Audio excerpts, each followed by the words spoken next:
where evil and poverty shall be done away with, a country of brotherhood, where all success shall be founded on service, and honor shall be given to the deserving, a country of peace, where government shall rest on the will of the people and the love for the common good. Bless the efforts of those who struggle to make this vision a living reality. Inspire and strengthen our people, that they may give time, thought, and sacrifice to speed the day of the coming beauty of Ghana and Africa. Amen.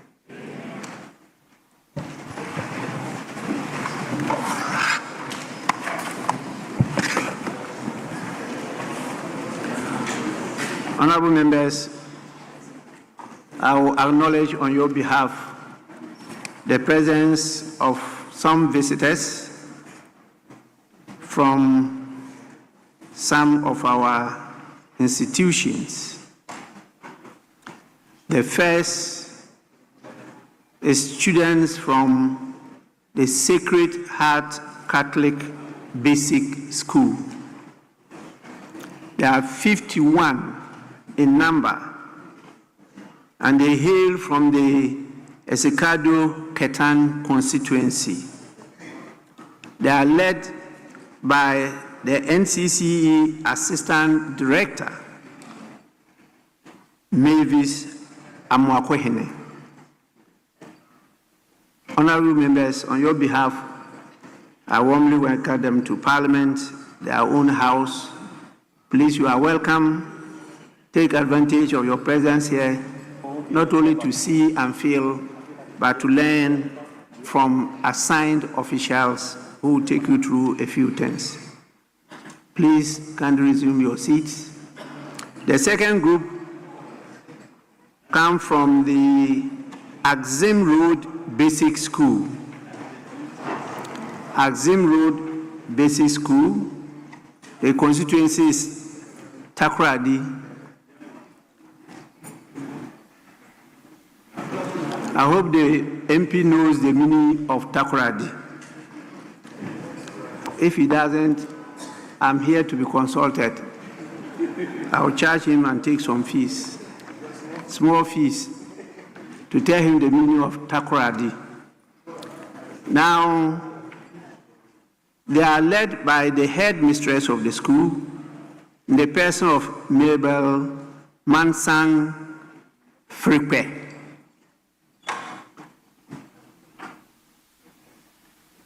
As I said, there are 53 in number. You are also warmly welcome, and my earlier statement applies equally to you. And so please, you can kindly resume your seat. We have the third group of students from the St. Andrew's School Complex that is located in the Sekondi constituency. There are 88 in number. That's quite large. 88 in number come from Sekondi. They are led by the headmistress of the school, in the person of Emilia Afenyo-Mensah. Please, you are also warmly welcome, and the same applies to you too. Please take advantage of your presence here to learn everything that you come across. We have, please resume your seat. We have the fourth group coming from the Subin constituency, Heaven Crest Christian School. There are 44 in number, led by the proprietress of the school, Henrietta Adum Nkansa. Please, you are also warmly welcome, and the same applies to you. Kindly resume your seat.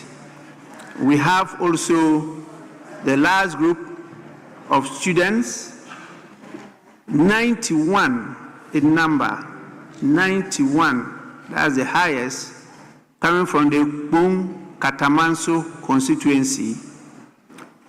Be Light International School. Be Light International School. You are all invited to be the light. Be Light International School, as I said, from Pung Katamanso constituency. They are led by the headmaster in the person of Cyril Kwame Agbe. You are also warmly welcome, and this is your house. Take full advantage of your presence here.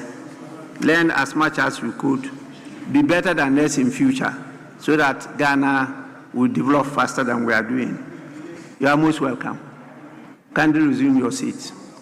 Honorable members, we now move to item 5. Item 5, correction of votes and proceedings and official reports.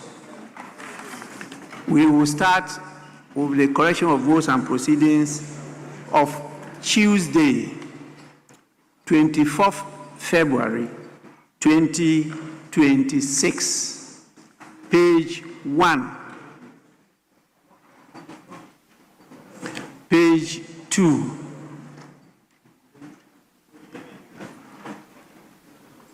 page 3, page 4,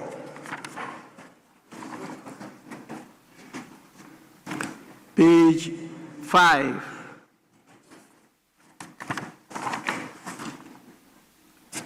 page 6,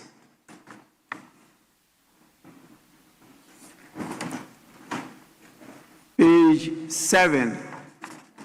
Yes, honorable member.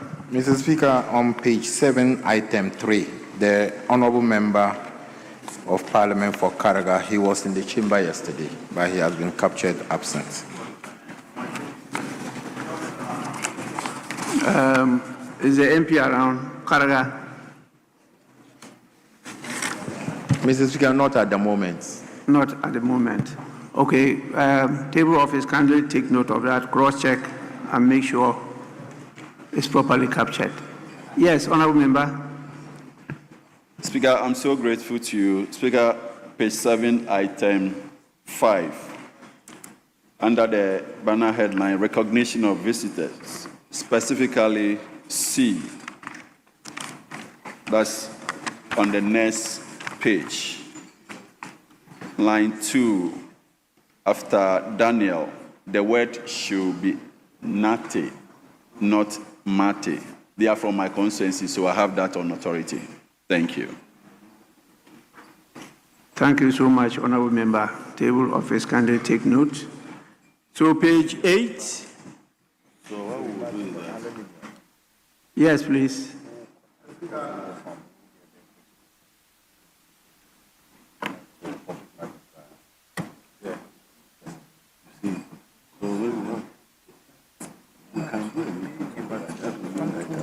When can you do the installation? Yes, honorable member. It's on. No. Put this one.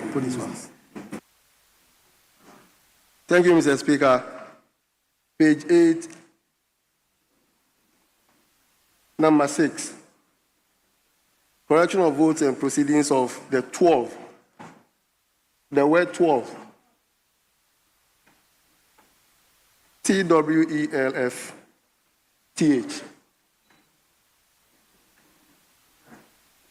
Should be spelled correctly.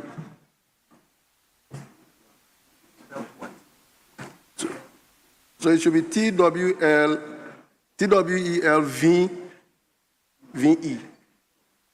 Thank you, Mr. Speaker.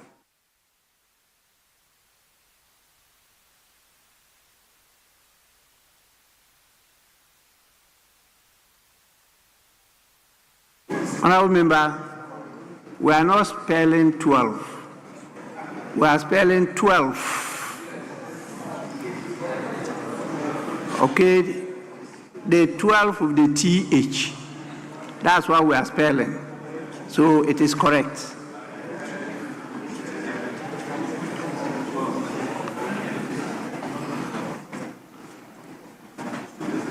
Honorable members, we move on to Page 9. Yes, please. Right Honorable Speaker, thank you very much for the opportunity. Page 9, statement A. The last but one line, when you read it, it's supposed to refer to the hospital that has been initially stated. And so it will be proper if between they and the hospitals we will put said there. And maybe if I will read for clarity. The Honorable Minority Leader and Member for Efutu Osahene Alexander Kwamena Afenyo-Markin made a statement on the demise of 29-year-old Charles Emisa, a victim of a vehicle hit-and-run case who was refused emergency treatment by 3 public hospitals on Friday, 6th February 2026, due to alleged non-availability of beds at the said hospitals. Thank you.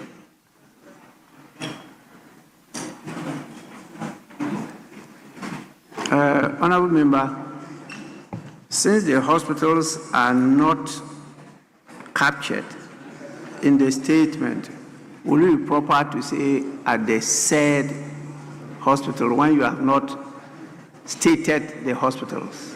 That's where you have the challenge. It's when you state the hospitals that you can now say at the said hospitals, but it has not been stated.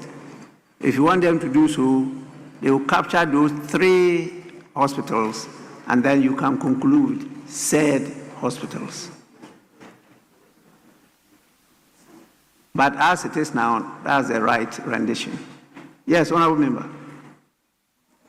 Thank you very much, Right Honorable Speaker. Mr. Speaker, page 9, still under 9A. However, the second paragraph.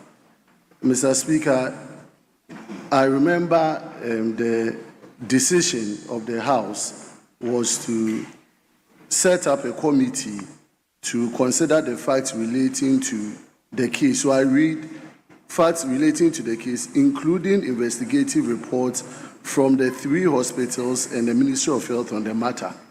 However, the directive actually was to take the report from Kolebu and the Ministry of Health, because the reports we had, it was Kolebu that had established the committee to look into it, and not all the 3 hospitals. So if table office can refresh themselves on it, else it will be like we have 3 different hospitals doing investigation into the matter, as well as the Ministry of Health. But from the reports we had yesterday, it was Kolebu that indicated that they've set up a committee, and then the ministry had also set up another committee to look into the matter. So that would be my, thank you. Yes, First Deputy Speaker, you concluded that topic. Yes, Mr. Speaker, that was not what happened. We were not to set a new committee, but we rather directed the health committee to work with the committee that has been set, so that the health committee can report to the House within 3 weeks. First Deputy Speaker, you didn't get the thrust of the issue he raised. He said what was before the House was only a report that a committee has been set up at the Kolebu Teaching Hospital to investigate the matter, and some action was being taken. But the other 2 hospitals, there was no information before the House that they had also established committees to investigate the matter. But the report here has given the impression that your committee, the Speaker's committee, the Health Committee, was to collect the reports from the 3 hospitals. But they don't have information before the House that the other 2 hospitals had also established committees to investigate the matter. And so you couldn't have given directive that they should collect reports from the 3 hospitals. The directive would be to collect reports from the Kolebu Teaching Hospital and the Ministry of Health. And if there's any further directive, to reach out to the other 2 hospitals for further information and then deliberate upon them and report to the House, then that should be captured as what your directive extended to. Yes, please. Right, Honorable Speaker, having listened to the Deputy Minister for Health, it doesn't appear that the committee is to investigate only Kolebu. They are going to do the investigation at the 3 hospitals. And that was what we asked the Health Committee to follow up with and report to the House. The issue is still not clear from your response. When you read what is on the rules and proceedings, it says the Right Honorable Speaker, taking cognizance of the statement and comments raised thereon by honorable members, directed the Committee on Health to consider the facts relating to the case, including investigative reports from the 3 hospitals, investigative reports from the 3 hospitals, and the Ministry of Health on the matter and report to the House.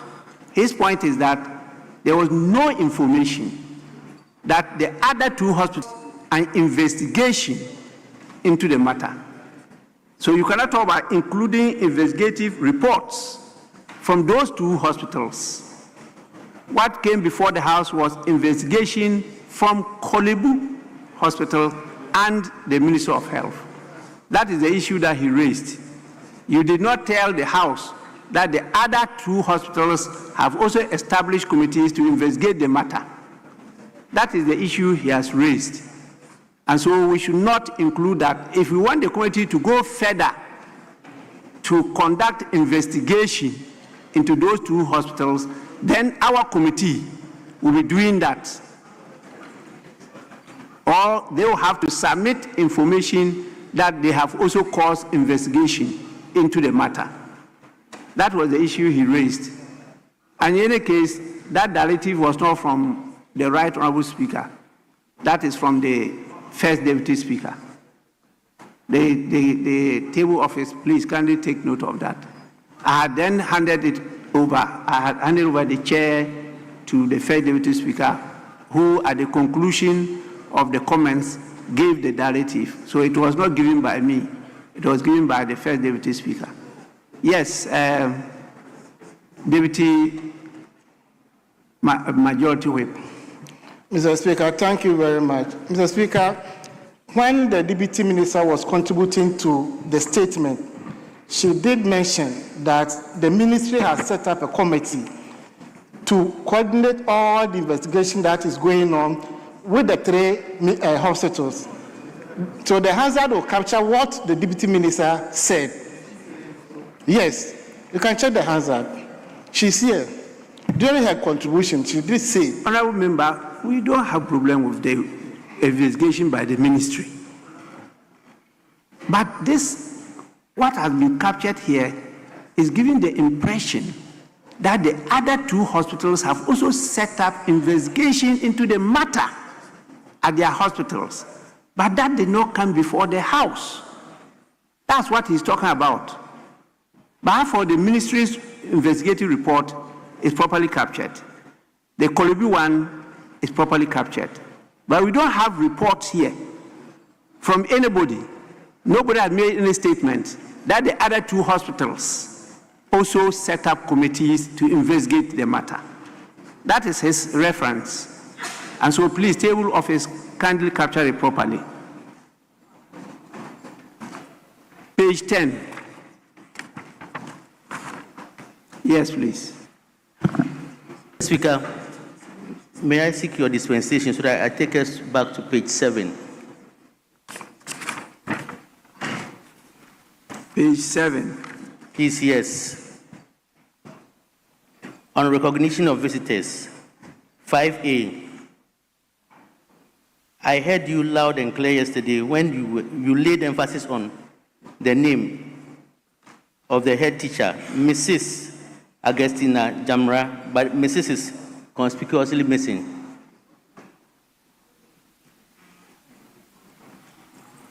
Table office, please kindly take note of that. Mrs. Augustina Jamra. Yes, please. Page 10, as you earlier indicated. Honorable members, we are back to page 10. Yes, please. Item number 10B, the last paragraph. The Honorable First Deputy Speaker, the first should be capital F, not small f. And also, the first paragraph on page 10, the Honorable First Deputy Speaker further directed that the committee present its report. It has been captured as present, that is with S. I suggest that it should be without an S.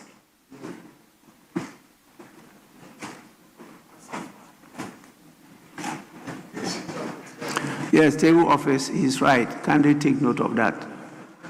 Page 11. Is it page 10? Yes, Mr. Speaker. Yes, please. Mr. Speaker, page 10, item B. I'm not too sure that Honorable member, what did you say? Page 10, item. Page 10, the second paragraph, under B. 9B. Yes. The 9B, name Dr. Kwame Nkrumah. I am not too sure whether Osei-Mensah was added or not added. Because we have other Dr. Kwame Nkrumahs now. And Osei-Mensah is the distinctive figure that differentiates Osei-Mensah from all other Dr. Kwame Nkrumah. The other doctors, Kwame Nkrumah, have they also been overthrown? Because we also have Osei-Mensah now, I think that it's just appropriate to add Osei-Mensah to his name. Why do you leave the words before the name? And then you are talking about others.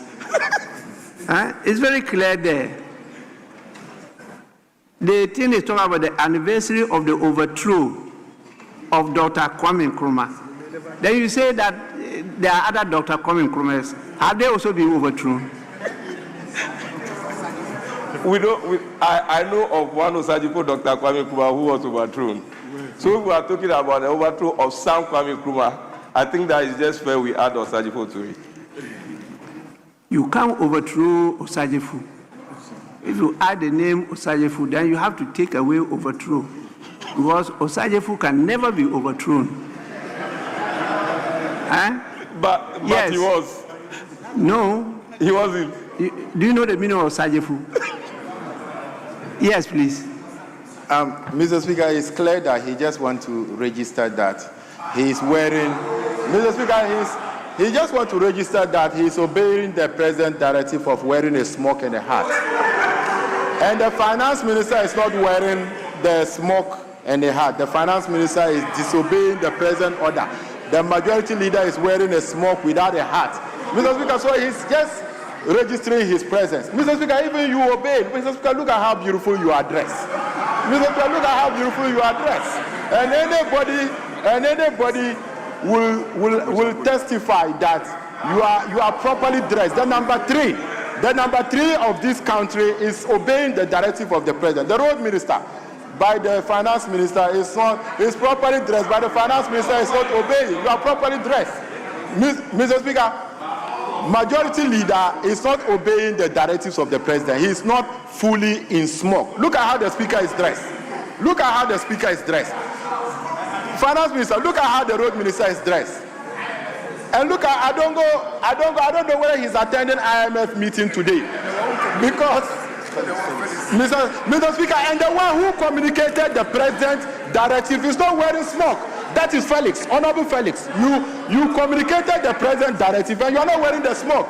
Mr. Speaker, I am not wearing the smoke because the president said majority of Ghanaians must wear smoke, and I'm from the minority, Mr. Speaker. That is why I am not wearing it. Majority leader.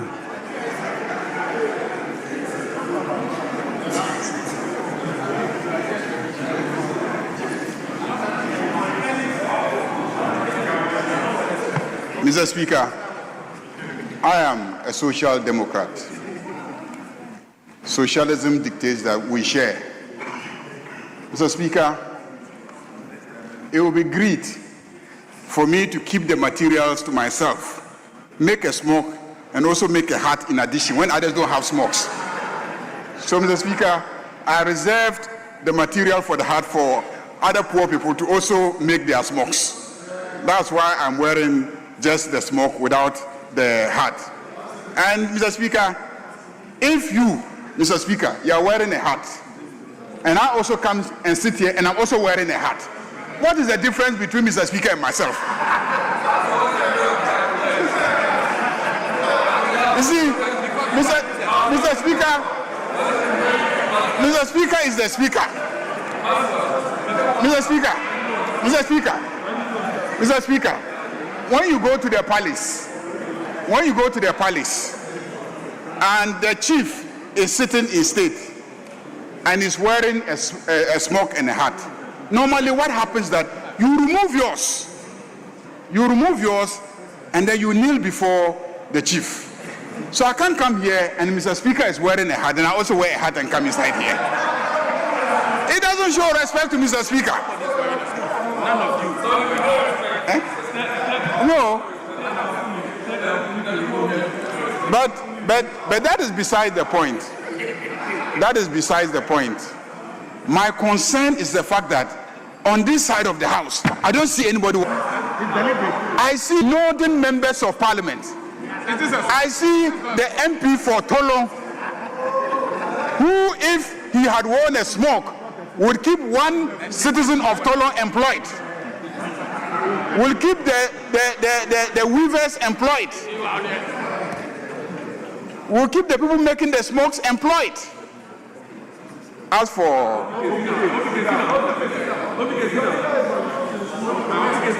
Alasan, he's trying to play a game on us. He's not wearing a smoke, but he's wearing a hat. So he's keeping half employment for the North. Mr. Speaker, I think we need to take the wearing of smokes important. And also, it creates employment opportunities for our citizens. It shows that we are proud of our culture. Honestly speaking, I came out not wearing a smoke. I had forgotten, and I'm sure for many people, they have also forgotten. Fortunately, I have many in my office. It was Honorable Habib who drew my attention to the fact that today is Wednesday, and I'm supposed to be wearing a smoke. So quickly, I took out my coat, and then I took my smoke and wore it. But it's looking beautiful. I think I would probably look better today than if I had worn a suit. So let me thank Honorable Habib for being an advocate for wearing smokes. Unfortunately, he doesn't practice what he preaches. And that is the problem. Last week he raised this smoke issue and he wasn't wearing a smoke. Today he's raising the smoke issue and he's still not wearing a smoke. We'll report you to the yard now.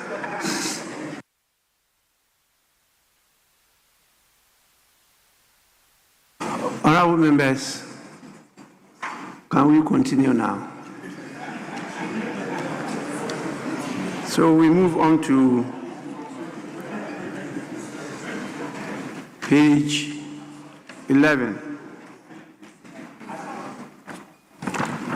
Page 12. Page 13. Page 14. Yes, please. Speaker, thank you so much.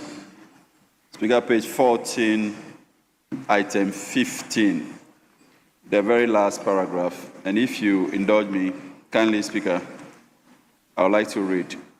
The Honorable First Deputy Speaker directed the draft person to change the, in quote, 3 years, end quote, in clause 33, and into bracket clause 35(1) in the winnowing document, bracket close, to once every academic year. Speaker, the focus of my submission is on the second line, the very last word. I think we should delete, and he said winnowed document. The document has already been winnowed, and then not winnowing, winnowed document. Thank you.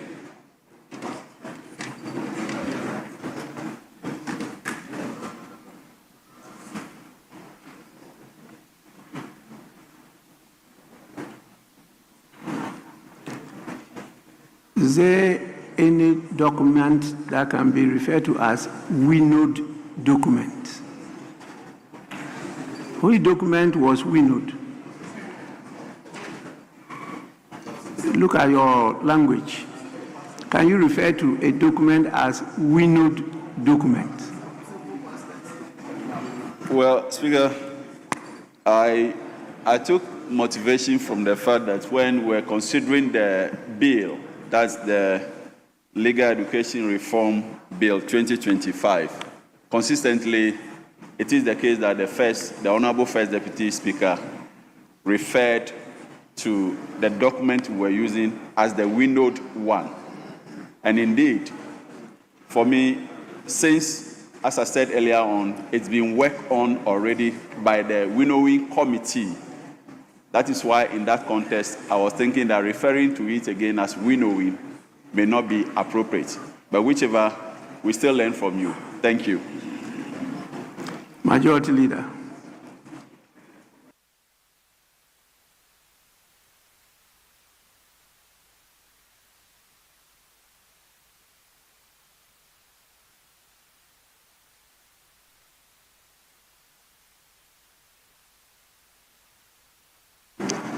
Hello, Majority Leader.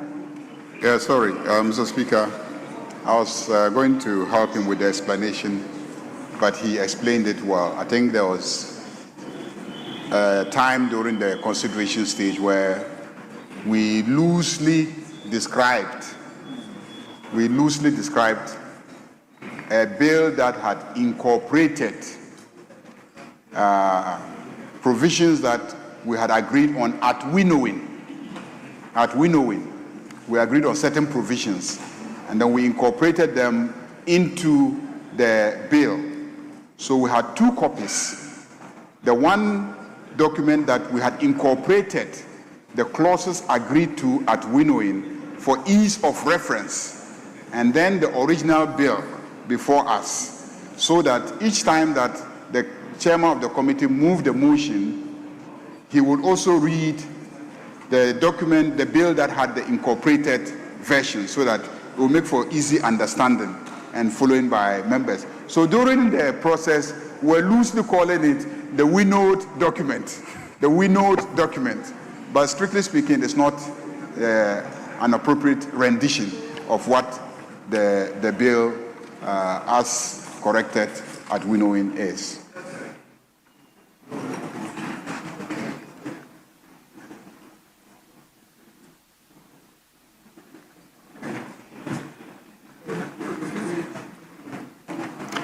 Well, from your explanation, that it could be captured in the winnowed bill, not document. You are referring specifically to the bill that captured the winnowing committee's report amendments. So that is the winnowed bill, not winnowed document. Your document will refer to something else. So table office kindly take note of that. Instead of winnowing document, you put winnowed bill. Honorable members, page 15. Yes. Honorable Speaker, page 15, item number 5, clause 50. Amendment proposed, subclause 2, delayed. I think there's a drafting omission. We have to delete something. But there, so we may have to specify what is supposed to be deleted. Item number 5, clause 50. Thank you.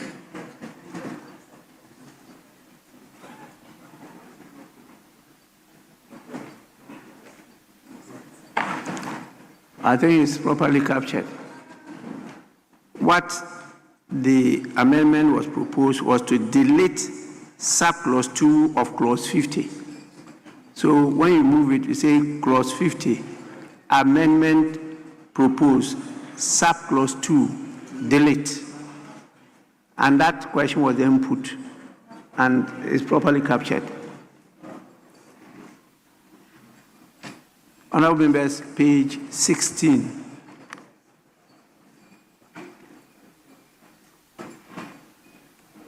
Page 17. Page 18. Page 19. Page 20.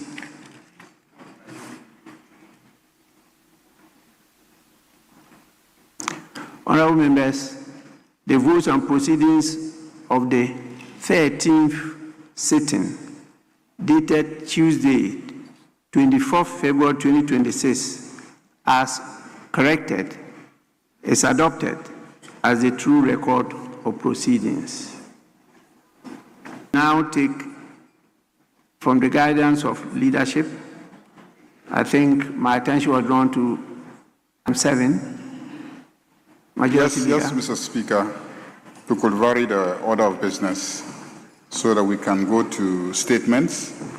Mr. Speaker, even though we have advertised statements, I believe we have an understanding that that be equally varied so that we can take a statement from the Minister for Finance on the Ghana Accelerated National Reserve Accumulated Policy 2026 to 2028.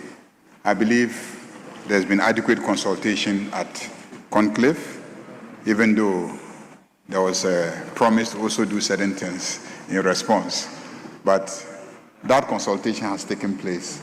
So, Mr. Speaker, we crave your indulgence that we vary order of business and go to statements. Minority from bench. Speaker, with deference to the Leader of the House, who is making application for order of business to be varied.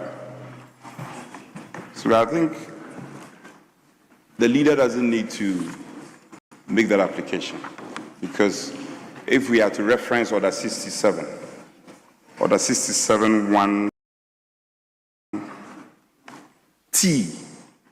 Leader will come with me. You are passionate about procedure. Order 67(1)T. The statement by the Minister takes precedence over other statements by members. So he doesn't need to make an application for variation of order of business because it's rightly captured by 67T. But more to the point, last week, the Leader, when he was presenting the business statement, he put out a framework within which statements are expected to be presented. The length of it, font size, pages, and all that. And that business statement was adopted by this House. I'm just seeking to know if it is the case that that framework that was adopted by this House is applicable to the Minister. Then it's supposed to be 2 pages. I'm not preempting anything. I'm just thinking aloud. So if that framework is applicable to him, then he should be coming with 2-page statement. And the font size is also predefined. And he shouldn't defy that because it's been adopted by this House. Yes, well, we will see. So, Majority Leader, just be guided. The Minister, interestingly, is also a member of Parliament. And you are the Leader of the House. Please communicate that position of the House which was adopted. He cannot go beyond 2 pages. And the font size has to be 12. Yes. Yes, that was the position which was taken by this House. And he cannot defy that position. I respectfully submit. Majority Leader. Yeah, Mr. Speaker, I do agree with him that if you were to follow Order 67(1) strictly, that the order of business requires that the minister takes precedence over the ordinary member when it comes to a ministerial statement. Mr. Speaker, but that is true, but we are dealing with a specific order paper. We are dealing with a specific order paper that did not advertise a place for ministerial statements, but then went ahead and advertised a prioritization of questions even before the statements. And so, strictly speaking, going by this order, if that is what is guiding the order of business today, I needed to make the application. But you don't oppose the application. That's the most important thing. On the second issue of the length of the statement, I recall that it was made clear that those guidelines applied to members, not ministerial statements. I recall you yourself asking me a question, whether or not the guidelines also apply to ministers. And I told you that I wasn't dictating the guidelines. The guidelines were agreed to at business committee meeting. And at business committee meeting, there was no discussion of the application of the guidelines to ministers.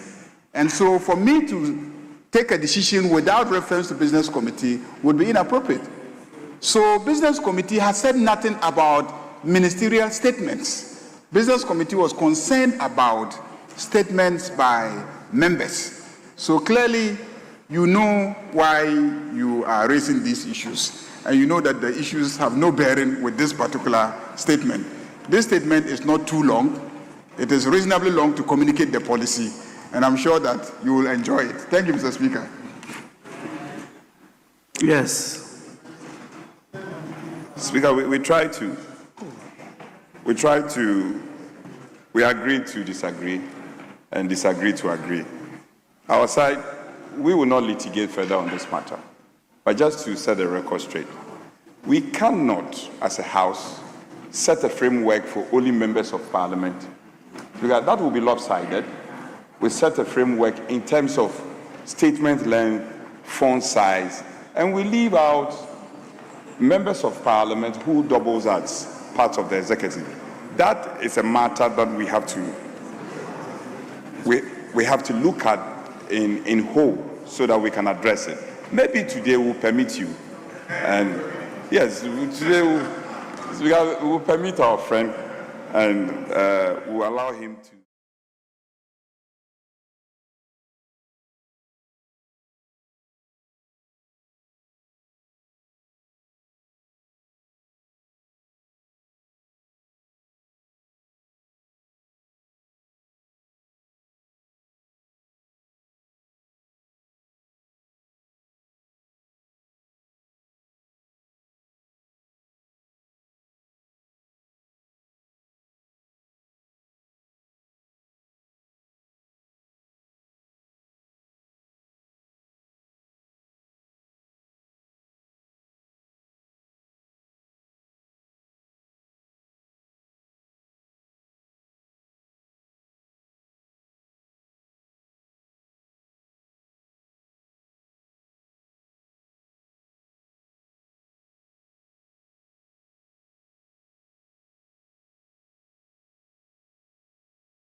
So it's a good blend of the two. But still, because we have the three-way whip line, the backbenchers are very powerful. I do know that. Yeah, you see, in the UK, the backbenchers should maybe sing the same song. But in our part, the backbenchers for MPP and the backbenchers of the NDC are whipped by their various whips. Yes. So it is not as though we are a unionized body. So lobbying, you have to lobby from your side, and then you cannot go to the other side and lobby. But you see, that's because, and again, we spoke about that when we spoke about center left, center right. Again, we're saying that when you look at the architecture of Ghana's political, activities, you would agree that we are more centrist than even center left or left or right. So there are issues, and because I do work here, there are issues where most of the time, whether you are on the left or the right, you tend to agree. And I think I raised a question on water, and the follow-up questions. They'll tell you that, oh, my brother, let us slow down, let us talk. You need to accommodate certain things, and we do understand. I mean, we accommodate the majority in most cases, though they have the numbers. There are times that we almost always accommodate them for national development. Okay, you know what? I'm going to have to let you go. Let one of the people with one of the favorite names that I like, Sanja Nanja, come right. and then we'll continue the conversation. As I said, you're watching Parliament TV, GH Parliament TV. My name is Kate Addo, and this has been made possible by the authority of the Right Honourable Speaker Alban Sumana Kingsford Bagbin. He is the one that has glued us all together and made sure that the station is working. And let me also tell you that today's event is hosted by his very self, and so we are excited and happy to be serving our nations under his authority. And like I said, one of the long-serving members of Parliament is also here with me and is going to be talking to me. Sami, are we going to have both of them here? Let's do both. Time is of the essence, and we need to get as many people in here as possible. Honorable, let's take Honorable, and then we'll come to you.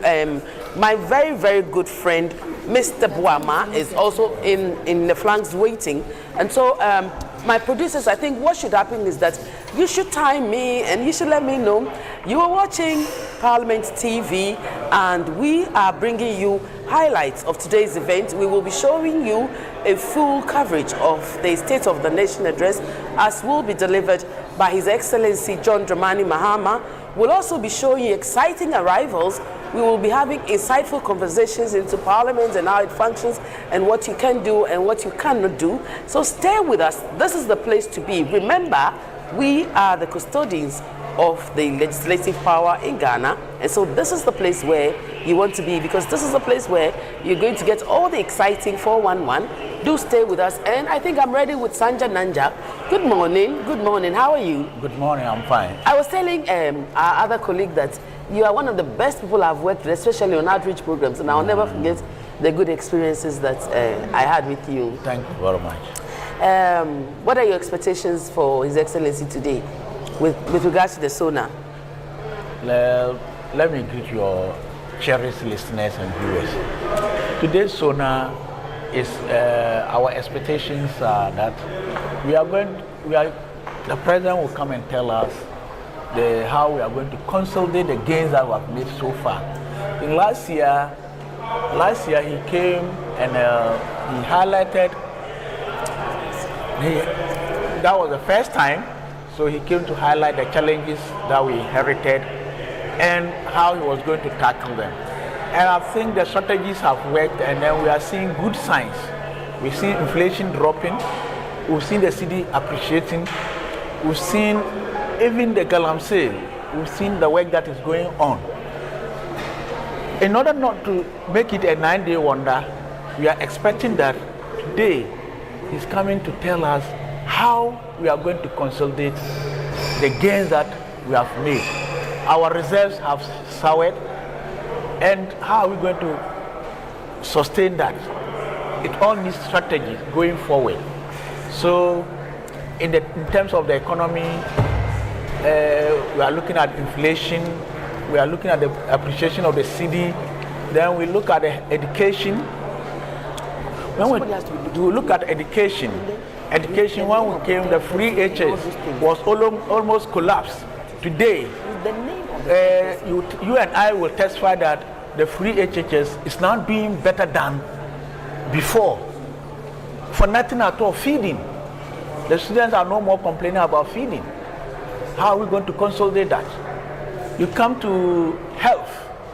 Now, when we came to health, most of our health institutions were not having doctors. Today we are posting doctors to the rural communities, and it is working. Then we come to agric. There have been a lot of interventions. How have those interventions yielded? How have those interventions yielded results? And if they have yielded results, what are we going to do to consolidate it? The Women's Bank, for instance, the previous year a budget was made for the preparatory stage. This year a budget has been made for the takeoff. So how is it going to take off? And a lot of the strategies and policies that government put in place this year, I know you tell us going forward how we are going to consolidate that, and then the strategies ahead. Our GDP is grown, agriculture is growing. How are we going to consolidate all these things? So today's the focus will be how to consolidate the gains that we have made. I'm going to let you go soon, but before I do, because we have more MPs and we want to have as many views as possible, but before I do, you are a very experienced member of parliament. How many terms? 4? No, this is your third term, because there was one was truncated. As the honorable former leader would say, I shall return. I shall return. From 2016 to 2017 to 2021, I was out of power. Okay, so that's why I thought it was 4, because I remember. Yes, so that, I missed one of them. So I shall return, and then I came second, and I'm now doing the third term. Yeah. Parliament has changed so much, hasn't it? Yes, in terms of, I don't know in terms of what, but I think even procedures in the parliament have changed. Yeah. There is one thing I'm always getting worried about of late. You know, when we came in the C parliament, we were told that statements and questions should not generate debate. Yeah. But so what you're referring to is the fact that some of the rules are not being adhered to. But there have been also really good things. And there are good things. 8th and 9th parliament, it looks like we've done a lot. Yeah, there are good things. But if we don't care is not taken, the question time and then the statement are now going to be generating debate, which is one bad aspect that is not keeping us together. Because there are serious issues for us. And then people spend time. Yes. So I think there are a lot of good things, and some of the negatives we have to look at how we can improve on them. Maybe one of the ways we can do that is if the people with more experience will mentor those with less experience. Would that work? I know the unfortunate thing. Some of the experienced people also join in this kind of thing. So, Okoto area, neighbor area. Sanja Nanja, thank you very much for spending time with us, and have a blessed day. Thank you. Next on my chair, we are in the chamber at the moment, and we are getting, as you can see, very colorful chamber today. One side is in white, the other side is in black, depending on where your political ideologies lie. And like I said, one of my very good friends, personal friend, member of parliament, is it for Efia? Yes. Is here with us. His name is, I always call him Buama, so that's what we are going to call him, Isaac. Yes, so he sounds very much like another Buama person here we have. And so, yeah, good morning. This will be a very brief conversation about your expectations for today's SONA. Good morning, Kate. Very good morning to our cherished viewers. So basically, this is a statutory mandate on the president to share with us. Article 67. Yes. How the state of the nation looks like over the past year. And the signal is very clear. Ghanaians are the best judges of how they feel about this country. Just yesterday, we recalled that PURC have directed ECG to investigate why and how electricity prices have been going up. This is a concern for Ghanaians. People have been taxed with 30% increase in electricity, much more so you buy the credit and over 50 to 60 gets washed away. So Ghanaians are concerned about the cost of electricity. You take the issue of the cocoa farmers we talked about. That is also the pressing demand. Should government find an alternative?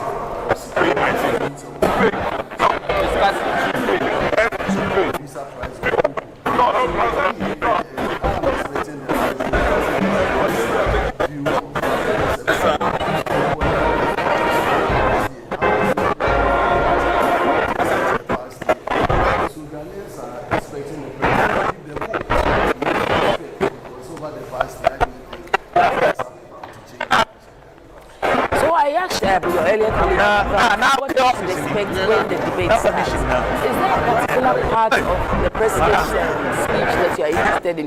We are expecting health, economy, security, we are expecting foreign policy, we are expecting all kinds. My expectations really is on the area of employment.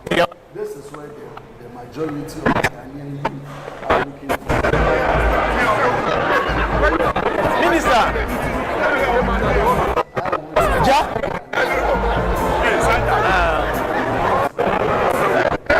So would we be hearing you talk about that later on?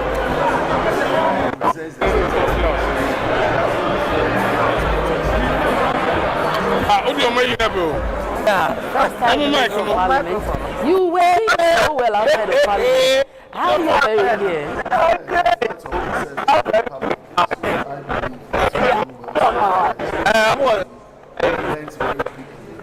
I think so far.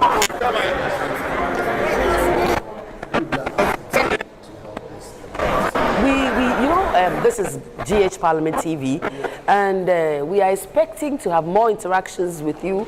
So would you promise that you will be spending more time with us, as you should?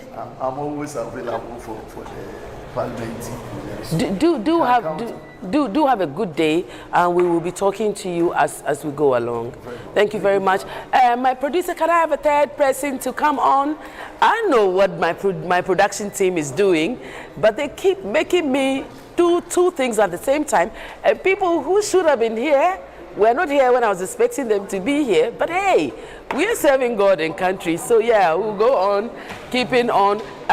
We are going to be talking to Honorable. How are you? You look very well. How are you today? Yes, very happy and energized for the State of Nation address. So, is there any expectation that you have? You know what? There's 275 of you, and there's only one of me. Can you tell me what your name and constituency is? All right, thank you very much. My name is Afenyo-Markin. I'm the Member of Parliament for Abusua and Oh, okay. And do you have like any special expectations today? He brought back the microphone. Okay, so I got to put it on, right? Yeah. So you're watching GH Parliament TV, and we are bringing you excerpts of conversations from today's event, and we will be showing you a full coverage of the President's address, and then we'll also be having insightful conversations like these as we go along. We'll also be showing you how people are turning out and why they're wearing what they're wearing, and generally how people are, enjoying the day, and then what we are likely to see when the conversations about the State of the Nation starts. And this is the chamber. As you can see, we are still getting ready to go. And so, as we were saying, we're talking about your expectations for today. All right. I believe the journey so far has been a good one. We inherited an economy that was so messy, but for now, you can attest to the fact that there is some form of stability with regards to cost of living. Inflation has come down. There's investor confidence now, and that is a good job. And I can say that all these things didn't happen just accidentally. There was true physical discipline and structural areas of spending. So I believe that we've done well. I'm so happy about the reforms that are happening, especially in the energy sector. And it is good that this government, just as of January, late December, January, we did an energy bailout of more than about $1.4 billion, because we believe that energy security and sustainability is the way to go.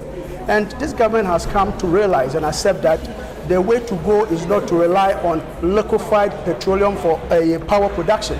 And that is why this government is bent on renewable, towing the part of renewable energy.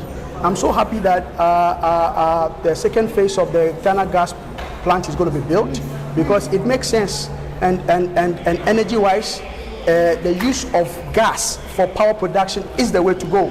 So those structures, because this country cannot advance where energy security is not guaranteed, especially when the 24-hour economy is going to be rolled out, which is going to bring jobs, because this is a well-structured program to bring down investors, well-structured layout on where areas of investment that can yield dividends to the good people of this country.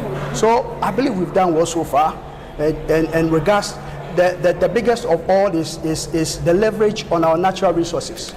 His Excellency John Dramani Mahama and the NDC government has come to appreciate that there is no way we can be sitting on tons of natural resources when we don't leverage it to add value addition and integrate it to benefit from the long value chain.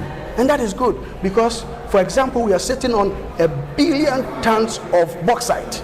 Now what do? We just export it. We import aluminium for VACO to produce.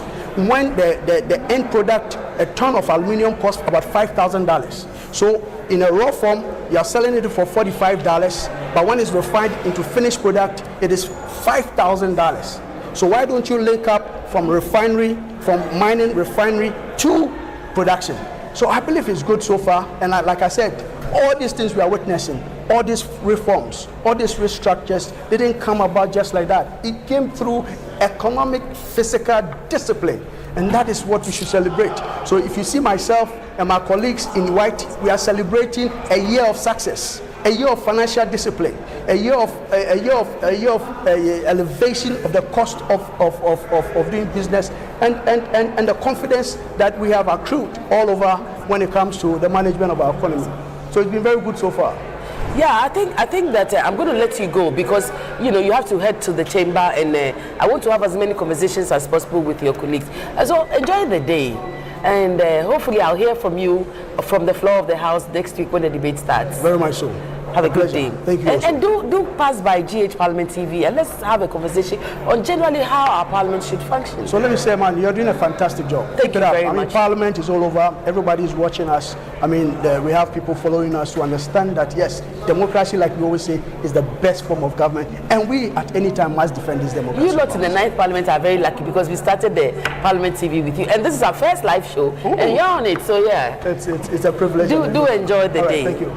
So we are showing you conversations from members of Parliament as we get ready to broadcast His Excellency the President's State of the Nation address, hosted by no other person than the Right Honourable Alban Sumana Kingsford Bagbin.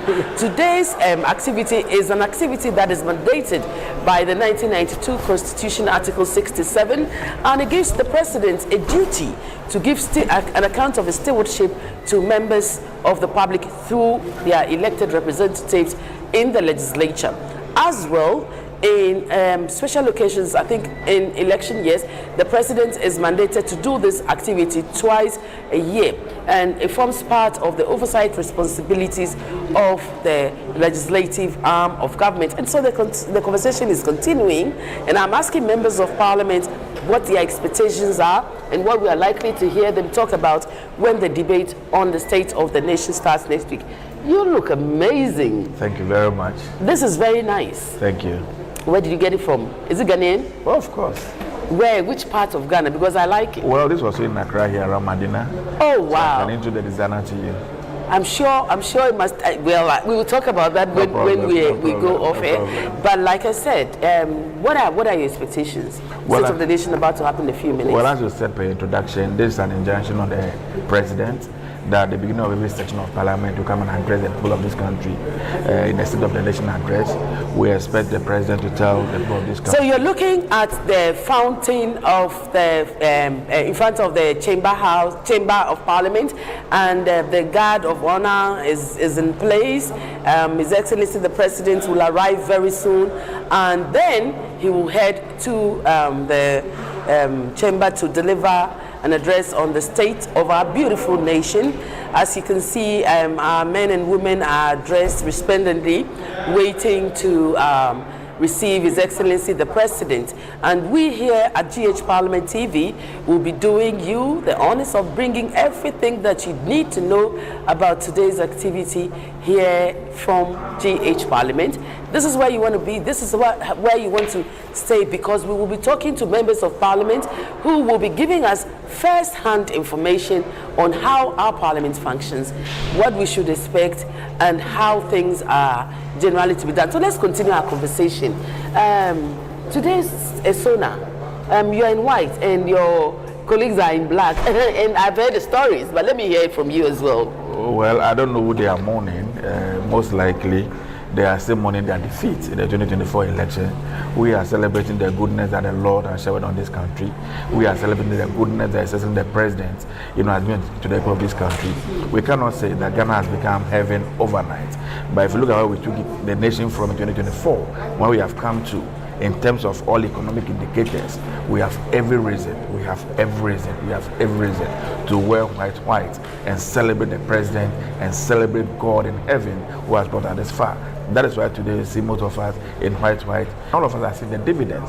Now in the agriculture sector, the President, in the midst of the challenges that we have, especially in the cocoa sector, has announced that by the grace of God, 50% of the beans that we produce in this country will be processed here and exported abroad. That is the only way we can build this economy, open up this economy, create employment opportunity, especially for the young people of our country. Today, everywhere you turn across the country, Ghana has become a construction site. Almost every. Listen, you came very well prepared. You know what we are going to do? You're going to come on GH Parliament TV. No problem. And you're going to have like an hour. I'd like to sit down with you and we'll have a conversation. That's fine. About generally, what your perceptions are and, generally how you view Parliament. But I think that you should head to the chamber. That is fine. And then go and enjoy today's soda, which I think will be a good one. Have a good day. Have a good day. And so the members of the judiciary are entering, and at a time like this, somebody will announce, and it will usually be me, that honorable members, shall we rise for the scales of justice? And then they will all rise, and for those of us on the floor and in the public gallery, to receive the scales of justice, which is the symbol of authority of the judiciary. The symbol of authority for the legislature is the mace, and depending on the type of conversation we are having in Parliament, it will either be sitting upright, which indicates the formal nature of business, or it will be tilted to one side, which will then indicate that probably a bill is at consideration stage, and then the rules will be a little more relaxed. So you see members of Parliament standing because the scales of justice came, and we have to stand for the authority of the judiciary.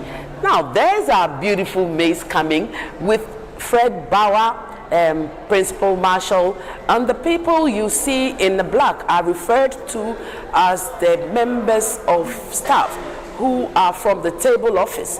They are responsible for the procedures and proceedings in Parliament, and the director for the table office at the moment is called Ekuya Sumwa, a lawyer, and they form part of the Legislative Management Division headed by Camilo Puamang. You see the man in the wine apparel is the clerk to Parliament, and there is our Speaker, the Right Honourable Alban Sumana Kingsford Bagbin. This is beautiful, and as I was saying, that is our symbol of authority here in Parliament. It is called the mace, and it has various Adinkra symbols inscribed on it. The marshal is marching to his seat after he has erected the mace and saluted it. It shows that Parliament is now properly constituted. Mr. Speaker will ask members of the House to rise, and then an opening prayer will be said. And one of the favorite things I like about the opening prayer is that it says that at the end of it, that honor shall be given to the deserving. So depending on what you are doing and how well you are doing, once you deserve honor, it shall be given to you. This is a beautiful occasion, and we all look forward to it. It's one of the main highlights of the work of Parliament, and it's mandated by Article 67 of the 1992 Constitution, and it gives the President a duty to give an account of his stewardship to the people of Ghana through the members of Parliament who were elected to do so. How prepared are you? I'm sorry that my conversation with you is taking place while we are also seeing these beautiful images on our screens. But how prepared are you? Yeah, well prepared. I would like to draw attention to the constitutional imperatives of this very important ceremony. It is not just one of those ceremonial speeches, but this is a constitutional obligation on the President pursuant to Article 67, as you've said, which is performed prior to beginning of each session of Parliament. They can't see you, so tell them your name and your constituency, so that your constituency will know that you also came, but time, you know. Sure, I'm the Member of Parliament for the good people of Brekum West in the Bono region. And I was talking about the constitutional imperative. This is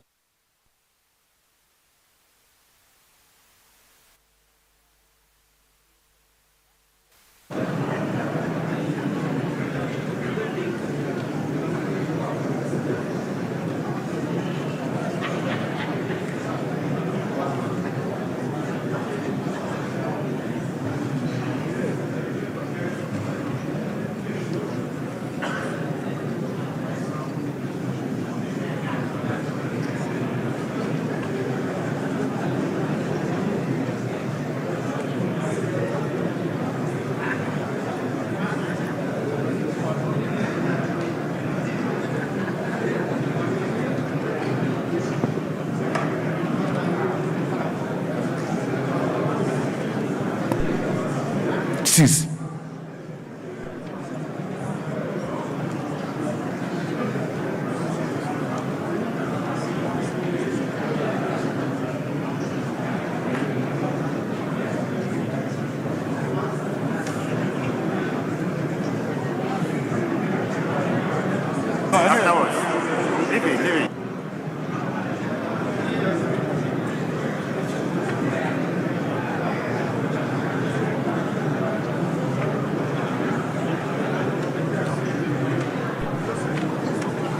Honorable members,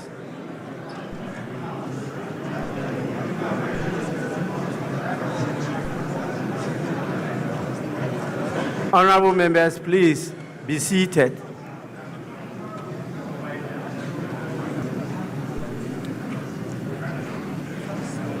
Honorable member, leave your phone alone.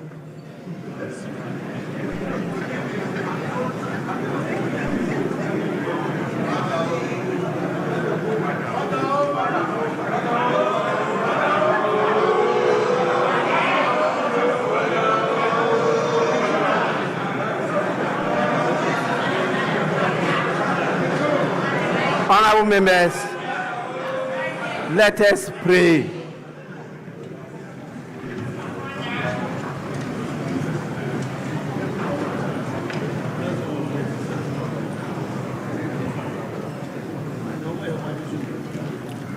Almighty God, we humbly beseech thee to look with favor upon this Parliament of the Republic of Ghana. Grant that it may perform its high duty as in thy sight. Give divine guidance to the President of the Republic. Endow members of Parliament and ministers of state with discernment and vision, integrity and courage, that through the labors of government, this land and people may be well and truly served, and their good purposes for the common human life be realized in our midst.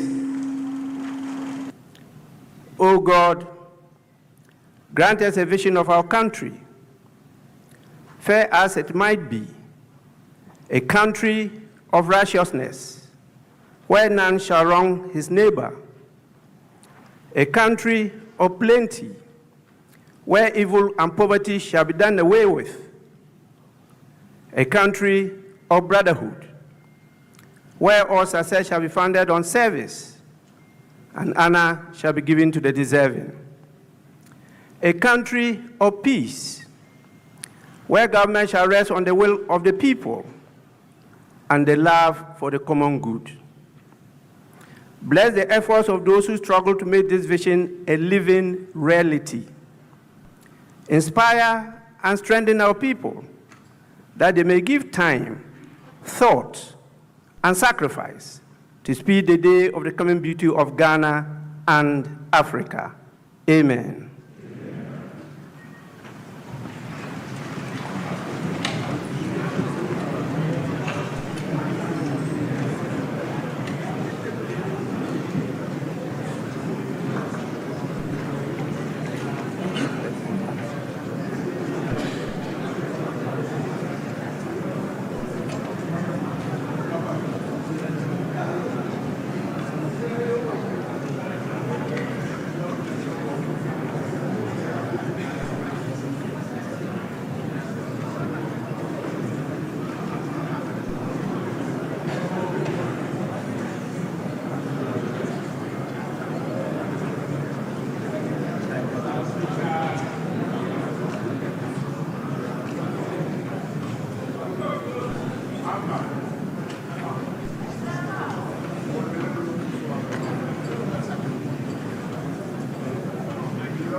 Honorable members, please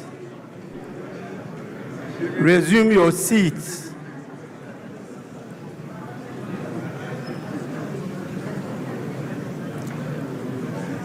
May I invite the Honorable Majority Leader and the Honorable Minority Leader to join me to receive His Excellency the President and the Vice President.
for our legislative process. Year in, year out, we have members of the diplomatic corps spending time with us here in Parliament for such special occasions like the State of the Nation address, and for when Mr. Speaker would invite them. They form a very formidable part of our engagement activities. And as part of parliamentary diplomacy, the Parliament of Ghana now pays a lot of attention to friendship associations. The friendship associations are associations formed by the authority of the Right Honourable Speaker, and what they do is to foster person-to-person relationships with members of Parliament from other parliaments across the world. And so far, that is doing very well here in Ghana. And Mr. Speaker has indicated that this year he's going to pay attention to the growth of that particular activity. And so all our international exchanges are likely to be based on that. We are looking at the majority side of the House, members mostly in white, and a few of them in our traditional fugu, waiting expectantly for the Right Honourable Speaker to usher in the President of the Republic to deliver his address on the state of the nation. And while we wait, shall I interest you in a bit of history? Although Ghana, we gained independence in 1957 and became a republic in 1960, we didn't have a constitutionally structured State of the Nation address as we see it today. What used to happen was that we had presidential addresses that were delivered but were not formally institutionalized under like a democratic parliamentary framework as we are seeing today. You know, one of the interesting things about our parliament is that anytime we've had a military intervention in Ghana since 1957, the arm of government that has suffered is the institution of parliament. And so while you have a nation that is 69 going on 70, you have a parliament that is just a little over 30 years old. From 1966 to 1992, we had a very interesting history, which I think is worthy of mention. And you look at periods like the NRC, SMC, AFRC, and PNDC, you find that formal annual State of the Nation addresses to Parliament, they did not occur because the Parliament itself was dissolved and not much was done during that period. But thank God for 1992 Constitution, which ushered in the Fourth Republic. Oh, that is the Chief of Staff, Julius Debra, who just was in our short. So as I was saying, the Fourth Republican Parliament was inaugurated on the 7th of January 1993. And we are proud to say that from there till now, we've had uninterrupted parliamentary democracy.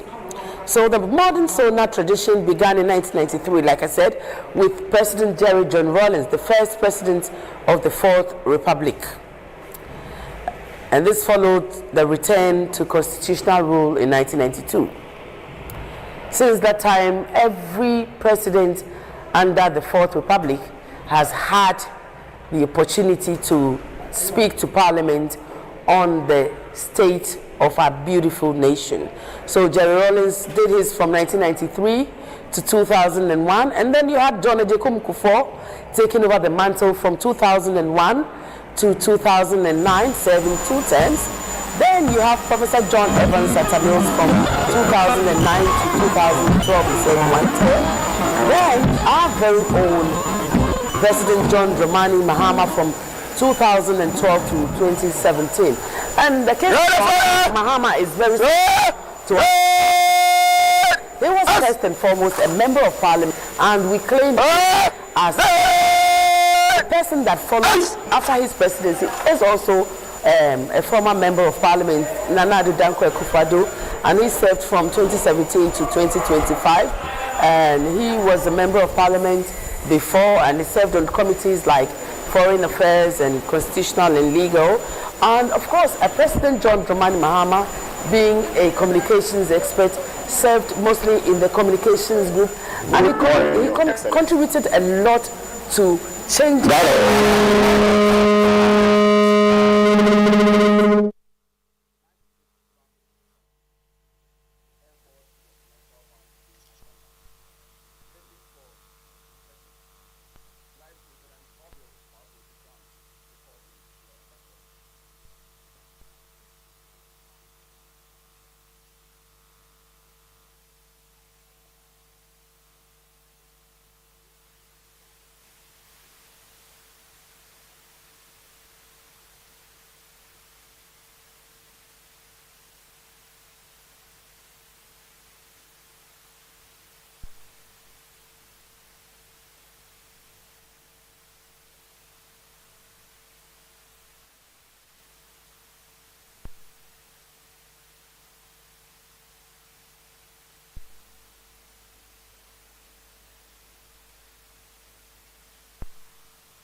humanity in our view, in dealing with issues that would otherwise make a nation, go on its knees and cry.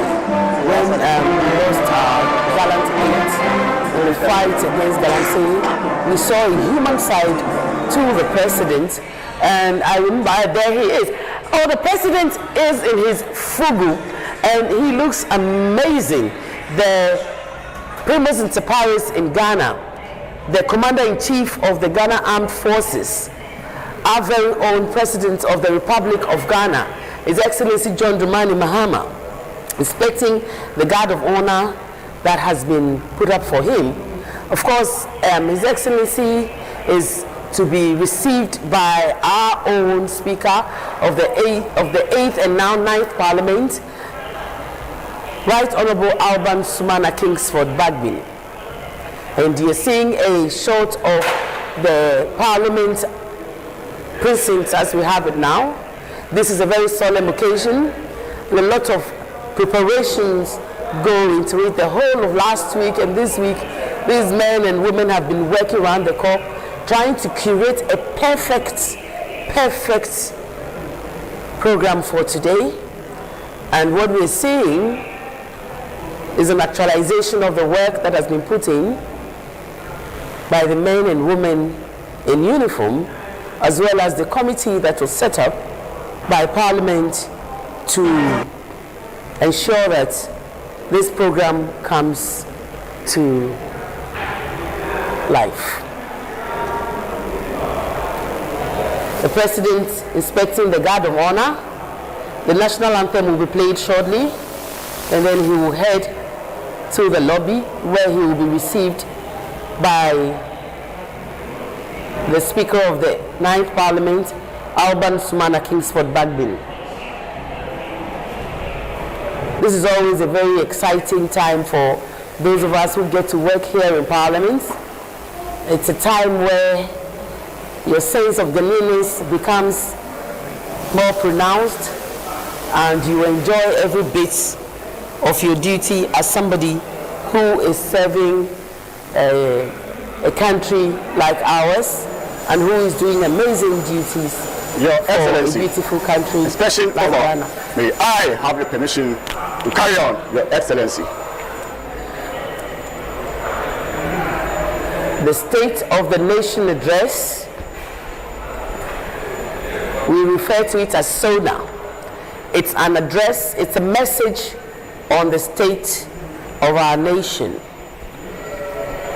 Usually topics or areas that are likely to be spoken about include the economic performance of the executive, infrastructure, governance and anti-corruption efforts. We are also likely to hear the President talk about security and foreign policy, social sectors, issues like health, education, employment will also, I'm sure, feature in today's program. And once the President has delivered his State of the Nation address, and we've thanked him dutifully and sent him on his merry way, members now interrogate the issue he brought to the fore. Depending on the interest of the particular member of the constituency, you are likely to have discussion specific subject matter areas. And so we are going to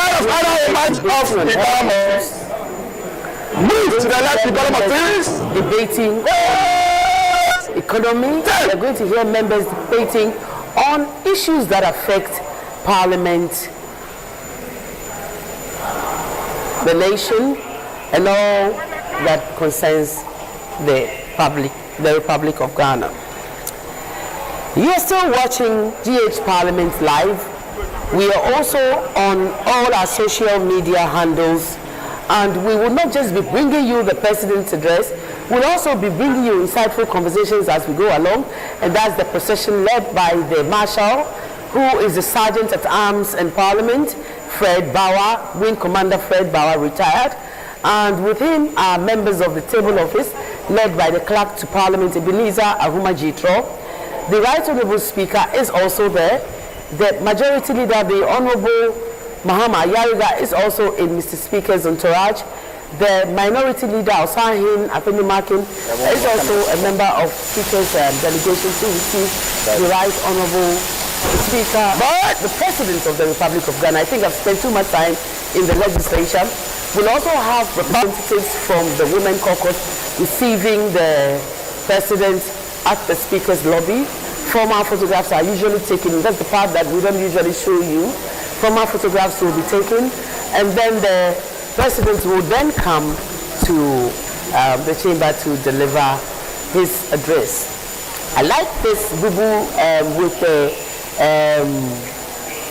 fugu thing on it. It's very nice. Now you are seeing the minority side of the House. Members are, doing what members of Parliament all over the world do. One of the tools of parliamentary practice and procedures is called heckling or filibustering, generally disagreeing or agreeing vociferously. And they form part of the work of Parliament. And a Parliament that is quiet is a Parliament that is not thriving. And so usually you find that thriving democracies will have parliaments that are very, very vociferous. But as the legislature the work of Parliament is and so the right honourable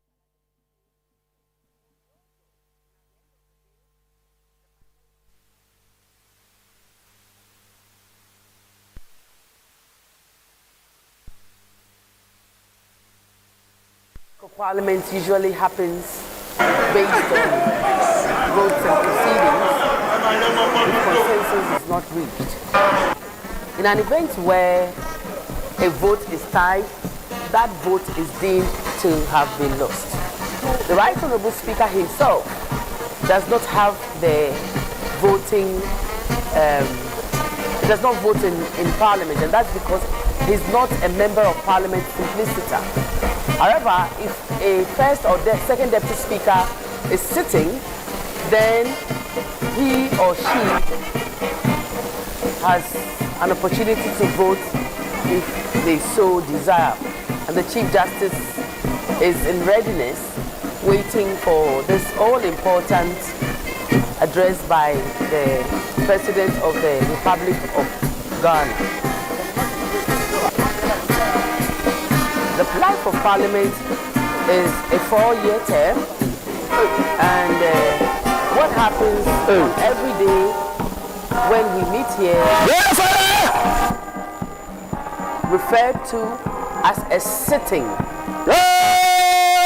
Now, various sittings become a meeting.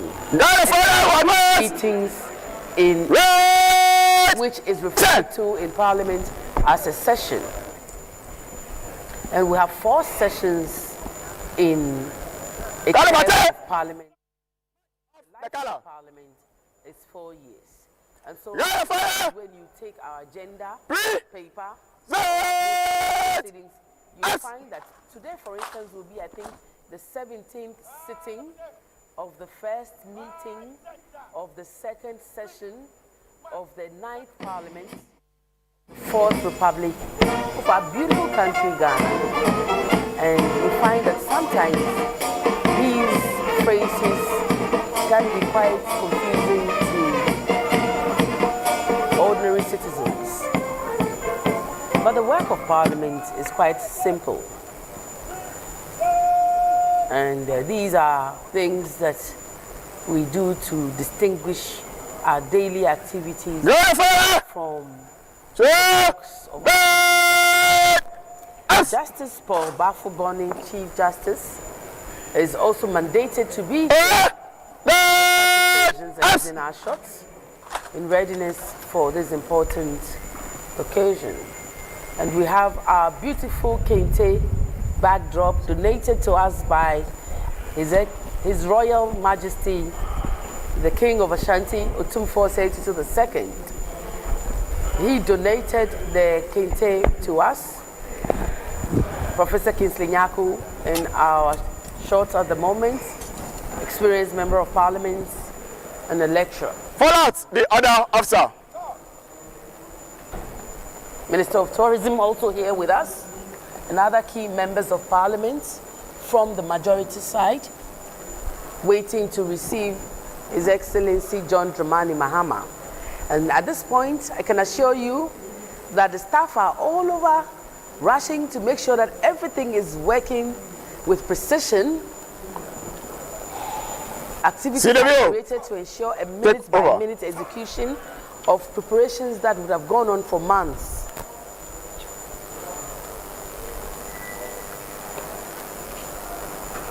On such occasions, we also have former presidents attending upon the House. We have former members of parliament, former speakers, party functionaries, all participating in such occasions. And today I've noticed that President John Ejekum Kufuor is here in the House with us.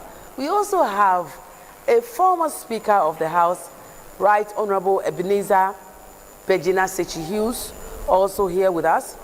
Political functionaries are also here with Hassan Ayariga, flag bearer of the APC, also here with us.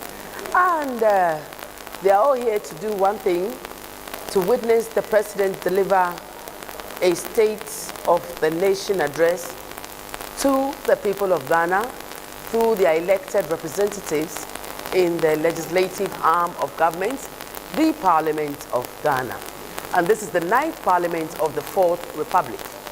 The life of a Parliament is 4 years, and in the 4 years we have 4 sessions made up of 3 meetings per session. Oh, the beautiful Lodina Mahama sharing a private conversation with the Chief of Staff and other dignitaries there with her. The First Lady traditionally accompanies the President of the land to the State of the Nation address and other special occasions when there is there is the opportunity to do that.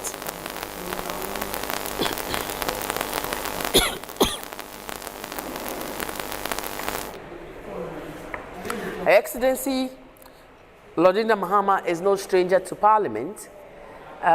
We used to see her here when her husband was a member of Parliament, and she was always a very hands-on woman, a very kind and pathetic First Lady who has time and ears for anybody that comes, to speak to her. She's more likely to say hello first when you see her, a very, very affable and pathetic First Lady. The judiciary, as an arm of government, continues to partner Parliament in our lawmaking endeavors. And conversations have been had in academic corridors as to whether it is time to have strict separation of powers or whether to continue with a hybrid system that we practice. At the moment, Ghana practices a hybrid system of the British parliamentary system and the American presidential system. And this system mandates the president, the executive president, to draw majority of his members. Oh, and that's our first deputy speaker, the Honorable Bernard Ahiafo, who is also the MP for Akachi. We have the Honorable Samu Kujito and Honorable Agalga also in our shots at the moment. And as you can all see, everyone is waiting eagerly. And the second deputy speaker, the Honorable Andrew Esiama, also smiling beautifully. I don't know what the joke is, but they seem to all be in very good spirits, waiting for His Excellency, their former colleague, to come to the chamber to give us the message on the state of the nation. And I must indicate that the President is known for his oratory prowess, a communicator's communicator, and it is thought that when he delivers a policy message, he is able to humanize it and make it relatable. And that's what effective messaging is about. Members in the minority, wearing black, members in the majority wearing white. The beauty of diversity of ideas. And that's the Honorable Roxin Dafia Mekbo Eche. And Honorable Ricketts also just in the shot. Generally, honorable members seem to be in, and it is our hope that there's good spirit and conviviality. Oh, this is our one and only former leader, Minister of Finance, Honorable Kesil Atuforsin. He was in the House not so long ago. Members of Parliament are now doing what members of Parliament do best.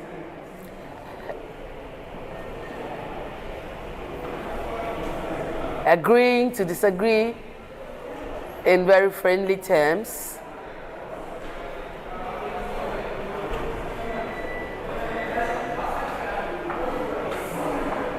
The House of Parliament is a house where dissenting voices are allowed. The Honorable Samson Ahi Inashort, another really experienced member of Parliament with many, many, many years of experience.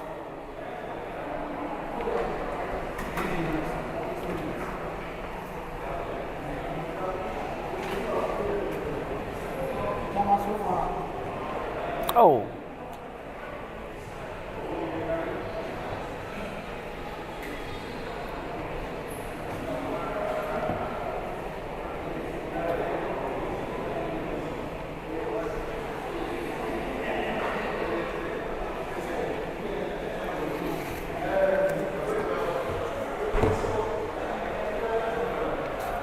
So the tradition in Parliament is that when the Right Honourable Speaker receives the President, he will conduct him to his lobby where they will confer and hopefully take a few memorable photos before they come to the chamber to conduct business.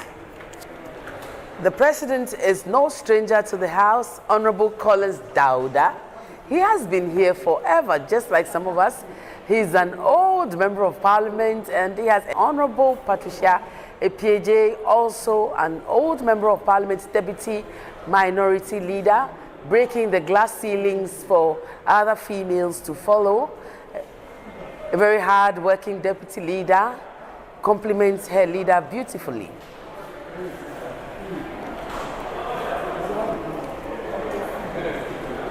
One of the ways that we express culture in Ghana is through drums and drumming. And so when the President gets to come and speak to us, we bring out our Ghanaian President John Ajekum Kufuor in our shots at the moment. The President, referred to generally as the gentle giant, he usually would come to our events anytime we invite him. He has contributed to the Fourth Republican democracy, and like all the presidents that's gone before him, Ghana is lucky to have had presidents like him. Ghana is fortunate to have President John Dramani Mahama, and that's our Attorney General in our shot, the Honorable Ayini, and Honorable Bejira also in our shot, wearing his boo-boo and waiting for the President to come.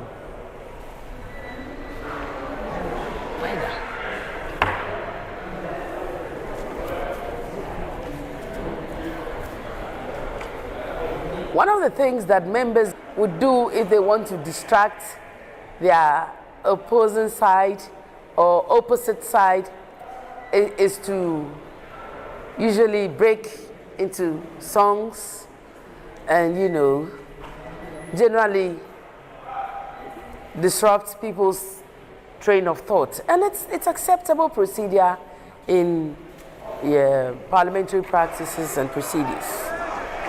The Honorable Zaneto Ajiman Rawlings, daughter of former President Rawlings, first president of the Fourth Republic, is also in the chamber. And the Jinapo brothers are also representing. I can't get over the Right Honorable Speaker's beautiful cloth that we're witnessing today. Really, really, really nice. Mr. Speaker is conducting the Right Honorable Speaker conducting His Excellency the President to the chamber. And this is an activity that is usually very well created, as is today. People in the procession are carefully selected, and you can only be there if you are allowed to, or if you are part of either the President's entourage or the Right Honorable Speaker's entourage.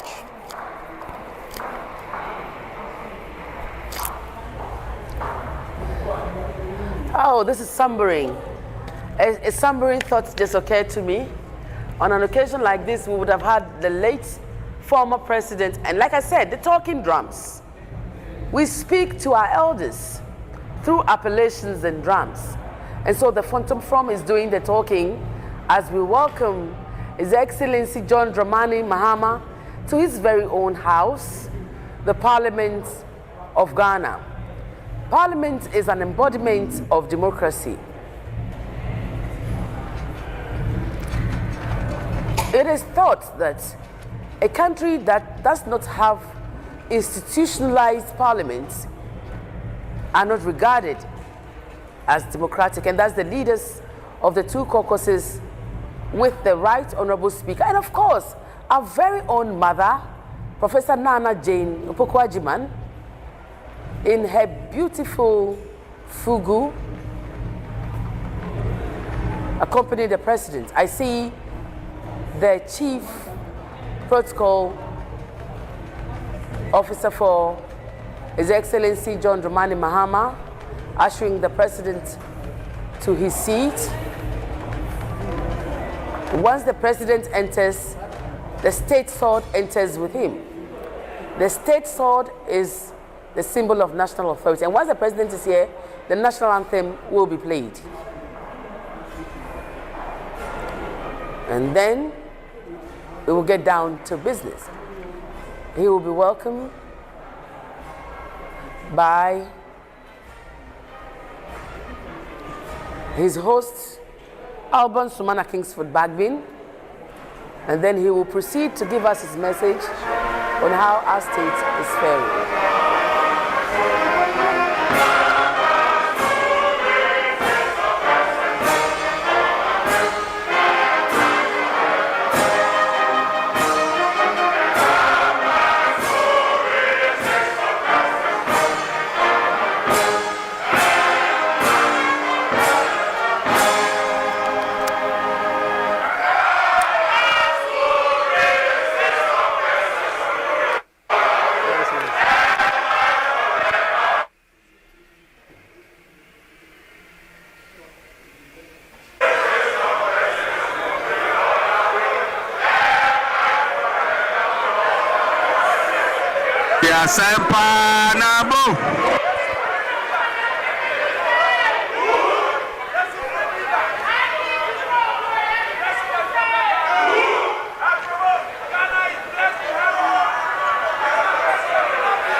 Honorable members,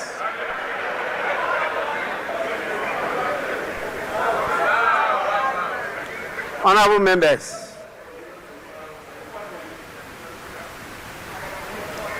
this is the Chamber of Parliament.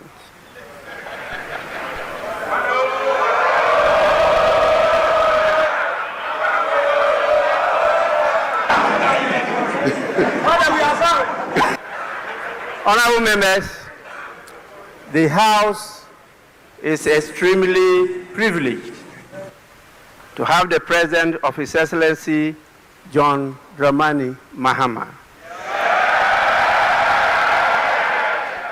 President of the Republic and Commander-in-Chief of the Ghana Armed Forces in this August September.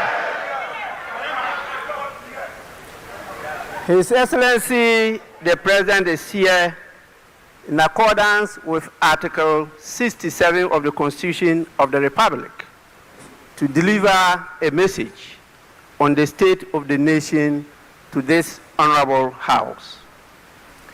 On behalf of leadership and honorable members, it is my privilege and singular honor to welcome His Excellency the President of the Republic to this August House.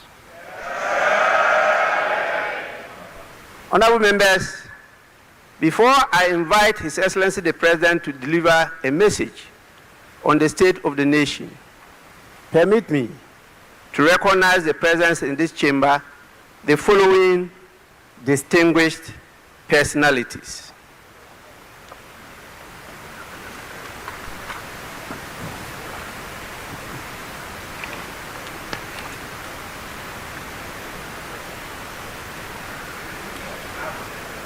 Honorable members, we are blessed with the presence of not only His Excellency the President of the Republic of Ghana, but also his spouse, the First Lady, Her Excellency Lordina Mahama.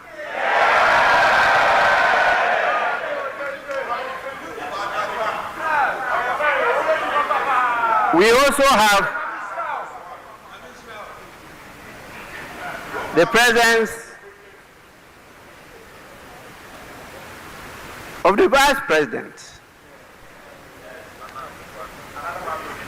the First Lady in Ghana to be a Vice President. Her Excellency Professor Jane Nana Opoku Ajiman.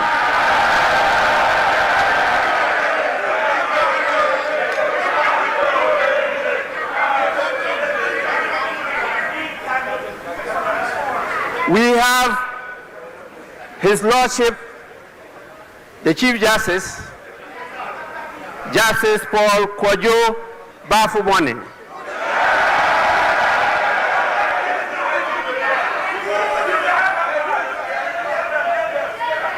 Honorable members, he did not come alone. He came with his spouse, who, as you all know, is the Director General of the Prisons Service. Honorable members, honorable members,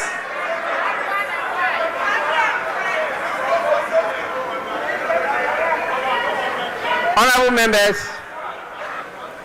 I'm talking about Mrs. Patience Bafuboni.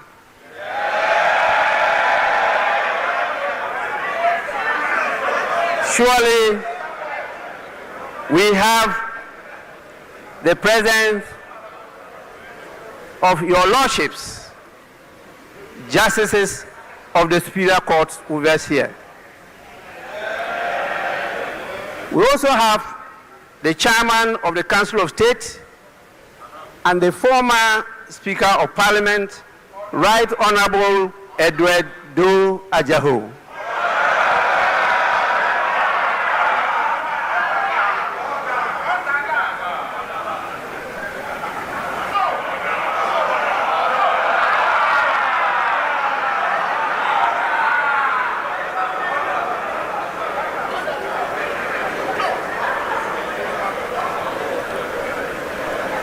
We have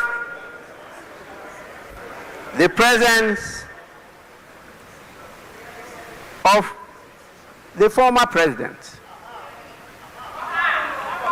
His Excellency John Agyekum Kufuor.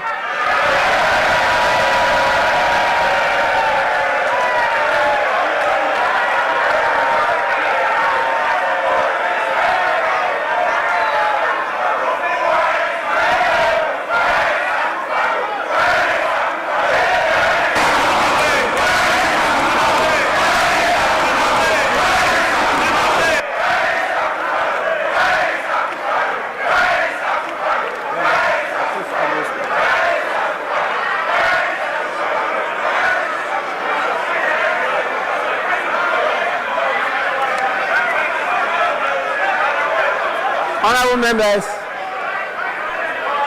honorable members,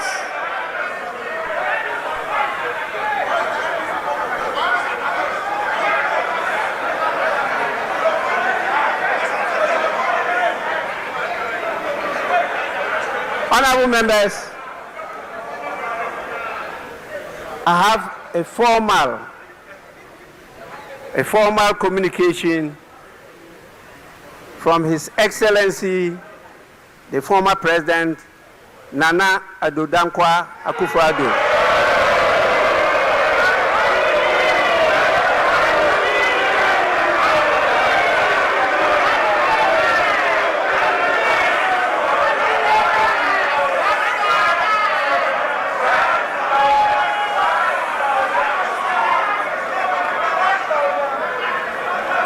He expresses his gratitude to the invitation for him to be here. Unfortunately, for good reason, he is not able to attend this occasion. It's a lie. It's a lie. Honorable members, he, however, extends his best wishes to you and to His Excellency the President on this occasion.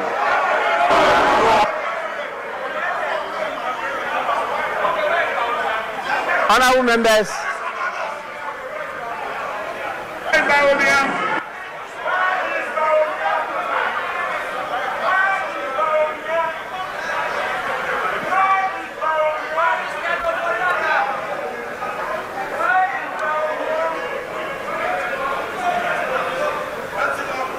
honorable members, we also have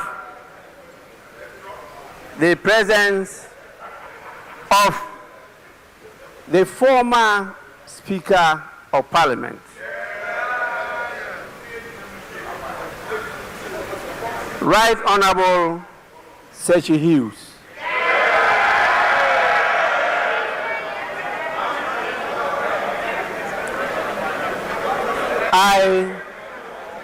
I know that a lot of you are young, so you may not recollect some of these people.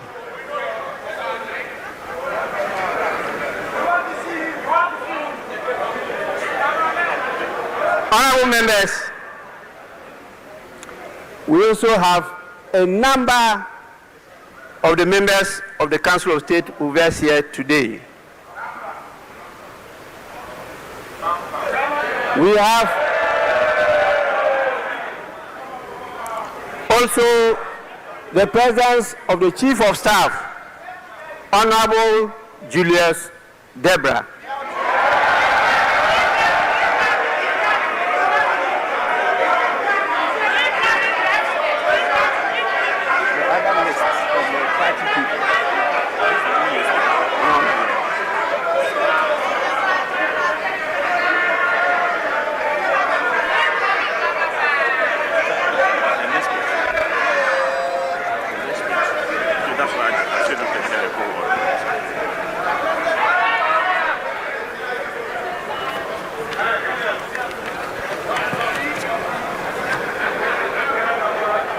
Honorable members, we have with us the former Speaker of Parliament, the Right Honorable Mike Aaron Okoye. We have the National Chairman of the National Democratic Congress,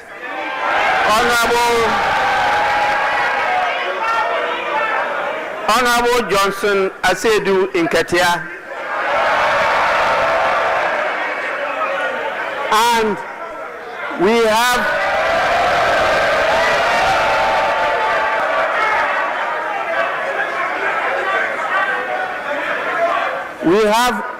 the acting national chairman of the New Patriotic Party, Mr. Dankwa Smith Bute. Honorable members, we have the General Secretary of the National Democratic Congress, Mr. Fifi Fievi Kwete. And we have the General Secretary of the New Patriotic Party, Mr. Justin Frimpong Kodia. For sure, we have, as usual,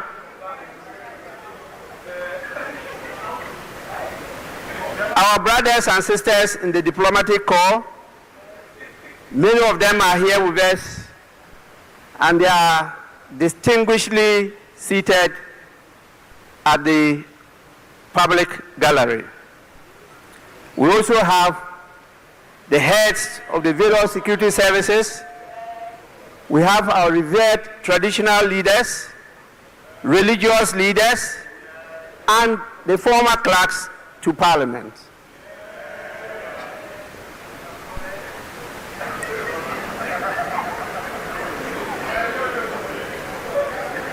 Honorable members, on your behalf,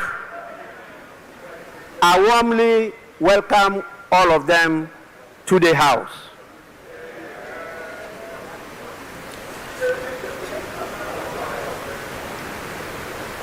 Now,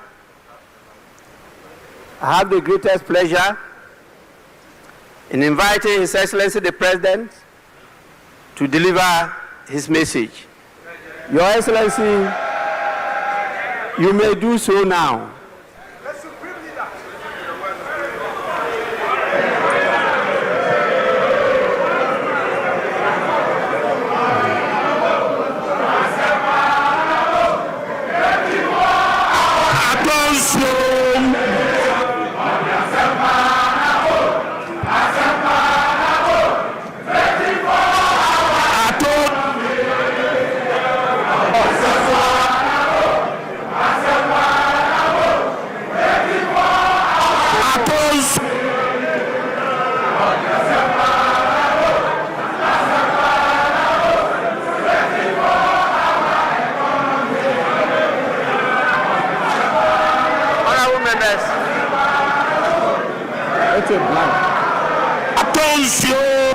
Honorable members, please.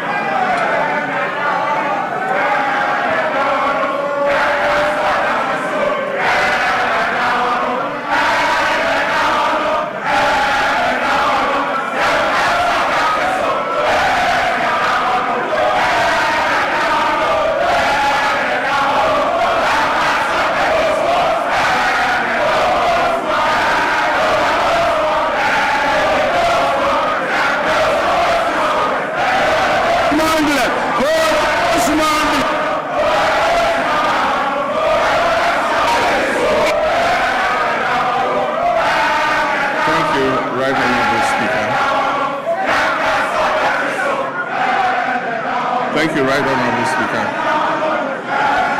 Honorable members of this august House, Your Excellency, the Vice President, Jane Nana Opoku-Agyeman, Your Lordship, the Chief Justice, the good people of Ghana, friends of the media, ladies and gentlemen, and let me proceed on the protocol so well established by the Speaker and say, distinguished guests, ladies and gentlemen.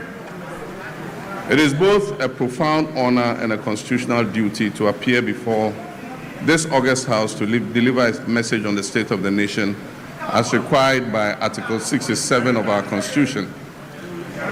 I do this with the perspective and through decades of public service, including my time in this very chamber as a member of Parliament representing Bole Bamboy, and my previous term of office as President of the Republic from 2012 to 2017. My journey in public service, like that of our nation, has not followed a straight path. It has been marked by periods of steady progress and then by setbacks and by determined recovery. Mr. Speaker, that pattern of resilience mirrors the national experience of our nation. And today I stand before you to speak to another such defining moment a moment in which our nation is on the rebound of national renewal and of restored hope. This moment is being shaped by hard choices, institutional resolve, and a renewed commitment to stability and national purpose. Mr. Speaker, in just a few days, on 6th March 2026, our dear nation Ghana will celebrate 69 years of independence on the theme Building Prosperity, Restoring Hope. This theme is not merely ceremonial, it is the blueprint that guides our administration's vision and actions. It reflects where we have been, it acknowledges the difficulties we have endured, and confidently declares the direction in which we are headed. At the heart of this vision are two complementary and mutually reinforcing agendas. One, the Resetting Ghana agenda, and two, the Accra Reset. The Resetting Ghana agenda is our national commitment to restore economic stability, rebuild public trust in our democracy, strengthen our institutions, and deliver tangible improvements in the lives of ordinary Ghanaians. It is about turning the page on years of mismanagement and confronting our challenges with honesty, and charting a new course anchored in fiscal discipline, transparency, and sustainable development. The Accra Reset, on the other hand, is our continental commitment. It recognizes that Ghana's prosperity cannot be separated from Africa's progress. It calls for a fundamental shift in how African nations relate to one another and to the world, from dependence to self-reliance, from fragmentation to integration, and from reactive postures to strategic leadership. Mr. Speaker, these two agendas are deeply interlinked because we cannot build lasting prosperity at home without contributing to stability and growth across our continent. Equally, we cannot lead effectively on the continental stage if our own house is not in order. Together, these frameworks demonstrate our determination to restore hope, not merely as a promise, but as a lived reality of Ghanaians and Africans alike. As we build on the foundation laid in 2025, the first year of my return to the presidency, we do so with clarity of purpose, unity of action, and confidence in our ability to deliver a future worthy of our people's sacrifice and their aspirations. Mr. Speaker, this moment of national renewal unfolds against the backdrop of a world in profound flux. The global order we once knew is being rapidly reshaped, and the so-called rule-based international system endures only as long as it protects the advantages of those who designed it. Once emerging nations like ours begin to operate within those same rules to rebalance power, the very architects of that order prove willing to relax their commitments. Ghana, like many nations, has learned this hard truth. We cannot respond to this new reality with fragmentation, hesitation, or continued dependence. History has long taught us that resilience and prosperity will not be handed to us. They must be built deliberately through cooperation, self-belief, and strategic alignment. This era ahead demands that Africa must move from a posture of dependence to one of collective self-reliance. Mr. Speaker, it is in this spirit that Ghana has sought to play a convening and catalytic role on the continent. In the middle of last year, our capital, Accra, hosted African heads of state, policymakers, and development partners for a landmark health sovereignty summit. Together, we charted a new roadmap for healthcare financing and collaboration among African nations. And that message was clear. Africa must take ownership of its health security, pool its resources, deepen collaboration, and design financing solutions that reflect our realities rather than external prescriptions. Strong economies require healthy populations, and health sovereignty is inseparable from economic sovereignty. The same logic applies to trade, industry, and economic growth. Africa's future lies in dismantling our artificial borders, removing bottlenecks that stifle commerce, and fully activating a common market that allows our goods, services, and capital and ideas to move freely across the continent. No single African country, no matter how well endowed, can thrive alone in this new global environment.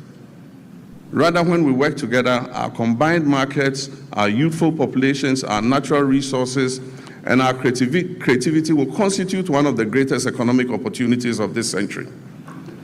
Africa must summon the courage to shape its own destiny, building genuine sovereignty across Africa. The Global South requires a deliberate and disciplined plan, one that begins with unlocking the immense human and creative potential of our young people, strengthening regional value chains to add value to what we produce, mobilizing domestic capital to finance our own development, and speaking with a single, coordinated, and confident voice in global affairs. Mr. Speaker, this is how Africa can move from promise to power, from participation to leadership, and from dependence to self-reliance. The path forward is clear. Africa must rise with confidence, unity, and purpose. And Ghana stands ready not only to rebuild at home, but also to work hand in hand with our African brothers and sisters to shape a future that is defined by shared strength, dignity, and prosperity.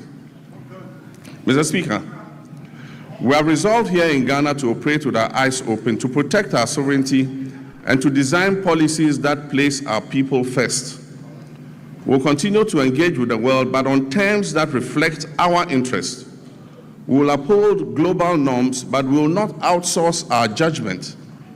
And we will build resilience at home so that shifts in external power do not translate into hardship for our citizens. Mr. Speaker, when I last came before this House, I spoke candidly about the depth of the challenges we had inherited across all facets of our nation. Mr. Speaker, nowhere was this national malaise more evident than in the economic sector. We inherited an economy in severe crisis, burdened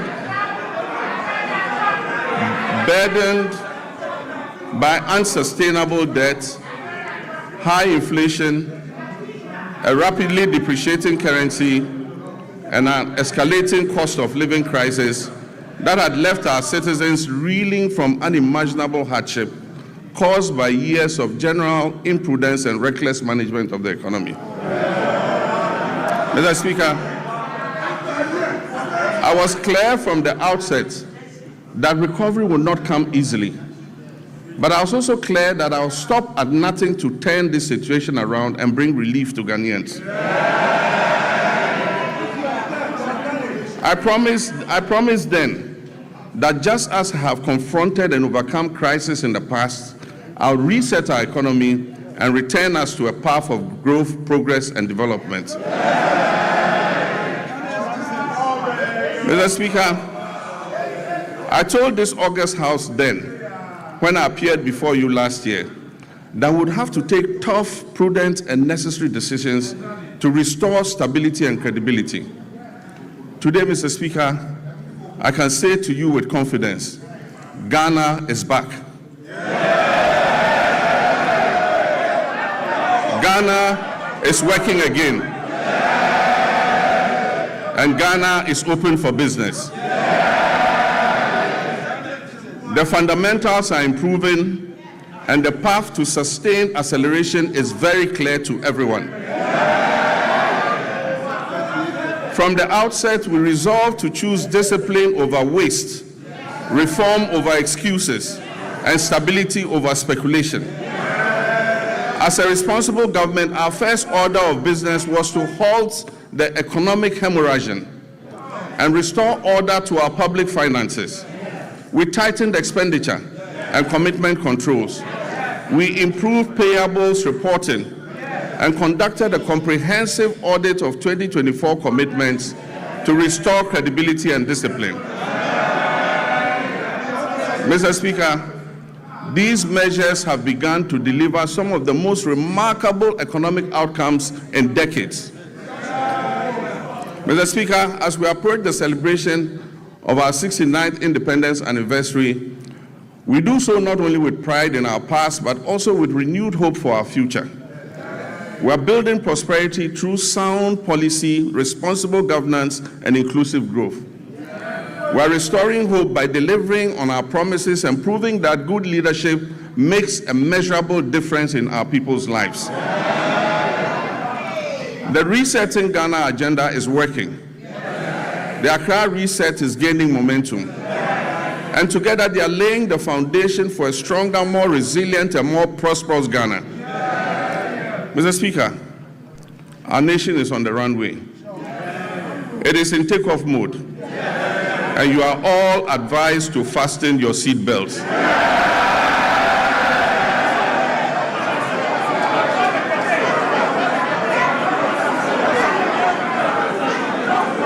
Mr. Speaker, the journey continues and the direction is set and the hope is real.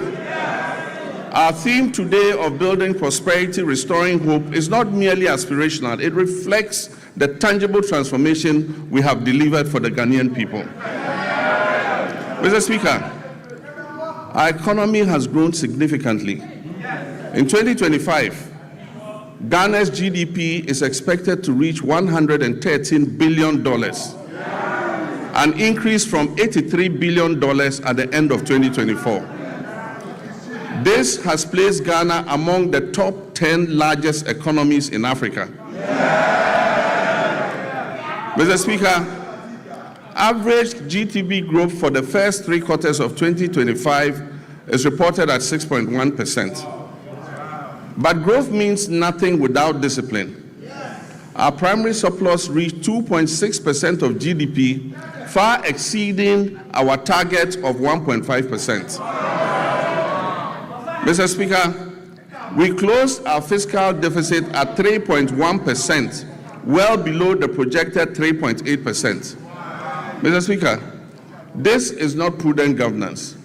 It is promise-keeping, and it has benefited households and businesses because we have borrowed less and spent more responsibly. Interest rates have fallen, confidence has returned, private businesses are breathing again.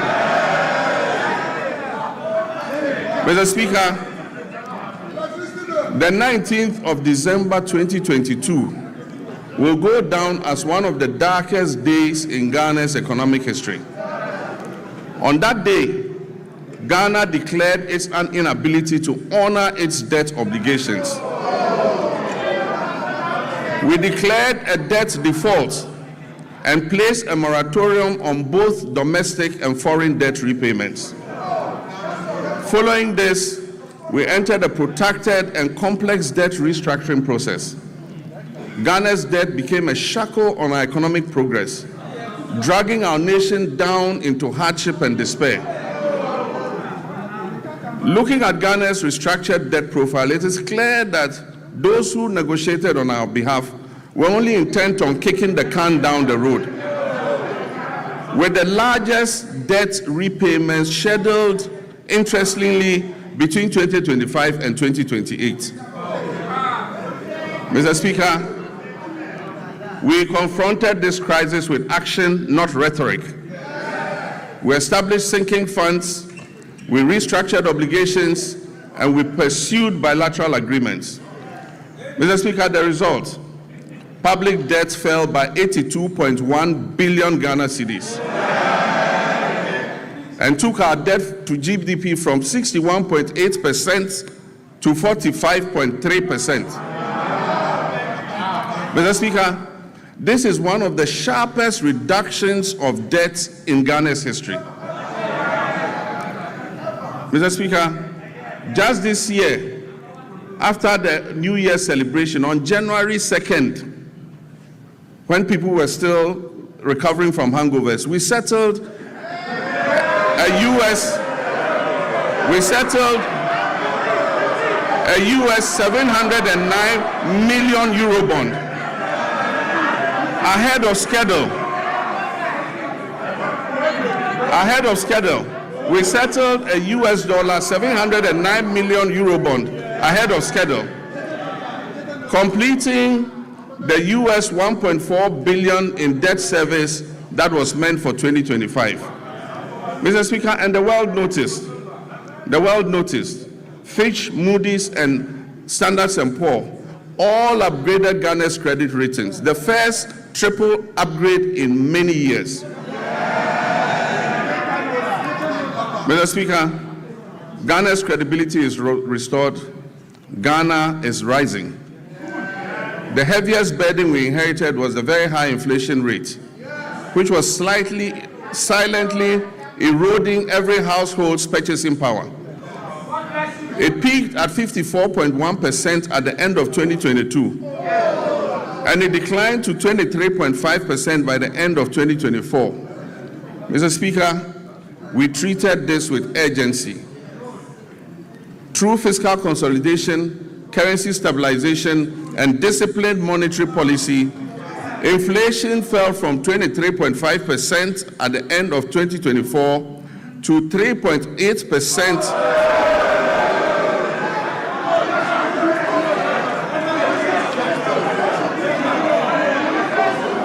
Mr. Speaker, inflation fell from 23.5% at the end of 2024 to 3.8% over 13 consecutive months by January 2026. Mr. Speaker, and very interesting, food inflation, which had been the main driver of the upward pressure on inflation, fell by 26.6 percentage points. Inflation for locally produced goods fell by 22.6 percentage points. Mr. Speaker, these are not just statistics. These translate into the reality of a parent being able to put food on the table for their children. It translates into the reality of businesses thriving and creating opportunities for Ghana's young people. Mr. Speaker, petrol prices dropped from 15.2 Ghana cedis to 10.7 cedis per liter. And only recently, it dipped below the 10 cedi mark to 9.97. Diesel fell from 15.4 to 11.3. And this brought relief to our nation's 3.7 million car owners and the tens of millions of Ghanaians who depend on transport daily. Mr. Speaker, to the interesting part, exchange rate volatility has long been at the heart of hardship in Ghanaian households. We made currency stability a priority, and Mr. Speaker, we have delivered. Mr. Speaker, we did not arrest the dollar. We strengthened the cedi to put up a good fight against the other currencies.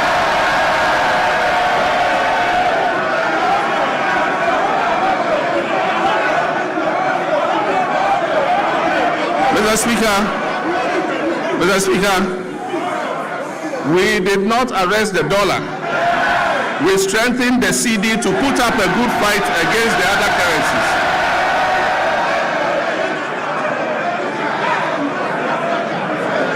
And I'm pleased to report to this House that the cedi appreciated by 40.7% against the US dollar and by 30.9% against the British pound and by 24% against the euro. Mr. Speaker, Ghana's economic turnaround is broad-based and comprehensive. All sectors of the Ghanaian economy have witnessed remarkable improvement in our first year in office. And most importantly, Ghana's economy has surpassed the 100 billion mark for the first time. And as I said, it is projected to place Ghana among the top 10 largest economies in Africa. Mr. Speaker, our reserves currently stand at $13.8 billion from $8.9 billion at the end of 2024. This covers 5.7 months of import. A key driver of this development has been the establishment of the Ghana Gold Board. By formalizing gold exports, we have reduced smuggling We have increased recorded exports in the artisanal and small-scale mining sector from 63.6 tons to 103 tons. And we've channeled that foreign exchange into our economy.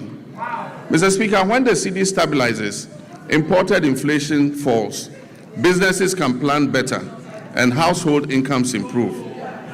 Mr. Speaker, as global uncertainty grows, it is necessary for us to reduce our country's exposure to external shocks, break the cycle of economic downturns, and safeguard our macroeconomic stability. Just last Wednesday, 25th February 2026, the Minister for Finance presented the Ghana Accelerated National Reserve Accumulation Policy to this House. Mr. Speaker, this policy seeks to strengthen our country's external resilience by increasing our international reserves to 15 months of import cover by the end of 2028, supporting long-term structural transformation while safeguarding macroeconomic stability. Mr. Speaker, it is forecast that gold prices will remain high over the next 3 years. And so this presents us with a unique opportunity to build an economic war chest to withstand any global economic shocks, to secure our macroeconomic stability and improve the standards of living of our citizens and build a lasting prosperity for future generations. This is what the GANRAP policy seeks to achieve. Mr. Speaker, we abolished nuisance taxes that were levied on Ghanaians between 2017 and 2024. These included the e-levy, the betting tax, the emission tax, the COVID levy, and so forth. Mr. Speaker, we have reformed VAT comprehensively.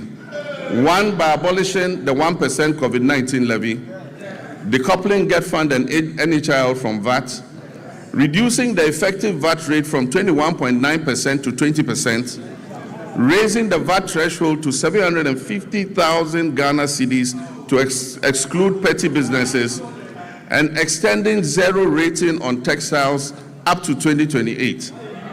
Mr. Speaker, these fiscal reforms have effectively put 6 billion Ghana cedis back into the pockets of Ghanaians. Interest rates have fallen from above 30% to currently between 18 and 20%, freeing up credits for businesses and households. And according to the Ghana Statistical Services, over 1 million Ghanaians have found employment between Q1 and Q3 of 2025. Mr. Speaker, and 950,000 Ghanaians have escaped multidimensional poverty over the same period. Mr. Speaker, I'm pleased to report that our external position has strengthened significantly.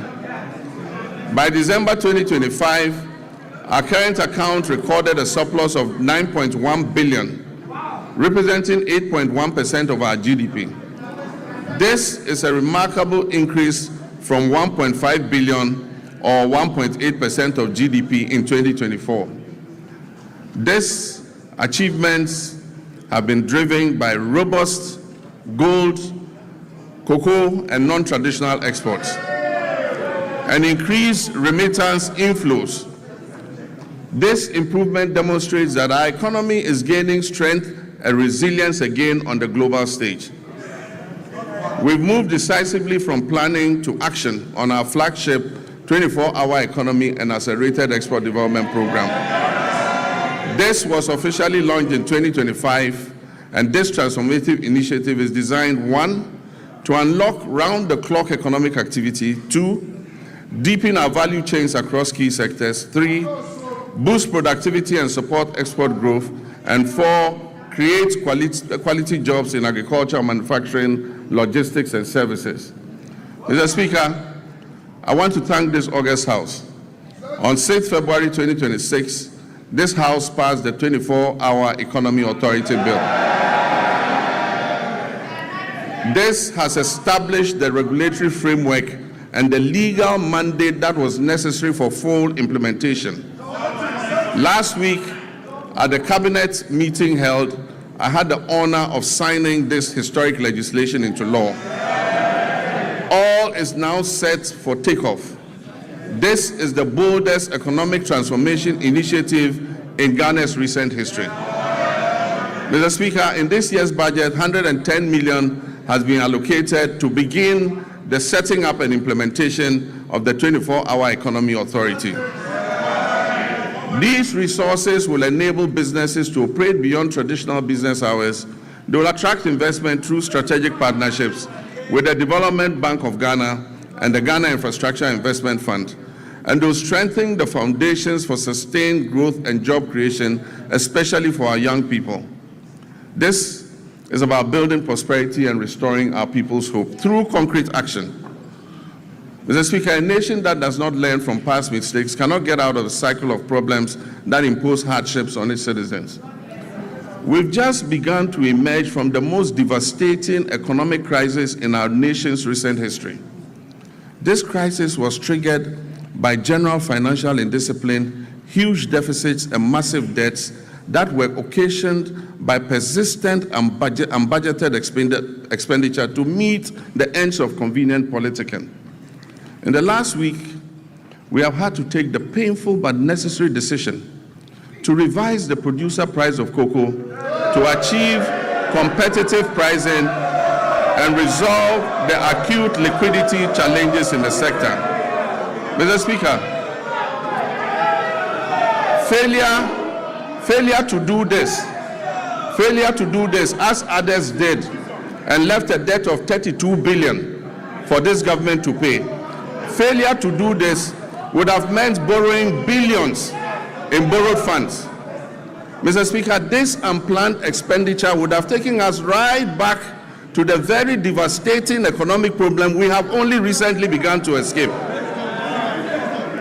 So, Mr. Speaker, while fully understanding the concerns and protests of our farmers, I can firmly assure them that the reforms announced by government will see a total transformation of the cocoa sector. And it will guarantee them a fair and transparent price that enables them to meet the cost of producing the commodity and making decent margins. Mr. Speaker, the difference between economic hardship and avoiding the same is the exercise of sound economic judgment. And I'm determined to take decisions that ensure our collective well-being and avoid the suffering of all our citizens. These are difficult decisions to take, but Mr. Speaker, I had to take them. Mr. Speaker, we are bringing legislation to this House to tighten our procurement processes by banning sole source contracts, except in exceptional circumstances. We'll also bring legislation to this House to make it mandatory to seek Parliament's prior approval before any government asset or property is leased out or sold. This includes lands and state enterprises. Mr. Speaker, last Tuesday, I caused the Minister of Finance to lay before this House the Value for Money Office Bill. This is a landmark measure, a fulfillment of yet another campaign promise to the good people of Ghana. And this is designed to decisively end waste, inflated contracts, abandoned projects, and chronic cost overruns that have for far too long drained the public purse. All these measures are intended to improve public trust and accountability. Mr. Speaker, in January 2025, we inherited an energy sector on the brink of collapse that had been precipitated by a severe financial crisis. The sector was burdened with a staggering debt of 80 billion Ghana cedis, strengthening the operational viability of key power producers. The 500 million World Bank partial risk guarantee, a critical risk mitigation instrument that was established in 2015 during my first term to safeguard the nearly 8 billion of private sector investment that was put into the offshore Cape Trade Points field, had been fully drawn down and exhausted. due to prolonged non-payment for gas consumed. Mr. Speaker, at the distribution level, the Electricity Company of Ghana was plagued by high commercial and technical losses, collecting only 62% of the energy it purchased from generators and declaring less than 50% of its collection into the cash waterfall mechanism. Mr. Speaker, the result was severe liquidity shortfalls and power challenges throughout 2024. In the petroleum sector, years of policy inconsistency, regulatory inefficiencies, a lack of transparency, prolonged licensing processes, and unresolved legal disputes over field unitization had eroded investor confidence. Consequently, crude oil production declined by approximately 32% between 2019 and 2024. It fell from 71.4 million barrels per day to 48.2 million barrels. Mr. Speaker, I'm pleased to announce that as of December 31st, 2025, government has fully repaid and restored the entire 500 million World Bank guarantee, including interest. This has reinstated the facility in full and reaffirmed Ghana's standing as a credible and reliable partner on the global stage. Mr. Speaker, I can also announce that we are paying for every gas we are consuming today. In addition, between January and December 2025, through carefully coordinated policy actions, the government settled all outstanding gas invoices that were owed to ENI and Vitol, amounting to approximately $500 million. And so Ghana is now fully up to date with its gas consumption obligations to the Sankofa partners.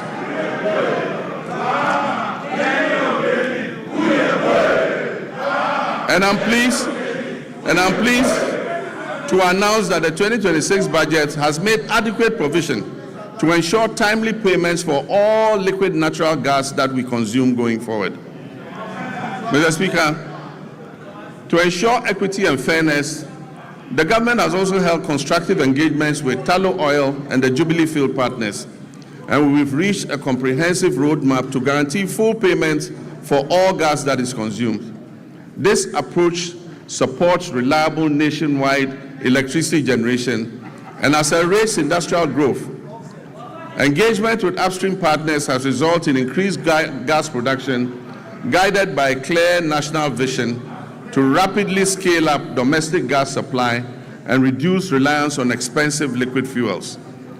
Mr. Speaker, beyond clearing inherited arrears, a robust framework has also been established to strengthen and monitor implementation of the cash waterfall mechanism. Another major milestone was the operationalization of the ECG's single holding account, which is overseen jointly by the Ministry of Energy and Green Transitions and the PURC.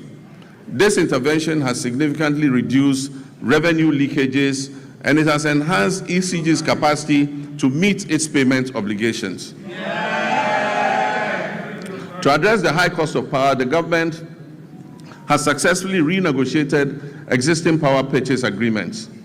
Engagement with the 9 independent power producers have resulted in a 250 million immediate savings and 1.1 billion of legacy debt restructured for payments between the period 2026 and 2028. These revised agreements will be submitted to Cabinet, and I'm pleased to inform you, Mr. Speaker, will be brought here to Parliament for ratification. Mr. Speaker, under the Rural Electrification Program, 200 out of the 400 targeted communities have been connected to the national grid, with a further 100 at various stages of completion. The national electricity access for Ghana today stands at 89.05. We are committed to ensuring that every Ghanaian has access to reliable, affordable electricity. It is worrying that the Electricity Company of Ghana continues to experience high power losses, with reports indicating that around 25% of generated power is lost.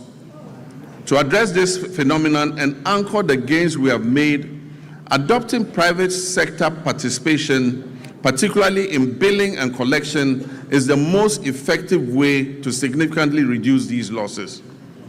Cabinet has approved the multiple lease method for concessions in the distribution utilities, and work is ongoing to implement this critical reform. Mr. Speaker, the Bui Power Authority has completed an additional 50 megawatts of solar power. In the distributed solar sector, 30 megawatts was achieved through rooftop installations, bringing our total installed capacity to 250 megawatts of solar, and this represents 5% of renewable energy in our entire generation mix. A few months ago, I broke ground for a 200 megawatt solar power project at the Dawa Industrial Zone, with the first 100 megawatts scheduled for completion in December 2026. The Ministry of Energy and Green Transitions is constructing 35 mini-grids to serve 47 islands and lakeside communities in the Oti, Savannah, and Bono East regions. The ministry will also supply 12,000 new smart net meters from the end of the first quarter of this year, 2026. And under the off-grid solar home system for public institutions, delivery of materials for the first phase of 350 systems has commenced. It means that public institutions are going to be fitted with solar to reduce their power consumption. Mr. Speaker, as part of the last mile electrification effort to achieve 99.98% universal access by 2030, the ministry has mainstreamed mini-grids into the National Electrification Scheme. Consequently, a feasibility study for the Afram Plains North District was completed for 100 communities to receive solar power, bringing the total number of islands and lakeside communities in the Afram Plains North and South to 150 that are ready for mini-grid solar electrification. I'm pleased to announce that the African Development Bank has committed to providing $100 million to fund the construction of renewable energy-based mini-grids for these communities. Mr. Speaker, we've signed a memorandum of understanding with the Jubilee and Tenfield partners to commit another $2 billion to additional investment in the Jubilee field. This will include drilling up to 20 new wells, the first wells being drilled in more than 9 years.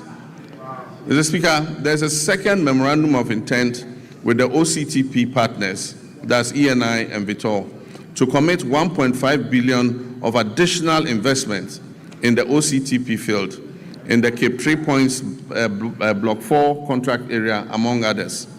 This agreement will significantly increase Ghana's oil and gas production, thereby enhancing energy security, domestic demand, and infrastructure development. Mr. Speaker, we're on course to revitalize the Ghana Cylinder Manufacturing Company through a strategic partnership with the National Petroleum Authority, Ghana Gas, and the Ghana Commercial Bank. This will boost production, ensure a steady supply of safe LPG cylinders, and strengthen local manufacturing. Mr. Speaker, I'm also pleased to announce to you that Tema Oil Refinery is back.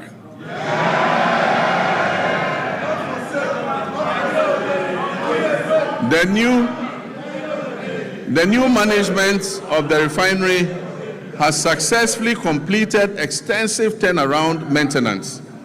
And I'm pleased to inform you that this August House that for the first time since 2018, the refinery has commenced processing of crude oil into petroleum products again. So, Mr. Speaker, let me assure our countrymen and women that the energy sector reforms continue unabated. I remain fully committed to turning around the sector, strengthening its foundations, and ensuring reliable, affordable, and sustainable energy security for our nation.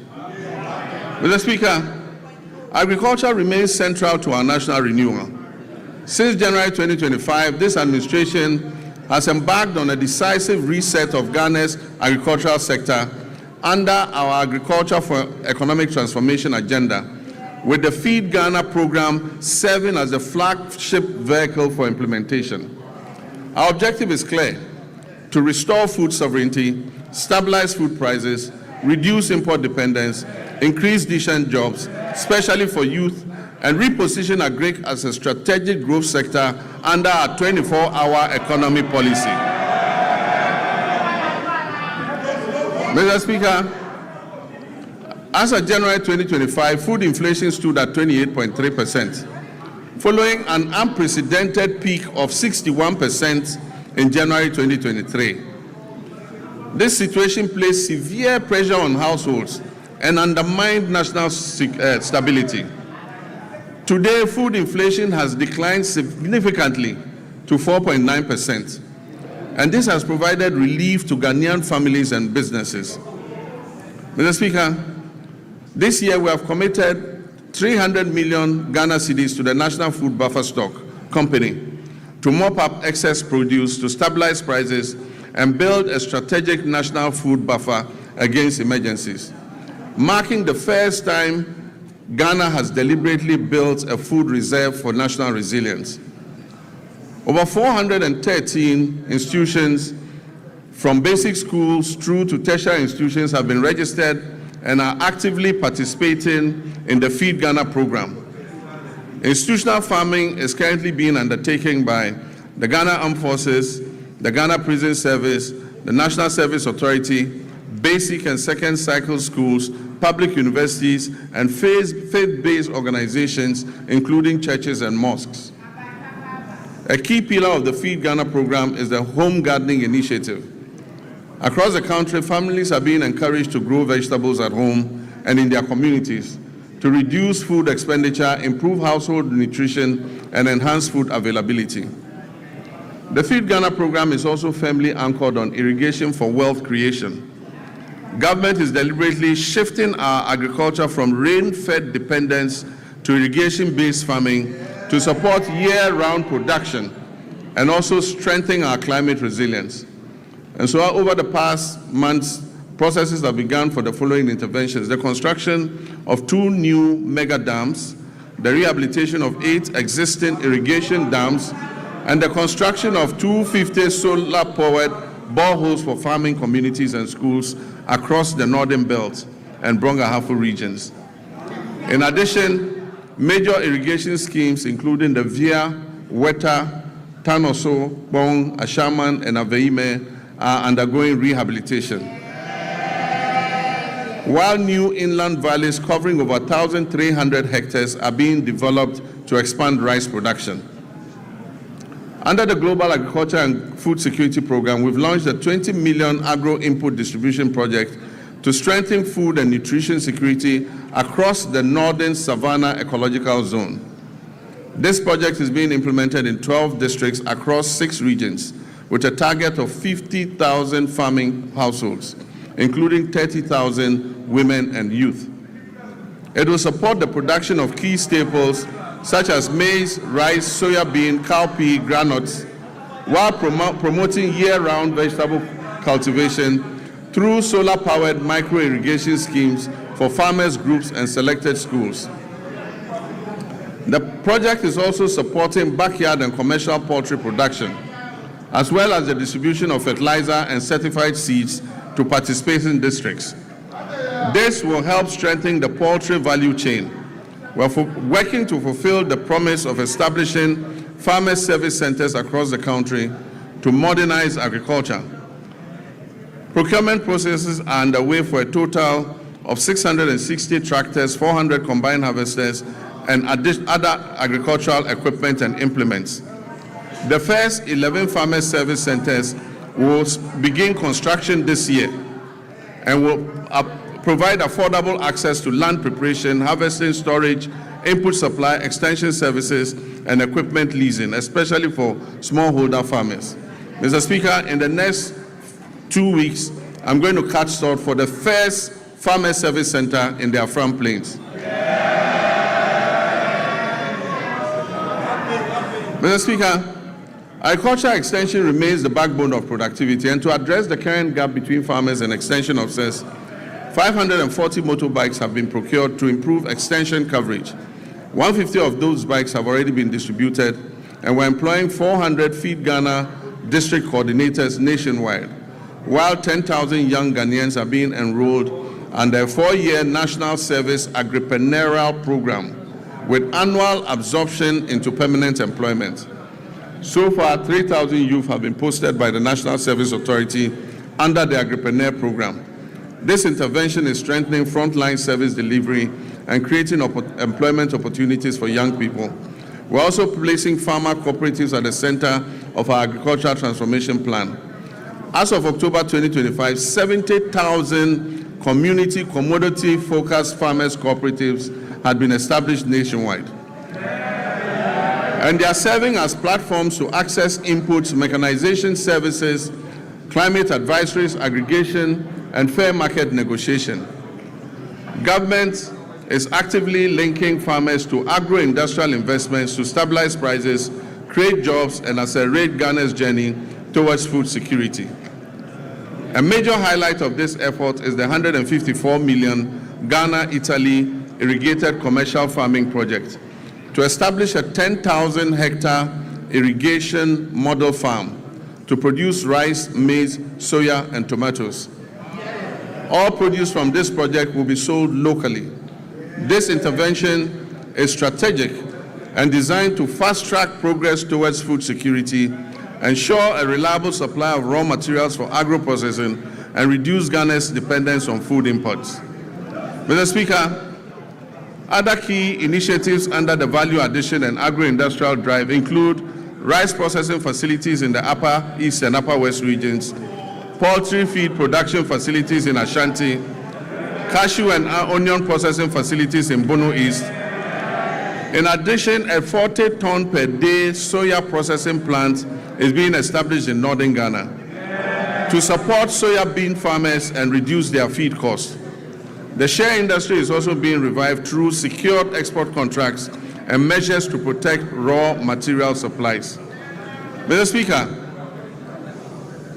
to reduce Ghana's 300 to 400 million annual poultry import bill, Ghana has launched a comprehensive poultry farm-to-table project.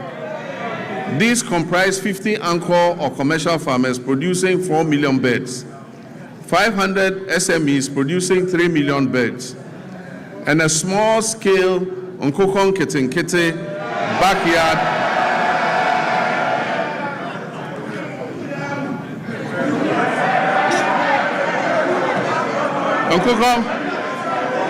and a small-scale Nkokon Kitinkiti backyard poultry program that is targeting 3 million birds nationwide, with emphasis on women and young children. Mr. Speaker, the Nkokon Kitinkiti program is underway as I speak. And the target is to reach 60,000 households. Even before I launched the Nkokon Kitinkiti program, 720 beds had been distributed during the pilot phase to 13,000 farmers in 12 districts. I recently opened a poultry processing factory in Bichim to support expected production growth in the poultry sector. Mr. Speaker, education is important and it remains pivotal to our national transformation agenda. In this regard, the year 2025 was both eventful and momentous for Ghana's education sector. I'm pleased to report that all the flagship initiatives and commitments that were contained in our Reset Agenda Manifesto have been faithfully honored during the year under review.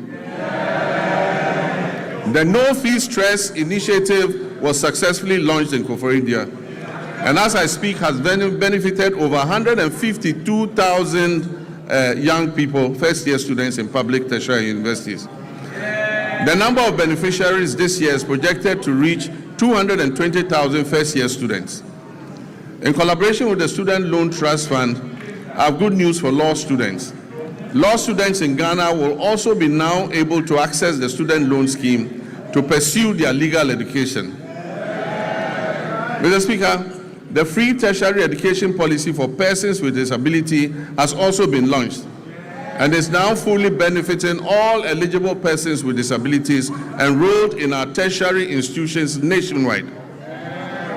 Mr. Speaker, the 2025 academic year saw a stable, uninterrupted supply of quality food to all our schools under the free senior high school program. Mr. Speaker, to further deepen coordination, accountability, and effectiveness in the education sector, this Honorable House passed several important pieces of legislation.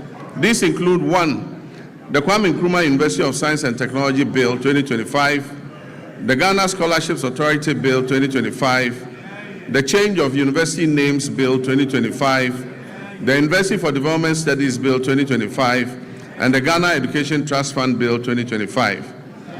To enhance private sector participation in the tertiary education sector, new legislation will be introduced in this House to ease regulatory bottlenecks and remove the requirement to charter, making it optional.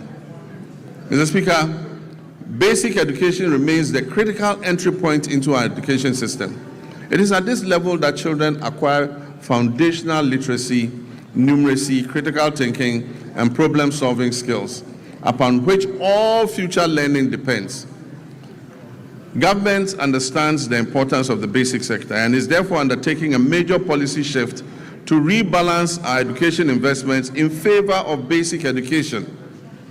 As part of this shift, the standards-based curriculum for kindergarten to primary 6 is currently under review to incorporate robotics, coding, and the responsible integration of generative artificial intelligence.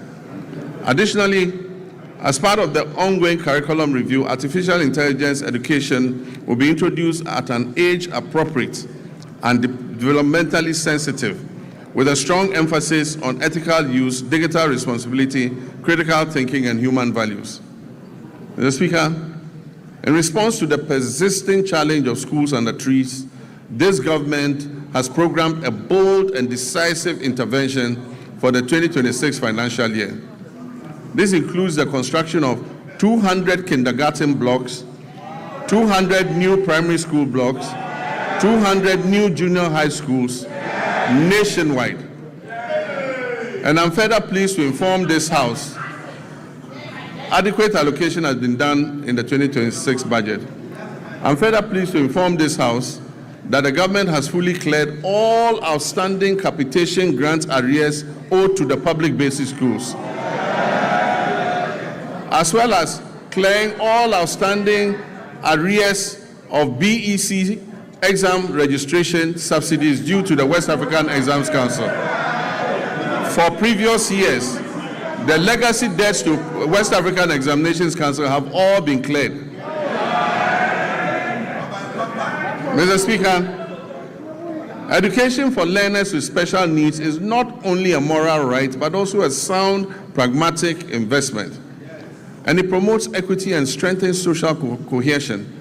In recognition of this, the amended Get Fund Act has established a dedicated, sustainable funding framework to implement free education for learners with special needs, beginning in the 2026 academic year. Government has also increased the daily feeding grant for students in public special schools from 8 cedis per day to 15 cedis per day.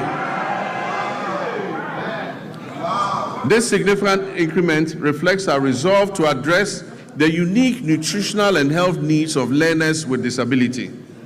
In addition, Mr. Speaker, we'll construct a modern state-of-the-art special needs school in Ho in the Volta region, and we'll rehabilitate and upgrade the existing special needs schools in Okropong, Ekwapim, in fulfillment of our pledge also to provide free sanitary pads to schoolgirls as part of efforts to improve menstrual hygiene and reduce absenteeism among female learners.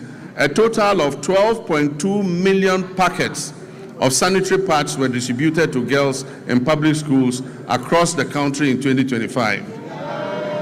Mr. Speaker, we allocated in this year's budget 292.4 million Ghana cedis to sustain the free sanitary pad initiative. This commitment aims to remove gender-specific barriers to education and ensure that no girl's education is interrupted due to challenges related to her menstrual hygiene.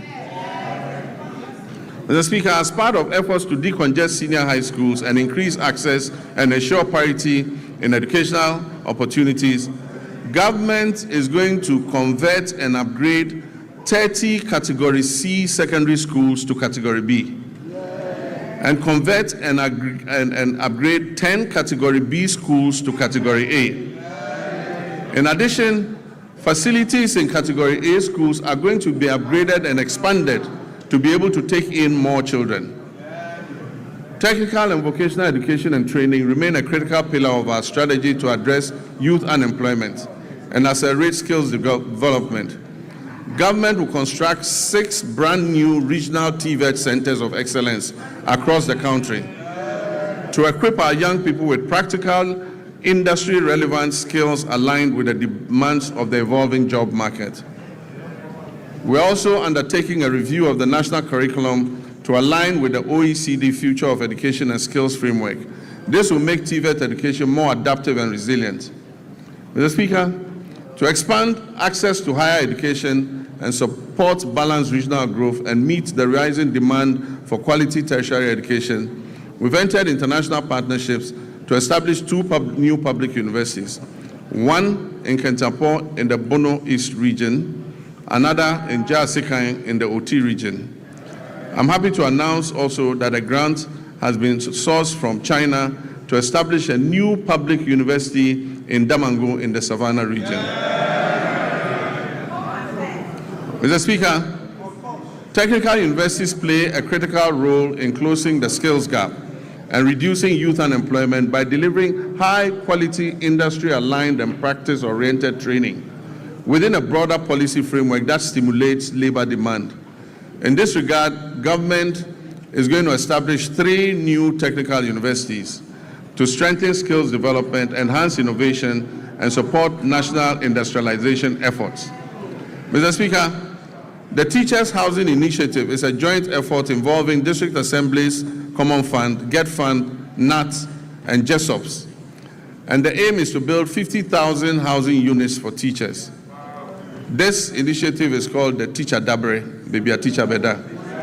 This partnership demonstrates our collective dedication to enhancing teachers' living conditions and boosting the retention of teachers, especially in rural and remote areas, and ensuring that teachers can live, work, and retire with dignity and security.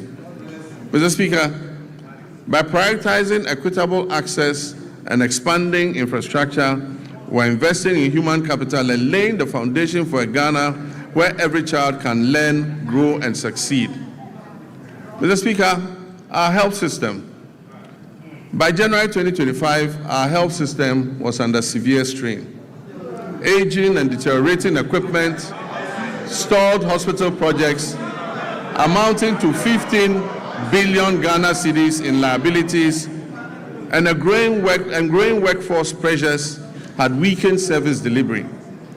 Over the past year, donor support to our health sector declined sharply from 19% of our total health budget to just 2.2% today, creating an annual financing gap of more than 2.4 billion Ghana cedis. The withdrawal of support from programs previously financed by partners such as the USAID exposed the vulnerability in essential supplies and services, particularly in remote and underserved communities. Faced with these realities, my government chose to act decisively. In 2026, direct government funding for health will account for about 72% of our total health spending. This is up from 56.8% in 2023. Core health allocations have risen to GHS 23.3 billion, and with national health insurance resources included, total health financing now stands at 34.7 billion Ghana cedis. This reflects our clear commitment to domestic financing and health sovereignty. At the same time, we have faced the growing burden of non-communicable diseases. Today, non-communicable diseases account for over 40% of all deaths in Ghana and remain a major cause of household poverty. To address this, the government established the Ghana Medical Trust Fund, otherwise called Mahama Cares.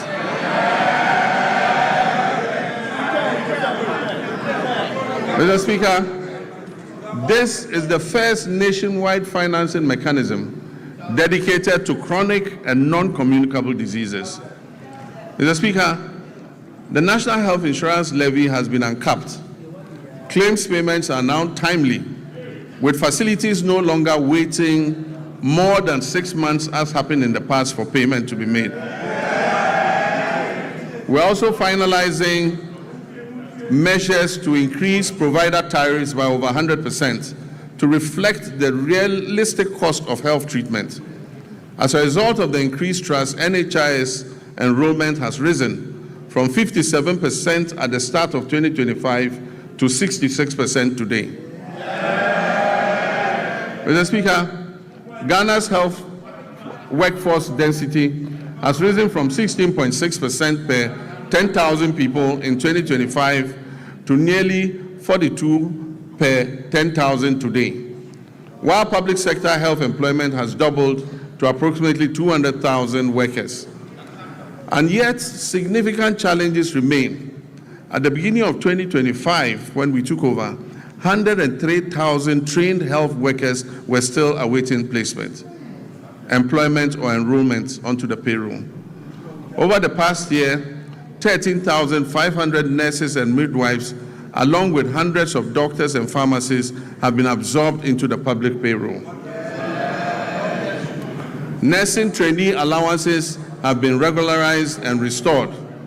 Application fees have been reduced, and the no-fee stress initiative introduced to ease access to training has been extended. Service conditions are being implemented to boost morale and retention. Looking ahead, government will expand recruitment and take necessary action to add more health workers onto the payroll. We will also correct the maldistribution of health workers through targeted incentives for health workers who agree to serve in underserved areas. Let me use this opportunity to appeal to our gallant health workers to accept postings to our underserved areas, seeing as it is a national call to duty, while we work to ensure that they have an enabling environment to do their work.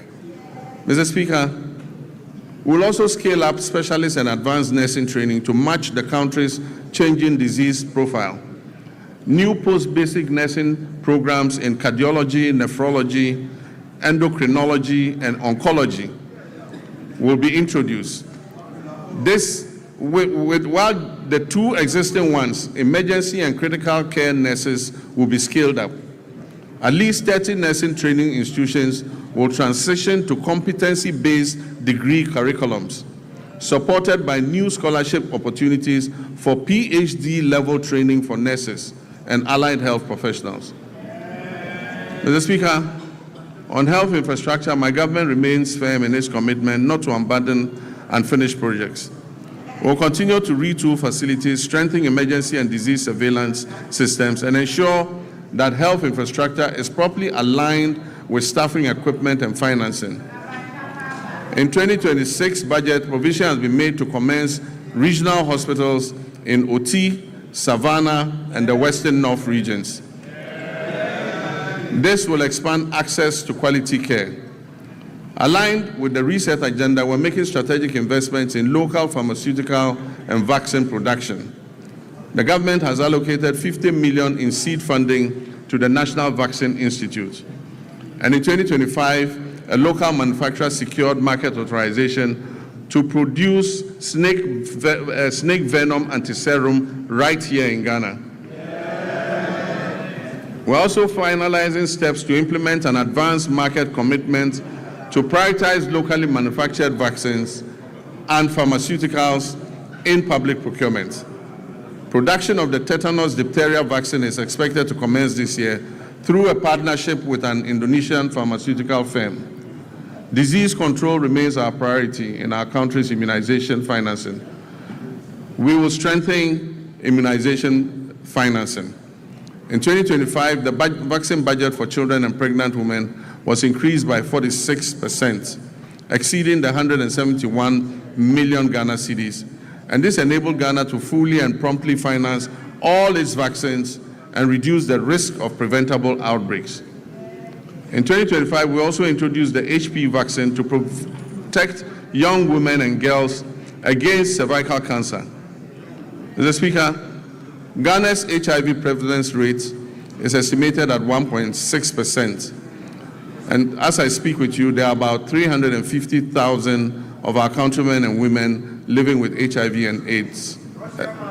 Mr. Speaker, although prevalence is low, some population segments and regions have significantly higher incidence than the national average. The Ghana AIDS Commission has been tasked with ensuring the availability of testing and antiretrovirals. This year, government will fully roll out a pre-primary health care program, removing all cost barriers at the primary level where it is most needed, while strengthening prevention, screening, and health promotion, especially for non-communicable diseases.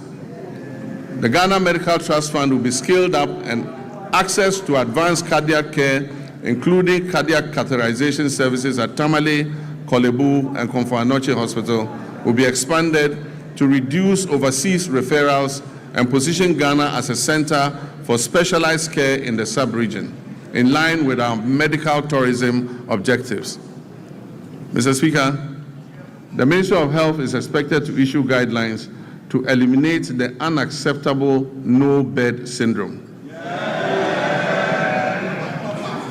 Patients facing medical emergencies must be received and given help, if even under makeshift conditions. You don't need to have a comfortable bed to save a patient. No patient must be turned away from any health facility they report to.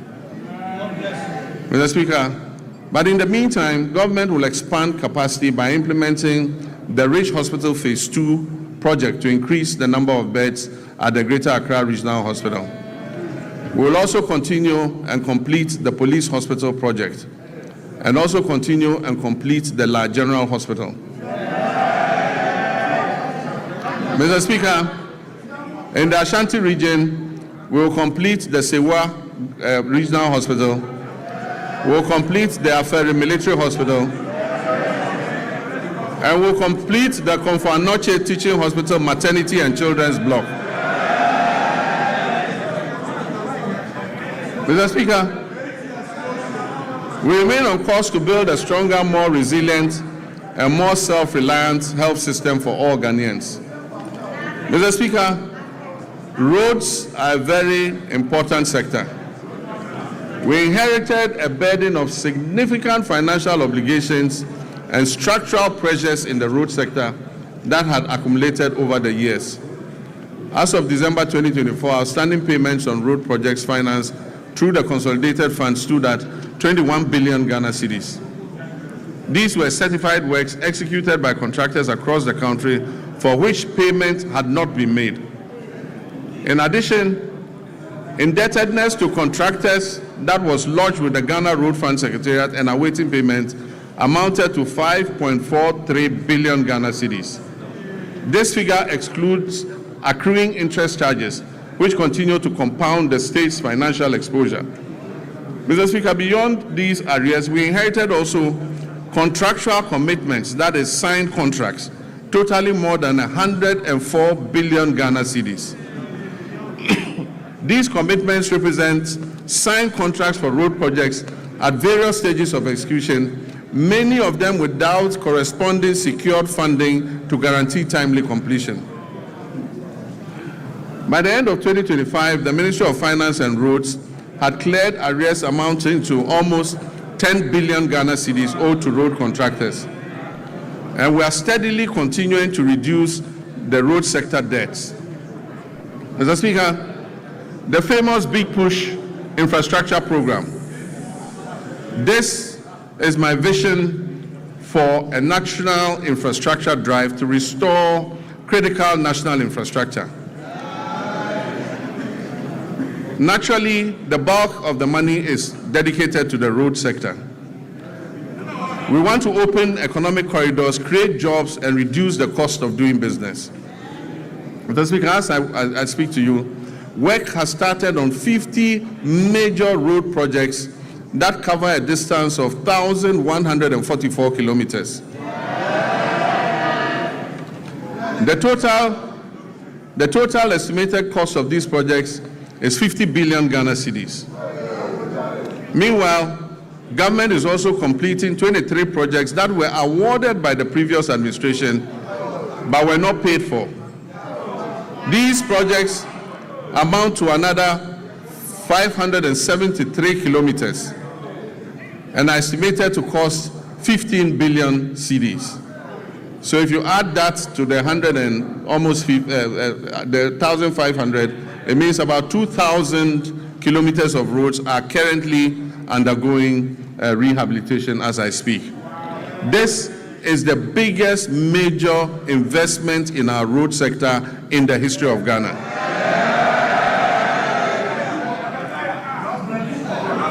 Across all 16 regions, 73 projects are advancing with significant visible progress expected by the end of the year.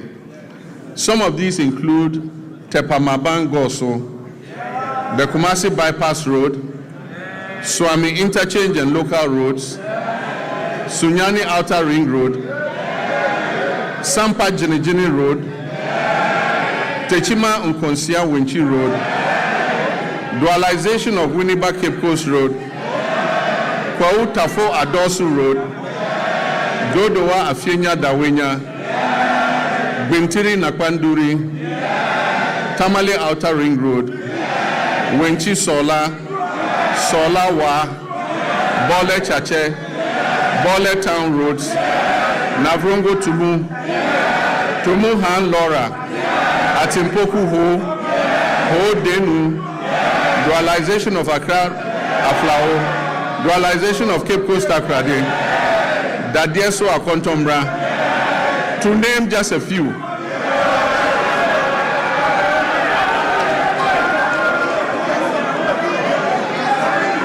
Mr. Speaker, other feeder roads are Akosombo Jakiti Kudukpe, Kudikope, Yeniam Junction Sedom, Apegusum Pakadan, Todome to Palime Gemini Road. Indeed, there are many others too numerous to mention. And as I said at the launch of the Big Push program, the whole of Ghana is going to become a construction site.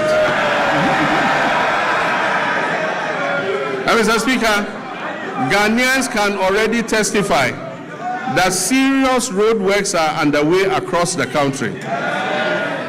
Mr. Speaker, the Accra-Kumasi Expressway will be a 198.7 kilometer, 6-lane high-speed motorway. This expressway is designed to connect Ghana's two largest cities, Accra and Kumasi, and it will reduce the traveling time between Accra and Kumasi to approximately 2.5 hours. Mr. Speaker, this new alignment will have 8 interchanges and will be Ghana's first true expressway. And so government has established the Accra-Kumasi Expressway Limited, which is a subsidiary of the Ghana Infrastructure Investment Fund, as the concessionaire that will be mandated to design, to finance, construct, operate, and maintain the expressway, with the Ministry of Roads and Highways as the contracting authority. The project delivery is structured as a long-term concession of up to 50 years. Mr. Speaker, this expressway will be Ghana's first purpose-built expressway with limited access points, so goats and sheep cannot cross at any point. Mr. Speaker, it's designed for higher speed limits and modern safety infrastructure to reduce travel time and improve road safety. Preparatory activities, including feasibility studies, the detailed designs and cost assessments are currently underway. This major road construction work aims to improve mobility, safety, and trade while connecting communities to markets and essential services. Mr. Speaker, the Eastern Corridor. We aim to complete all unfinished segments of the Eastern Corridor Road by the end of 2027. Mr. Speaker, we'll continue and complete the 27.7 Accra-Tema Motorway and Extension Project. And this includes reconstructing the Accra-Tema Motorway into a 4-lane expressway with 3-lane service roads in both directions, and interchanges at Ashaman. Where you have the Ashaman underbridge, it will now be an interchange. There will be another interchange at Community 18 and Teshi Link. Mr. Speaker, it also involves remodeling the Tetekwashi interchange. Construction works are ongoing and progress is at 32%. Mr. Speaker, other important projects include the Kumasi Inner Ring Road, the Volivo Bridge over the Southern Volta River, the Dambai Bridge over the River Oti, and the Adoso Bridge over the River Afram at Eche Amanfrom. Mr. Speaker, the Ministry of Roads has received cabinet approval to reintroduce road tolls on our roads and our bridges. Mr. Speaker, this time using advanced technology to improve efficiency, transparency, and avoid leakages in revenue generation. Preparatory work is underway to ensure the reintroduction of tolling operations this year. Mr. Speaker, there is no doubt that an effective and efficient transport system is integral to any economic development plan. So to improve public transport services in the country, government is supporting Intercity SCC Coaches Limited, Metro Mass Transit Limited, and the private road transport operators to renew their fleets. Currently, a total of 300 buses have been procured to improve road transport. The initial batch of 100 buses is scheduled to arrive in the country by the end of the first quarter of this year.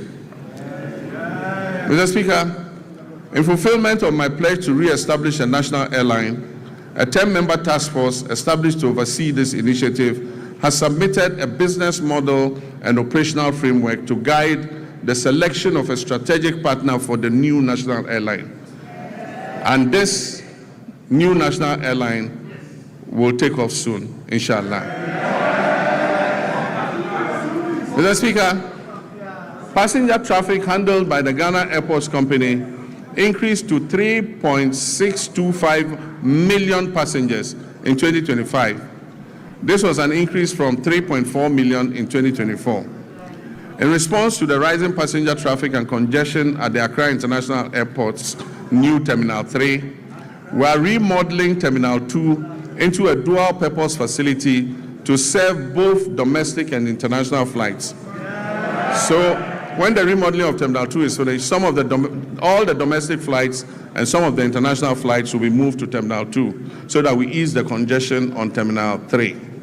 This will improve operational efficiency and enhance the overall passenger experience. Mr. Speaker, Accra's Terminal 3 remains amongst the best in Africa. A new concourse will link Terminal 2 and Terminal 3 so that passengers arriving in Terminal 2 and having to move to Terminal 3 won't have to come out and walk. They'll go through the concourse. Mr. Speaker, Terminal 3 is going to be supported by a new 7-story floor car park. It will also have an airport hotel and retail amenities to service the passengers. Mr. Speaker, runway expansion and overlay is currently being undertaken to strengthen the Accra International Airport's runway. Mr. Speaker, we will also begin work on new regional airports in Sunyani, in Bolgatanga, and Wa. In Sunyani, the current location of the airport is not appropriate to extend the runway, and so we have to move and build a new airport at a different location. Bolgatanga, the site has been acquired and work will commence. Wa also, we have to move the airport from where it is because it almost intersects the road and the airport slopes upwards, making it inappropriate for air travel. Mr. Speaker, we are also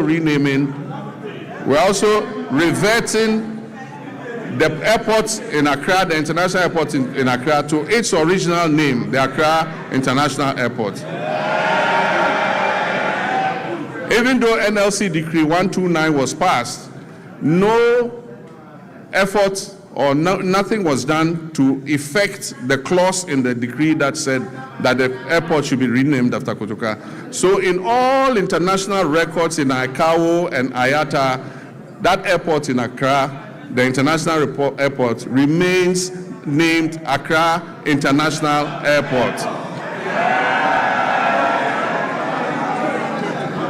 Mr. Speaker, we are working to fully operationalize the Tema-Mpakadang rail line to maximize passenger and freight traffic between Tema and the north using the Volta Lake waterway. The Western and Eastern railway lines will continue to be modernized in partnership with the private sector. These projects are aimed to support the efficient transport of container and bulk cargo to and from our ports, as well as to facilitate the efficient haulage of minerals from mines in Usuta, Awaso, and Yinehing to the Takoradi port, while also providing passenger transport along the respective rail corridors. Mr. Speaker, as part of the 24-hour economy initiative, a new 24-hour operation has started at Tema Port, allowing access to port services around the clock. This development enables importers to clear their goods at any time, significantly easing congestion at the terminals like the transit terminals, the reefer terminal, and the Golden Jubilee terminal.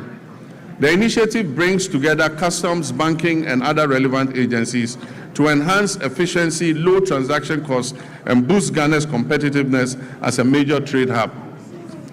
Cabinet has reviewed the designs and feasibility study for the Keita Port and directed the Ghana Ports and Harbours Authority to present an action plan and a roadmap for the realization of the project at the earliest possible time. Mr. Speaker, the Driver and Vehicle Licensing Authority, as part of its expansion efforts, has established a new operational office at Adenta Bus Terminal in Accra. If you need any service in the night from DVLA, go to Adenta. There's an office open there day and night. Mr. Speaker, this modern facility operates around the clock, providing continuous service to improve accessibility and convenience for our motorists in Adenta municipality and the whole general Accra area. Mr. Speaker, communications is important, and under the Rural Telephony and Digital Inclusion Project, implemented through the Ghana Investment Fund for Electronic Communications, GIFEC, we extend voice and data connectivity to unserved and underserved communities. We've targeted the construction of 2,016 cell sites all over underserved and unserved communities. 1,561 of these 2,016 cell sites have been constructed, and of this number, 1,144 have been activated. Work is ongoing to activate the remaining 417 sites. Preparations are also well underway to commence construction of the remaining 455 sites. Mr. Speaker, under the School Connectivity Initiative, over 62,000 digital resources have been uploaded to the Ghana Knowledge and Skills Bank, enabling seamless access across multiple devices, from PCs to laptops to tablets and smartphones, for more than 600,000 users, including teachers, students, and researchers. Mr. Speaker, as part of the government's research agenda to ensure Ghanaian youth acquire essential digital skills for the modern global economy, I launched the 1 Million Coders program in March 2025. This initiative aimed to train 1 million Ghanaians in key digital areas, including data analytics, data protection, cybersecurity, the metaverse, and artificial intelligence over 4 years. Phase 1 of the program, that is the pilot phase, saw hundreds of trainees complete their training programs in person across 4 training centers that were established in Accra, Kumasi, Sunyani, and Bolgatanga. Mr. Speaker, phase 2, which will include virtual sessions, is set to commence this year, with expanded training centers and an increased number of beneficiaries, we project that 400,000 young Ghanaians will be trained this year. And this will build up to the numbers approaching 1 million. Mr. Speaker, the fight against corruption has remained a defining priority of my government and represents a central pillar of our commitment to good governance and accountability and the prudent management of public resources. Mr. Speaker, we've made progress through strengthened collaboration among law enforcement agencies, financial intelligence institutions, and prosecutors. These efforts have led to initiation of criminal proceedings and asset forfeiture proceedings against some individuals and entities implicated in financial crimes against the state. But yes, I agree with the sentiments of Ghanaians that we must press harder on this accelerator. As of December 2025, IOCO has recovered more than 600 million Ghana cedis. The office has investigated 462 cases, with 15 currently under prosecution. It has dismantled transnational carjacking syndicates and has recovered 29 luxury vehicles that were stolen. Mr. Speaker, the government remains resolute that corruption will not be tolerated, regardless of status or political affiliation. The Attorney General's office will continue to use both criminal prosecution and non-conviction-based assets recovery mechanisms to ensure that stolen public resources are returned for national development. Mr. Speaker, I understand that a large majority of Ghanaians are impatient to see those who abuse their public trust in office held to account. Mr. Speaker, there were periods when, under military regimes and unconstitutional governments, extrajudicial means could be used to exact retribution against persons perceived as corrupt or who had abused the mandate given to them by the people. Mr. Speaker, this may have appeared as swift justice, but many regrettable excesses were recorded. In 1992, we overwhelmingly adopted the 1992 Constitution to accept governance by the rule of law. On 7th January, when I swore the oath of office before the people of Ghana, I swore to uphold the 1992 Constitution. I may be as impatient as everyone else to see justice done, but painstaking investigations must be conducted, dockets must be prepared, charges must be filed, and the accused must have their day in court, including appealing, even on the smallest point of law, to higher courts. This process is necessary to protect us all against abuse or ill treatment of citizens and to ensure that only those guilty of offenses against the state are punished. As President Mills of blessed memory said, he said, and I quote, "The wheels of justice grind slowly, but they grind exceedingly fine." Mr. Speaker, let me reassert my determination to uphold the accountability of public office holders to the people of Ghana. We have laid the Public Officers Code of Conduct Bill before Parliament. This bill codifies the conduct of public officers and makes breaches thereof punishable. I wish at this juncture to thank His Lordship, the Chief Justice, for establishing additional specialized high courts to address breaches identified in the Auditor General's report.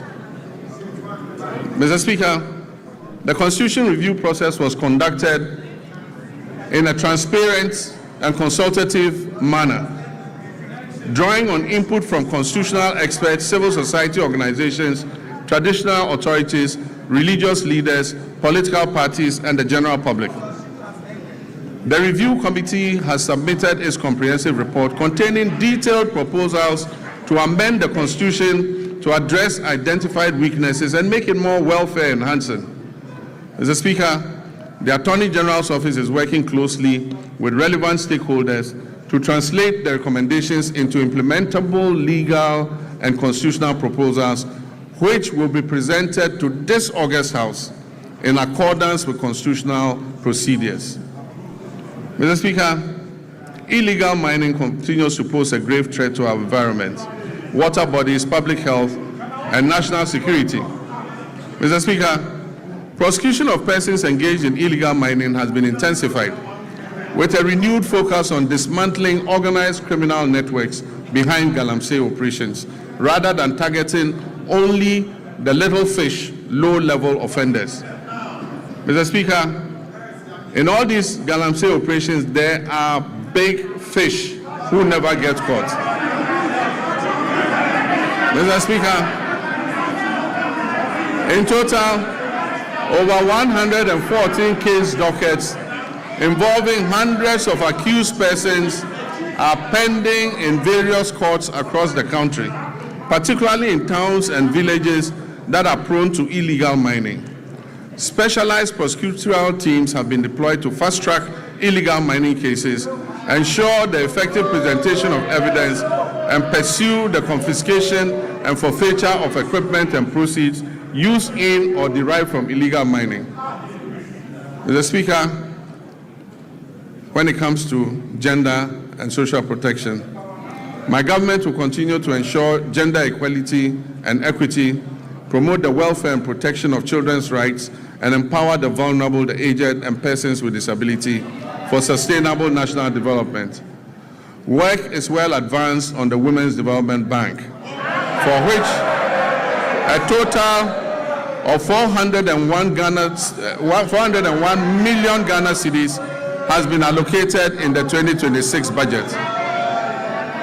The coming months will see a full rollout of this monumental policy to empower Ghanaian women and women-owned businesses economically and financially.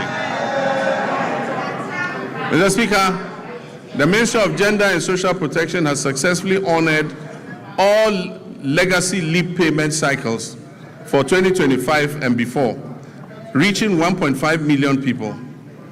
It has also ensured the full implementation of the Ghana School Feeding Program in over 12,000 public schools across all 261 districts of this country.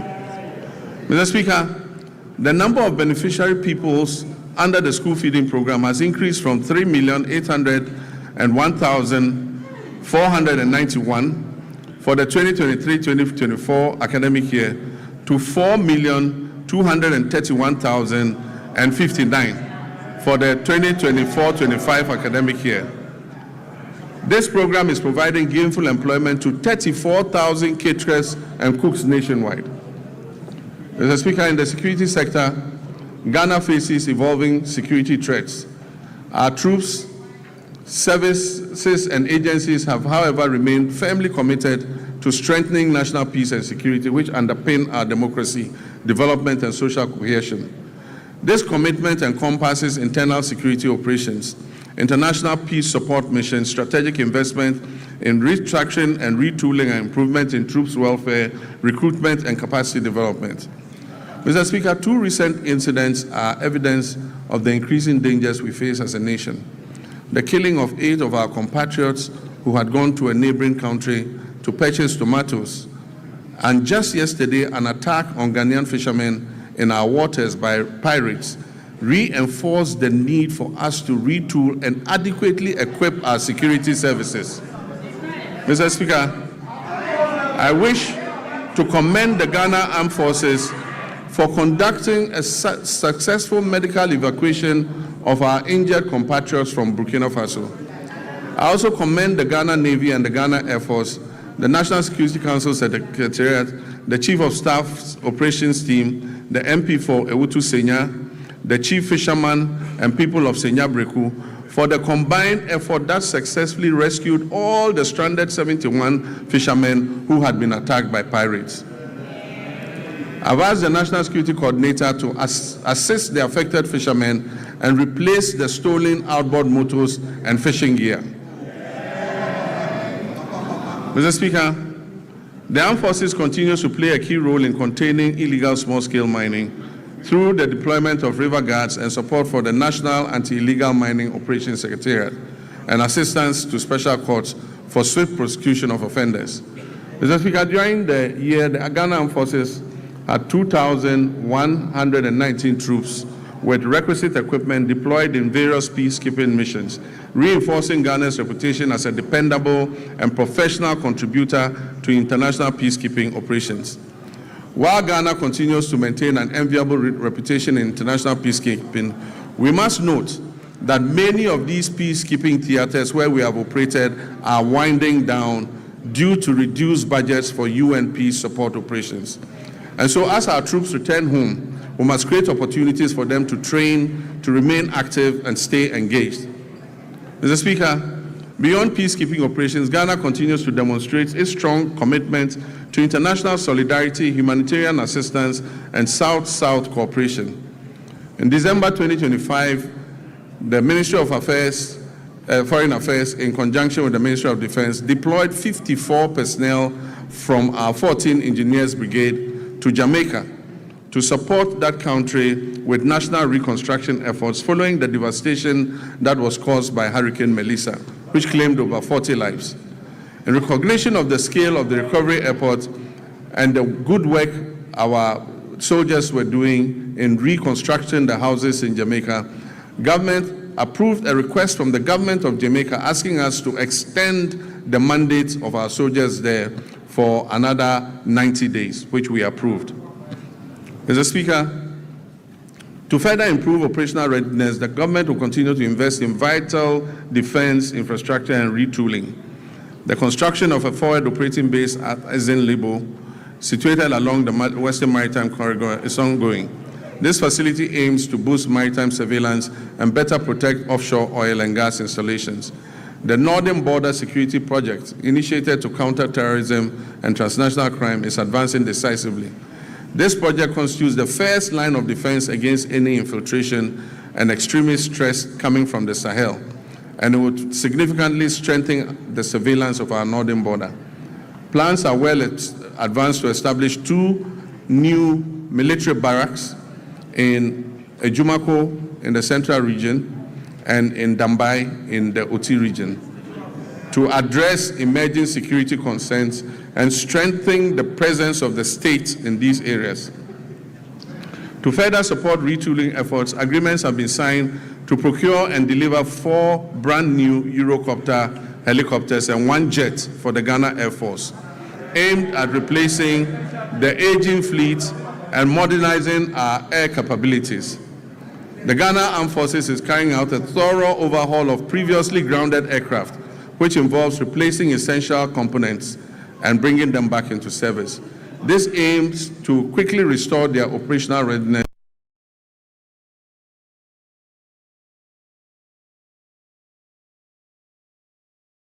for the Ghana Armed Forces to enhance mobility and boost troop morale. It forms part of a broad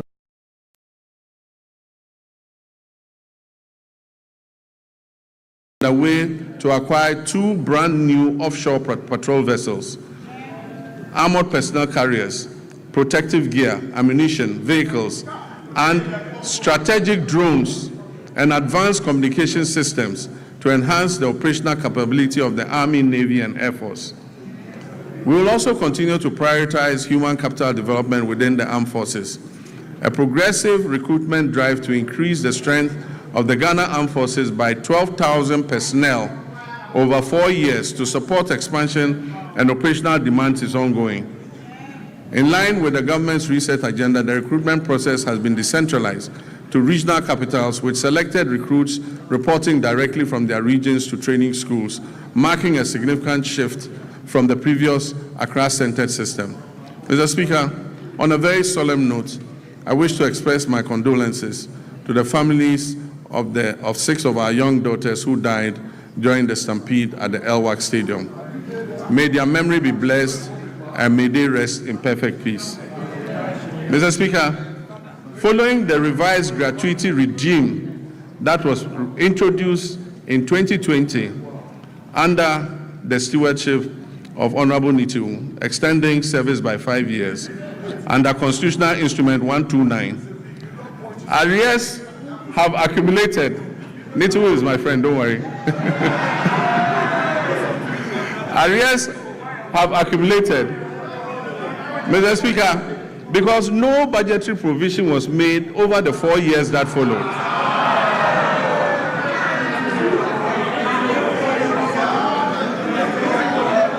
Afenyo, when we all leave politics, I and Nitu are going to the same place in the north. You go to Winneba. Don't worry, we are brothers. Mr. Speaker, this has resulted in over 1 billion Ghana cedis owed to approximately 3,000 personnel across all the different ranks.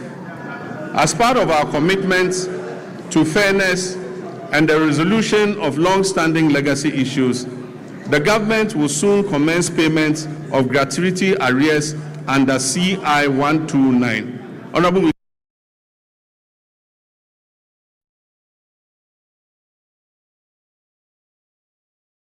by the current military high command with the Ministry of Finance and the Ministry of Defense, a structured implementation plan has been agreed upon. This will bring closure to the issue that has been outstanding since 2020, and it will ensure that affected personnel receive their rightful entitlements. Mr. Speaker, the Ghana Police Service has also received 40 armored vehicles and 100 pickup trucks to enhance their operations. Other security agencies such as the Fire, Prisons, Immigration, BNI, and Narcotics Control Commission will also be retooled to enhance their efficiency. Mr. Speaker, let me take this moment to commend the IGP and his men for the recent major successes they are chalking in bringing dangerous criminals to justice. The trust of the Ghanaian people in their police service is rising again, and I urge you to keep up the standard. Mr. Speaker, Ghana's foreign policy remains a central instrument for advancing our national development, for safeguarding our sovereignty, and projecting our values on the global stage. Our environment is characterized by profound geopolitical shifts, economic uncertainty, climate-related challenges, and evolving security concerns within our sub-region. Government has taken deliberate steps to ensure that Ghana's engagement with the world is purposeful, strategic, and responsive to the needs of our people. In this regard, the Ministry of Foreign Affairs has stepped up efforts to align Ghana's external relations with our domestic development priorities. Mr. Speaker, in West Africa, Ghana continues to pursue a policy of good neighborliness, solidarity, and constructive cooperation with all countries in the sub-region. We remain firmly committed to the vision of a peaceful, stable, prosperous, and integrated West Africa, grounded in mutual respect, dialogue, and collective responsibility.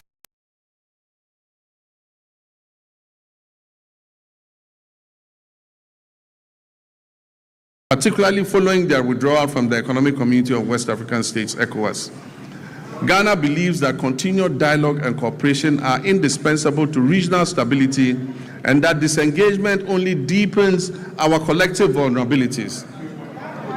At the continental level, Ghana continues to play an active, principled, and forward-looking role in advancing the African Union's strategic priorities. Today, Ghana currently holds the following prestigious positions. We are AU champions on reparations. We are AU champions for African financial institutions. And Ghana is also the AU champion for gender equality and women's empowerment. Mr. Speaker, I'm humbled by my election as the first vice chairperson of the African Union at the 39th ordinary session of the AU Assemblies of Heads of State and Government held recently in Addis Ababa, Ethiopia. Mr. Speaker, it is also gratifying to note that my colleague leaders in West Africa have declared me, John Dramani Mahama,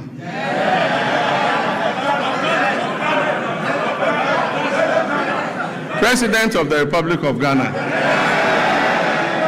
and Commander-in-Chief of the Ghana Operations. They have declared me unopposed, by the grace of God, sole candidate for the position of chairperson of the African Union when the rotating chairmanship returns to West Africa in 2027.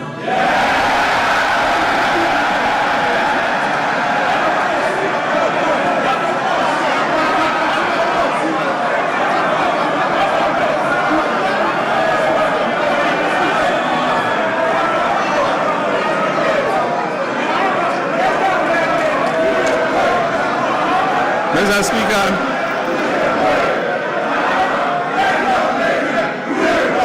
Mr. Speaker, during the 80th session of the United Nations General Assembly, I raised Ghana's voice to call for a comprehensive reset of the United Nations to better reflect the current realities and particularly the role of Africa in global governance and fairness in international financial systems. In line with our multilateral commitments, Ghana announced plans to table a United Nations resolution that recognizes the transatlantic slave trade as the gravest crime against humanity, and promoting an agenda of acknowledgement, reparative justice, and cultural restitution. Mr. Speaker, I'll formally present this resolution, which has been endorsed and adopted by the African Union unanimously, to the UN in March of this year for consideration by the UN General Assembly. Mr. Speaker, passports have never been easier to acquire than under this regime. Mr. Speaker, the Foreign Ministry of Foreign Affairs has established 7 new passport application centers in Upper East, Oti, Ahafo regions, Bono East, Northeast, my own region, Savannah, and the Western North region. Mr. Speaker, with this expansion, all 16 regional capitals now host passport application centers, marking a major milestone in the decentralization of passport services. Mr. Speaker, to address systemic delays, the ministry implemented a 24-hour passport production operation at the head office. This enabled the clearance of an inherited backlog of over 40,000 passport applications. As a result of these reforms, Ghana's passport administration now operates with 0 backlog, guaranteeing passport delivery within 15 working days. If you like, try it. Apply for a new passport. Within 15 days, you will receive your passport.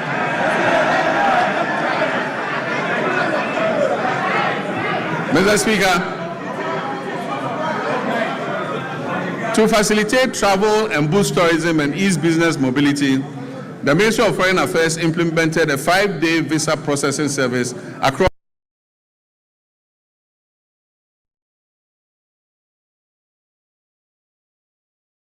Currently, significant progress has been made in the design and procurement phase of a national e-visa platform with a targeted rollout plan for 2026. This means if you apply for visa, you apply online and the visa is approved online. You don't need to go to the Ghana embassy to apply. Ghana has also secured new visa waiver agreements with 11 countries to facilitate people-to-people exchange. It means for those 11 countries, Ghanaians don't need passports to go there.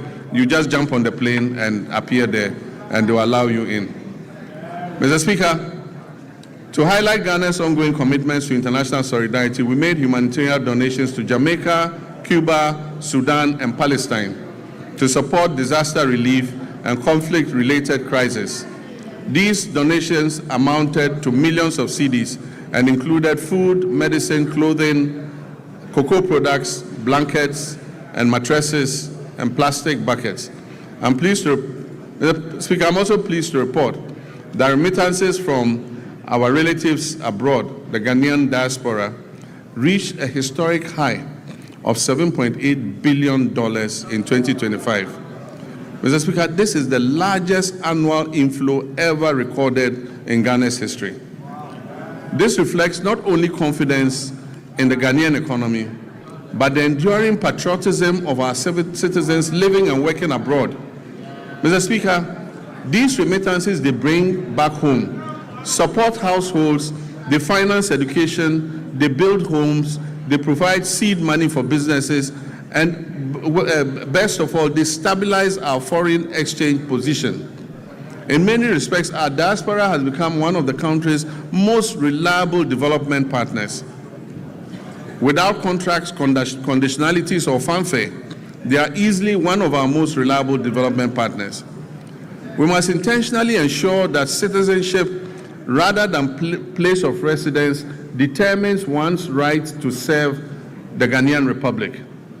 Ghanaians worldwide who pledge allegiance to this country of theirs and make substantial contributions to its development should not be barred from active participation in public affairs, including the opportunity to hold public office, provided there are appropriate measures to ensure loyalty and accountability. Mr. Speaker, I'm personally in support of the bipartisan bill currently before this House, seeking to address this matter. And it is my hope that it will be passed expeditiously so that our compatriots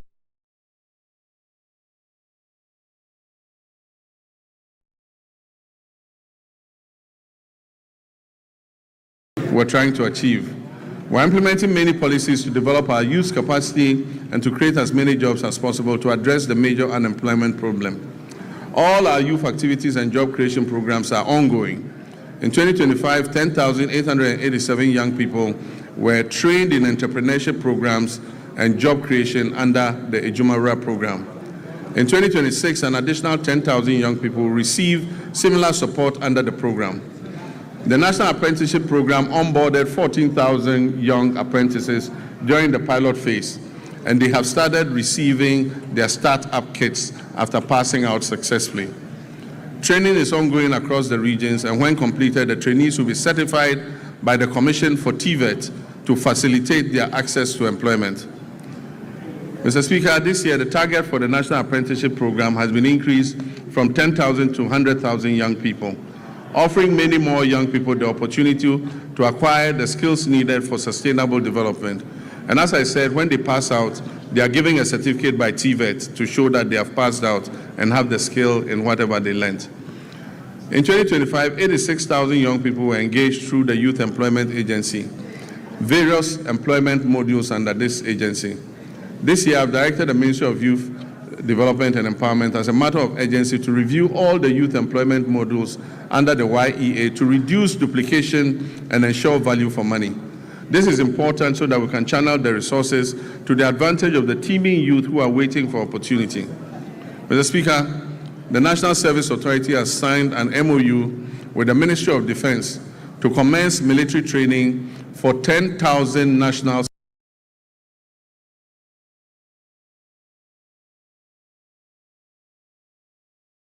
service personnel will receive call-ups to report at various military centers for training. Mr. Speaker, this was a program initiated by our late Minister for Defense of Blessed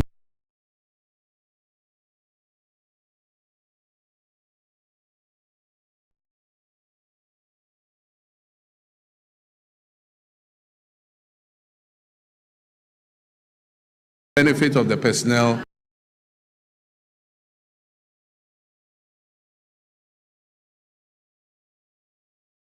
in Ghana's trade and agribusiness and industrial sectors to boost our competitiveness in export markets, encourage value addition, and generate employment for Ghana's large youth population. My recent visits with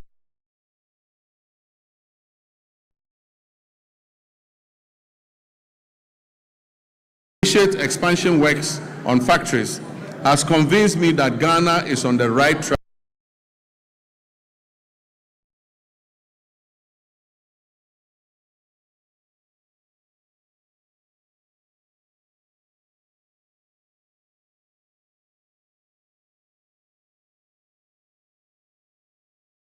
First step, we are collaborating with private sector to establish 3 new garment factories in Eastern Region, Central and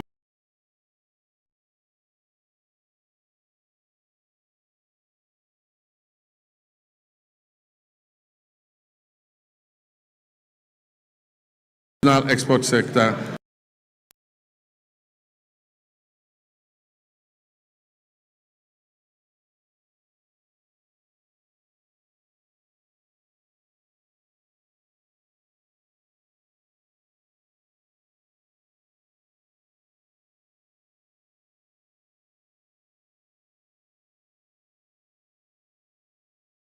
of the overall 33.8% of industry's share of gross domestic product in 2025. It emerged as a leading contributor within the industrial sector. The sector generated export earnings of approximately 15.25 billion, accounting for 65.37% of Ghana's total export receipts, out of a total of 23.3 billion. Mr. Speaker, the abolition of value-added tax on mineral exploration activities is expected to significantly reduce upfront costs for investors, improve project economics, and stimulate increased greenfield and brownfield explorations across the country. The fight against galamsey remains complex and demands a multi-dimensional response that integrates strong enforcement, the application of technology, sound regulation, and active community participation. The Ministry of Lands and Natural Resources, in collaboration with the Ministry of Transport and Ghana Revenue Authority and the Ministry of Finance, has registered 1,808 pieces of earth-moving equipment at the ports, of which 1,033 have been fitted with trackers and are being tracked. The protection of our water bodies and forest reserves is ongoing with the deployment of 1,634 blue water guards across Western North Savannah, Upper West, Bono, Eastern Ashanti, Central, Volta, and Northern regions. This nationwide deployment aims to strengthen surveillance, improve rapid response, and enhance on-the-ground enforcement against illegal mining activities that threaten critical water bodies, forest ecosystems, and livelihoods. Mr. Speaker, NIMOS will maintain regular coordinated operations across all 21 identified hotspots to prevent re-entry of illegal miners into these reserves. While temporary deployments yielded positive results, they proved insufficient for sustained enforcement. Mr. Speaker, in the works housing and water subsector, these are vital pillars of Ghana's national development, shaping sustainable livelihoods through reliable water supply and affordable housing that enhance citizens' well-being. Sea defense works are ongoing. We've successfully completed works at Komenda, Ningo Pram, and Elmina. Together, these three projects have protected approximately 15 kilometers of our coastline and safeguarded lives and livelihoods and property. In March 2025, I visited Solakope, Agaveji, and Amutinu in the Ketu South municipality, where tidal waves had displaced thousands of residents. We made a firm commitment to address the devastation. Mr. Speaker, through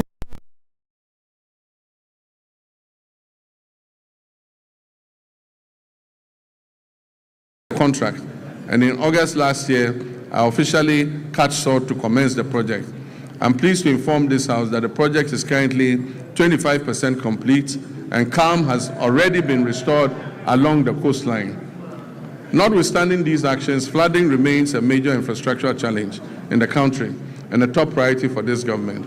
A task force on flooding is in place and coordinating the national mitigation efforts against flooding.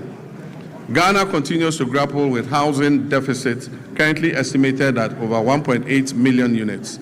Some significant strides have been made in the housing sector. In line with government's earlier commitments to complete all ongoing housing initiatives, we have successfully concluded the joint venture arrangement which we inherited for the completion of the Saglemi housing project. The Attorney General is reviewing all related documentation to finalize and commence the project. When these projects are finished, it will increase the number of housing stock available. The TDC in Ghana is also steadily advancing work on 800 housing units under the Akpon Affordable Housing Project at Tema Community 26. To position TDC Ghana as a key player in Ghana's housing industry, I performed a sword cutting ceremony last year for what they call the Oxygen City Housing Project in Ho of all places. That project seeks to address Ghana's housing deficit by developing 1,000 affordable housing units.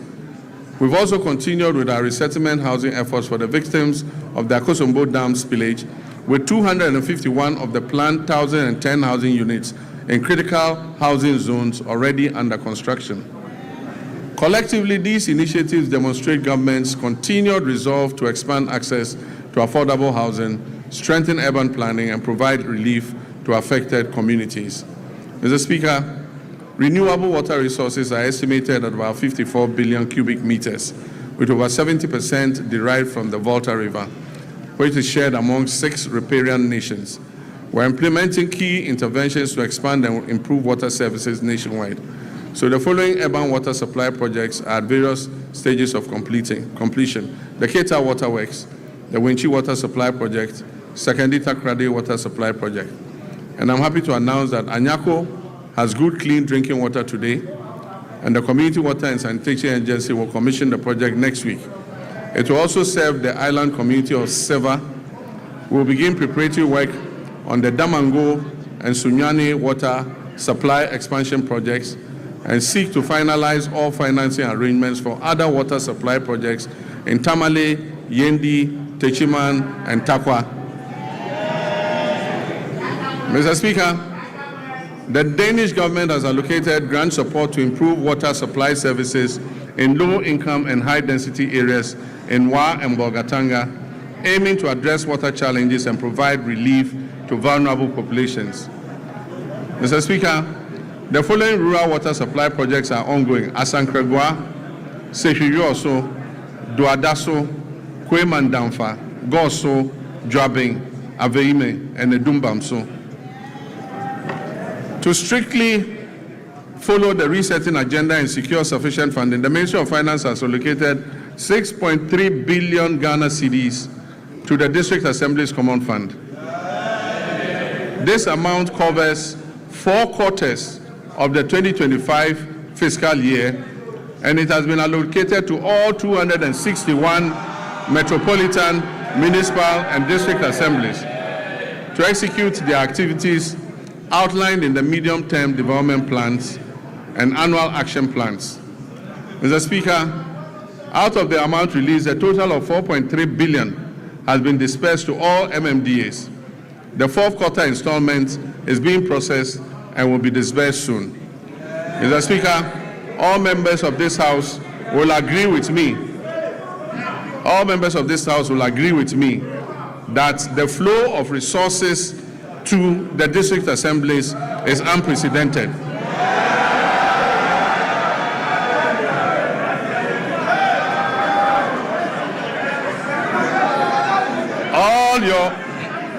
All your assemblies are receiving more money than they've ever received in several years.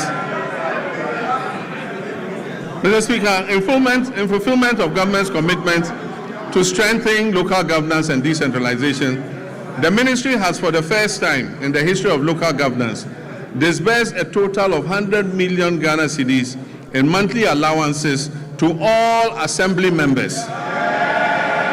Unprecedented, assembly members have received their allowances. The Ministry of Local Government, Chieftaincy and Religious Affairs has also finalized designs for the new 24-hour economy modern markets to be constructed in all metropolitan, municipal, and district assemblies. Mr. Speaker, procurement processes are far advanced to commence the construction of these markets, and very soon, in all your district, honorable members, you will have a 24-hour market operational. Mr. Speaker, our tourism and creative arts sector has a lot to offer. Creatives using the new media are giving our nation greater prominence than we could have achieved through any first-class traditional media outlet. Our economy will not be built only by traditional sectors, but also by human creativity sectors that will absorb those people who will be displaced from the shop floor by the new AI technologies that are being rolled out. Ghana has become a favorite tourist destination because of our history, culture, our arts, our music, our fashion, and our food. Government has allocated 20 million Ghana cedis to the film sector alone. This is going to the film sector to support Kuma wood and Gali wood and all the woods. Mr. Speaker, another 20 million cedis has been given for the other creative sectors.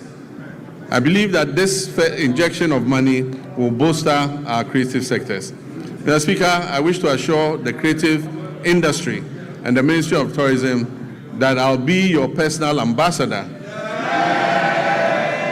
Mr. Speaker, in line with our new national efforts to bring events and conferences to Ghana, we are going to undertake the refurbishment of the Accra International Conference Center to restore it to its iconic past as the country's national and international events and conference venue. Mr. Speaker, the original contractors of the center, Enego Project Ghana Limited, have conducted a structural integrity assessment at the request of the Office of Chief of Staff and made recommendations for the facilities renovation and refurbishment. They will commence this work in the next few weeks. But Mr. Speaker, the AICC is not enough for a country seeking to develop its creative sector and become West Africa's destination for meetings, conferences, musical concerts, and entertainment. So working with the private sector, work will also commence this year on a befitting convention and creative events center to position Ghana as West Africa's leading hub for meetings, incentives, conferences, and exhibitions and creative events. Ghana will also begin this year the renovation of the State Banquet Hall, which has been closed for a couple of years. Mr. Speaker, this year we will strengthen Ghana's standing in the major global and continental sporting events. We will make our 5th FIFA World Cup appearance. And for us, this is an opportunity to boost national branding and the economy beyond just sports. Mr. Speaker, supporters and other people interested in going to support the team would have to submit a visa request to the American Embassy. We are being told that we must ensure that supporters who go return on the visas. It has taken a lot of work to restore Ghana's 5-year non-immigrant visas and take us off the ban list. It is my hope that this event will not send thousands of Ghanaians to America and get us back on the ban list. Mr. Speaker, the Black Queens will compete at the 2026 African Cup of Nations, Women's African Cup of Nations, building on their bronze medal finish in Morocco. At the youth level, Ghana will participate in the 2026 Youth Olympic Games in Dakar with a multidisciplinary team aimed at strengthening long-term elite pathways. We'll also compete at the Commonwealth Games 2026 in Glasgow, reinforcing Ghana's presence across the Commonwealth sporting landscape. Mr. Speaker, as a member of the Ghana Journalists Association, I've been deeply concerned about the abuses suffered by journalists at the hands of some of our errant security personnel. I've asked the leadership of the security agencies to take firm action and to reorient their men and women on the need to be accommodating to journalists who are only doing their job of keeping citizens informed. I've also been concerned about the state of our state-owned media, most of which have suffered from historical underfunding and grappling with deteriorating infrastructure and facilities. I recently toured these media houses to learn about their challenges at first hand, and we're currently putting together a revitalization plan to leverage their valuable assets and re-inject life into their operations. The reintroduction of the Media Development Fund is also being reconsidered to support the Ghanaian media. Mr. Speaker, as I conclude, during my recent trip to Zambia, we saw what a united Ghana can achieve on the global stage. A simple mislabeling of our culture could have reduced us to a punchline. Instead, we moved with speed and confidence. We corrected the record. We turned what was supposed to be ridicule into reach. We turned confusion into connection. We taught what could have been a negative social media trend into a handshake of friendship with our Zambian brothers and sisters. Mr. Speaker, for most people, that episode was just a fleeting social media frenzy. Yet it served a greater purpose. It showed a nation that understands its brand equity. It showed citizens aligned around a common identity. It showed a country that knows who we are and refused to be defined by others. But let us be honest, Unity in moments of cultural pride has proved easier than unity in moments of political disagreement. If we can mobilize that same collective resolve for our development agenda, we will see real progress. And that mobilization is possible because we are the descendants of a people who united against political subjugation. We resisted economic exploitation and we fought colonial oppression. Mr. Speaker, our pursuit of national development today demands that same unity of purpose. We must reject misrepresentation and distortion that detract from our collective progress. We must guard our development as firmly as we guard our cultural identity. We must act as one people with one purpose. Mr. Speaker, in public life, there is a simple maxim we're all very familiar with, and it says that the buck stops with the president. Mr. Speaker, I not only agree with this. Every day I hold office of president, I live by that statement that the buck stops with me. The ultimate responsibility for the direction of this nation rests with the office that I hold, and I'll never shirk that duty. But nation building is not merely a question of who provides the strategic direction and who bears the final responsibility. It is a long chain of efforts that carries intent into reality, from policy conception to laws enacted, to resources mobilized, to services delivered, to value created on farms, in workshops, in classrooms, in markets, and in enterprises across our land. Mr. Speaker, it is here that the strength of a people reveals itself. It is in the countless acts of competence, integrity, and industry by citizens of every calling whose work turns national purpose into lived reality. Mr. Speaker, while the bulk may stop with me, the work of nation building goes beyond that. Through the labor, enterprise, and civic spirit of millions of Ghanaians whose daily efforts give policy life. Mr. Speaker, I will continue to carry the weight of final accountability. And I ask in equal measure that our citizens bring their full measure of energy, skills, and patriotism to the common task of advancing our country. That is how nations are built. That is how economies grow. No policy can substitute for civic duty. No program can replace the quiet discipline with which millions of Ghanaians sustain their families, serve their communities, and carry this republic forward each day. Mr. Speaker, we are sometimes tempted to judge our nation only by our failures and our difficulties. But the country is not defined solely by its difficulties. It is defined by the choices its people make in response to those difficulties. Repeatedly through our history, Ghanaians have chosen steadiness over despair, cooperation over division, and purpose over cynicism. That is the deeper strength on which our future rests. We faced testy moments before, and we have overcome them. We've gone periods of economic strain, transitions that have demanded much from our citizens and our public servants alike. And Mr. Speaker, there's an African proverb that says, however long the night is, the dawn will break. Mr. Speaker, the dawn is breaking for Ghana.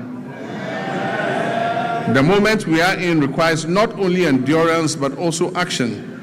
It reminds us that renewal belongs to those who prepare for the morning, while others still speak of and look back at the darkness. For Ghana today, that dawn is not a promise we must recite.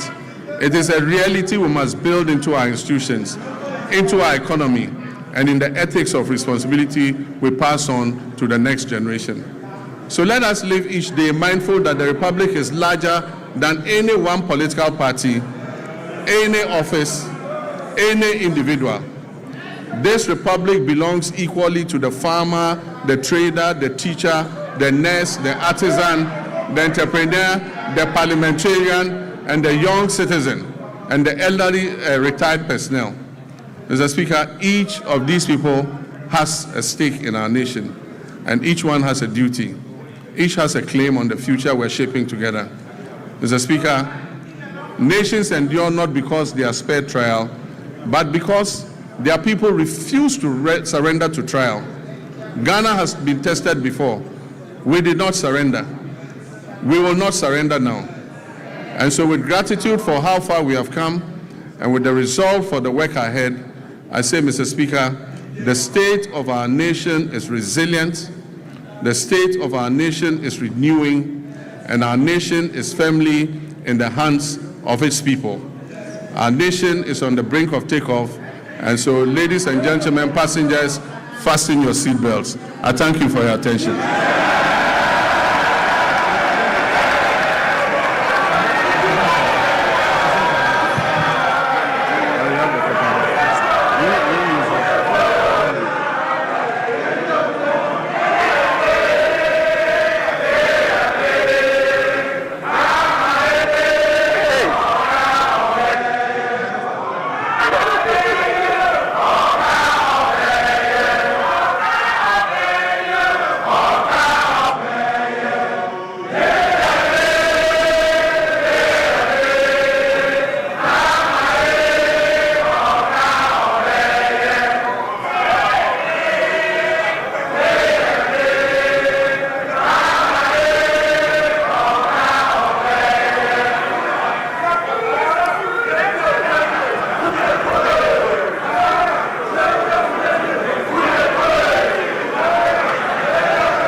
Honorable members.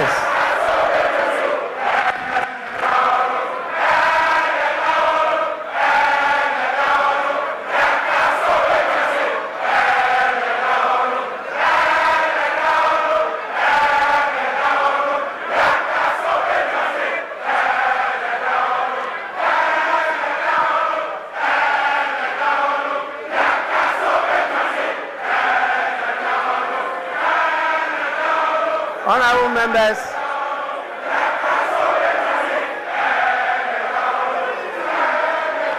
Honorable members.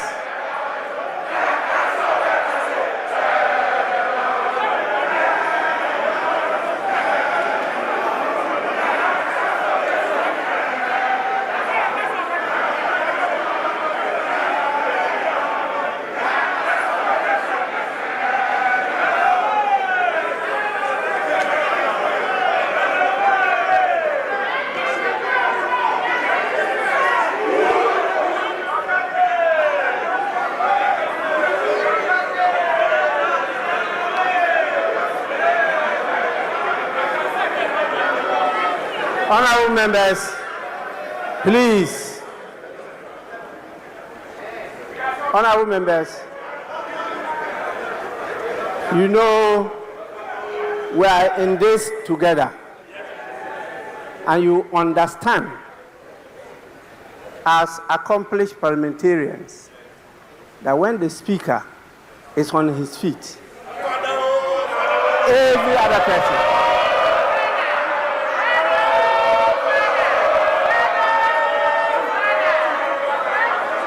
please, you don't only resume your seats, but you also keep silent. Honorable members, before I convey the gratitude of the House to His Excellency the President for the message, permit me to acknowledge some more senior patriots who are with us here today. We have the leader of the People's National Convention in the person of Bernard Mona. We also have the leader of the All People's Congress, APC, in the person of Hassan Abdullahi Ayaraga. And we have my senior brother, the former flag bearer of the Convention People's Party, Ivor Robina Greenstreet, also with us here. Please, you are all warmly welcome. Honorable members, in accordance with Standing Order 72, Rule 4, I convey to His Excellency, the President of the Republic of Ghana, the gratitude of the House for the address. Honorable members, again, in accordance with the practice of this House, a formal communication will be forwarded to His Excellency the President after the House has thoroughly debated this message. So His Excellency will hear from us. I know you are ready.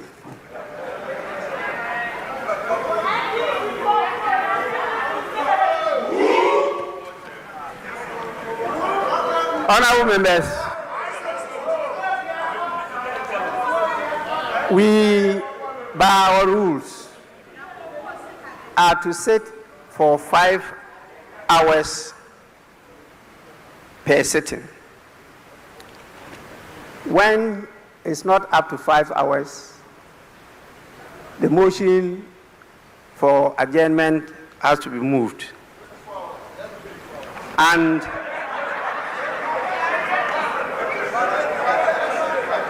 here we are.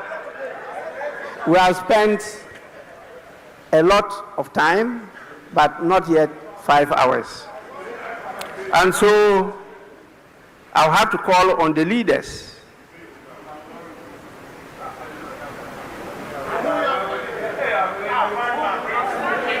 starting with the minority leader. And honorable members, in consultation with the leaders, I'm giving each of them 5 minutes. 5 minutes.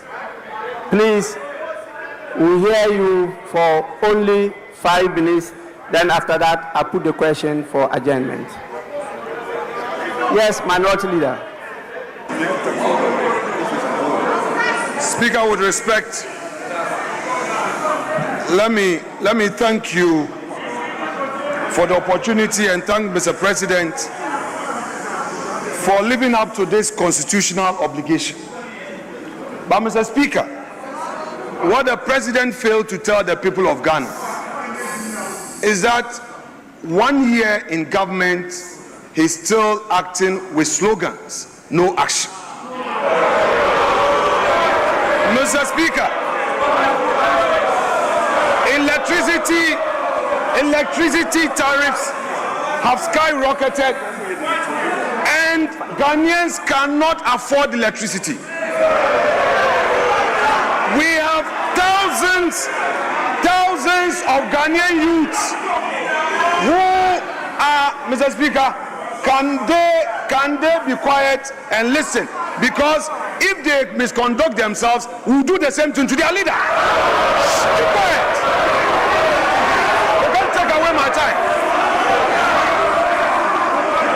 If you don't keep quiet and listen to me, your leader cannot speak. If you don't know, I'm telling you. Mr. Speaker, thousands of Ghanaian youths were dismissed through a letter by the Chief of Staff. It's part of the state of the nation. Mr. Speaker, as we speak, there is a scandal looming. Security services recruitment, TribeNet, we know who brought that company to the ministry. Kama has a way. And we, the minority, will pursue the person and make sure there's full disclosure. Mr. Speaker, the cocoa farmers, they have reduced producer price and Erikopoku cannot be found. They don't care about cocoa farmers and they are here telling us inflation, macroeconomics, lebedi. Macroeconomics lebedi. Mr. Speaker, Galamsey continues. Ghanaians continue to suffer under this Galamsey hardship. And we expect concrete action to be taken on Galamsey. Mr. Speaker, to conclude, our elders say, give credit where credit is due. Mr. President is telling us today that some gains have been made. Those gains through this gold for reserve. Mr. Speaker, the gold for reserve policy, what they have failed to tell Ghanaians is that the Bawumia that they attack, Mr. Speaker, the Bawumia that they attack, the Bawumia that you attacked is the brainchild of this policy. Mr. Speaker, I would want to urge the government, give to Bawumia what belongs to Bawumia.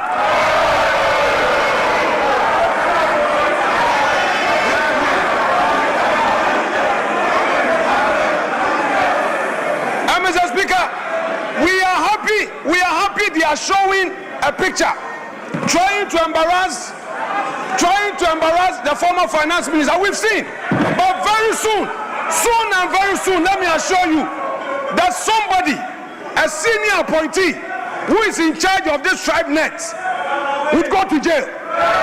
So the one behind TribeNet, the one who introduced TribeNet to the ministry, who is chopping money. Mr. Speaker, we are happy you are showing. Very soon we'll bring a picture. Then you will see the one in charge of TribeNet duping innocent Ghanaians, duping their unemployed youths. There are many youths who are looking for jobs, and this TribeNet, with the connivance of an appointee of government, she will be exposed. So you continue with Kenoforiata. Soon and very soon, it will be your turn. Mr. Speaker, I will conclude by saying that this side of the House, we are ready today to debate on this SONA. And by Monday, the true SONA will be revealed by the minority. By Monday, we, the minority, will present to the people of Ghana the true state of the nation. Mr. Speaker, that said, let me thank you for the opportunity, and I wish Mr. President well. Thank you very much.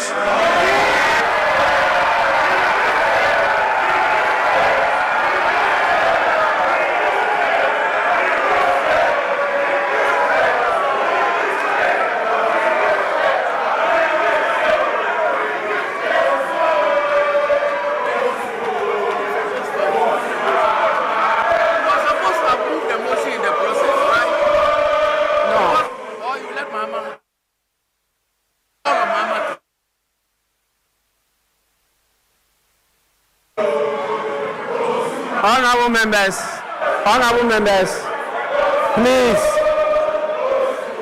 Honorable members.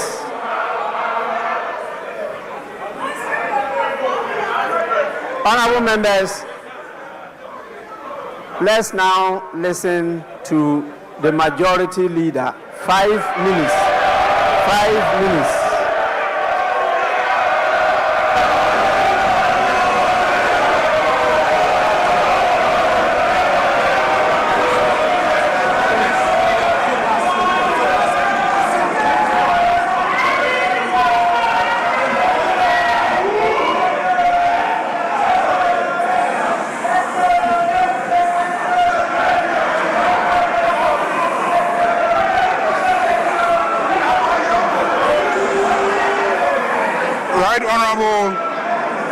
Right Honorable Speaker,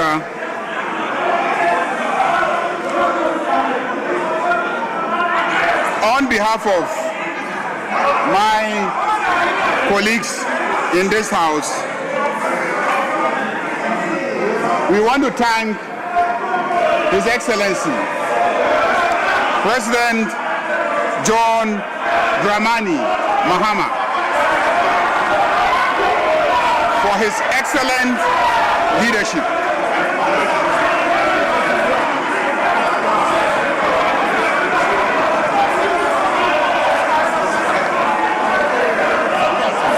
Honorable members, please. Honorable members.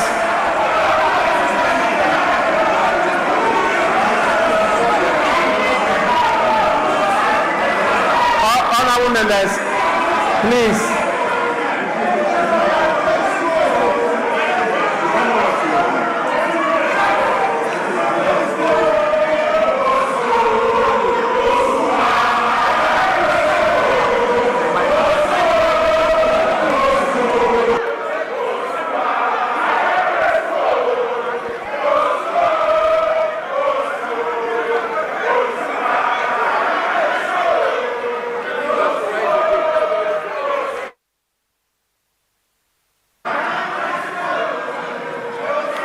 Honorable members, please. We are not at a rally ground. Please.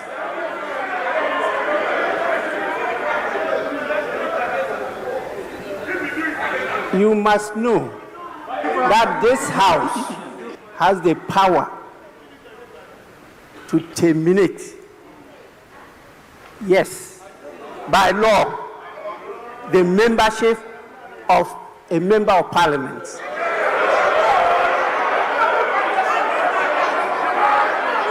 Please.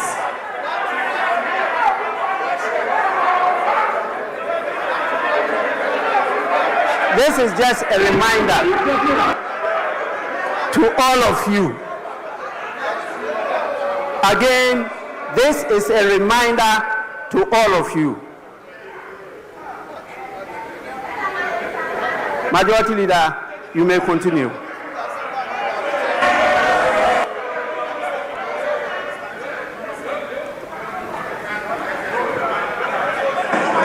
I want to thank His Excellency, the President John Dramani Mahama, for his leadership.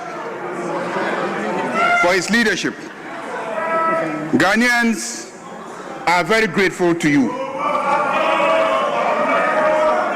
Mr. Speaker, it is obvious that the Ghana you inherited and the Ghana you speak of today is like day and night.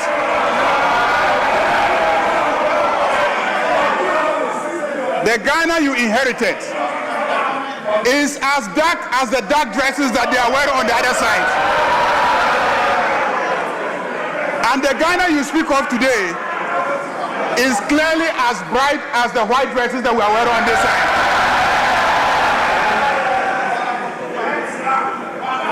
Mr. Speaker,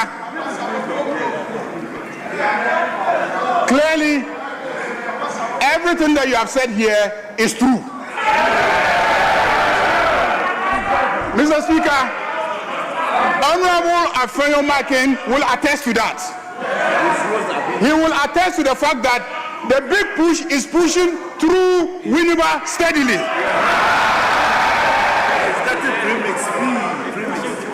And he's getting premix. Mr. Speaker, it seems today is about cocoa prices. I can understand. Mr. Speaker, let me read Reuters today. Reuters has confirmed Ivory Coast will pay cocoa farmers 800 to 1,000 CFA francs per kilogram for the mid-crop starting March 1st. The main crop price was 2,800 CFA francs per kilogram. When converted to Ghana cedis, this is about 980 to 1,225 Ghana cedis per 64 kilogram bag.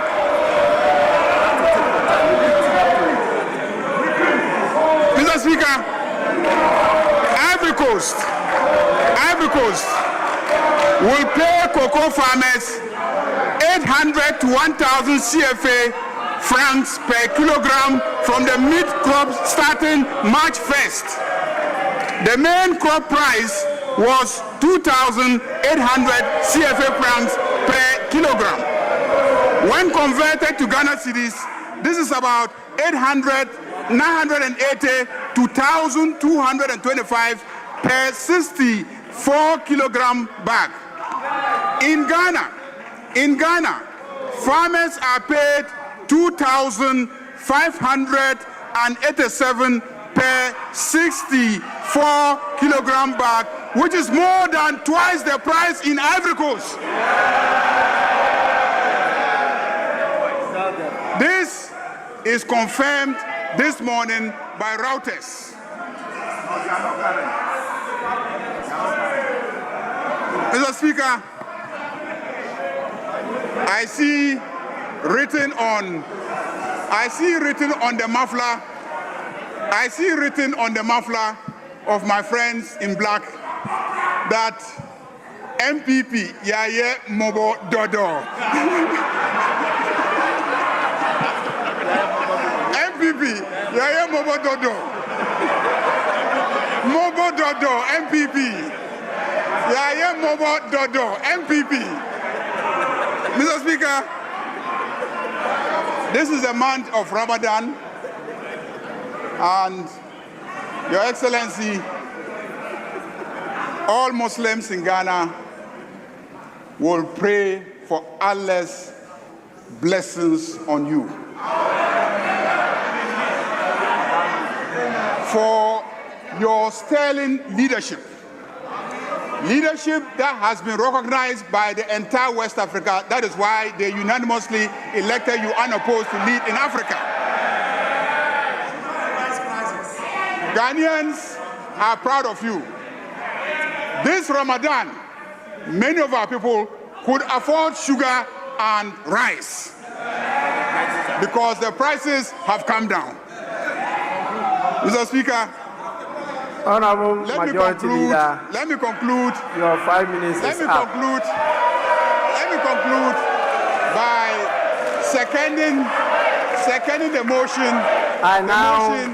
The motion moved my friends. Honorable Majority Leader, you will now move the motion for adjournment.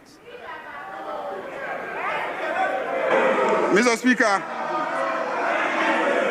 I move that this House adjourns until Tuesday in the forenoon. I so move. Honorable Minority Leader.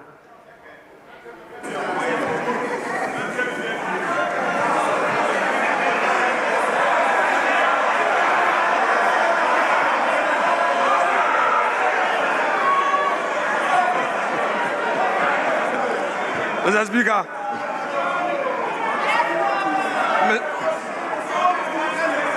Mr. Speaker, much as we are willing to work,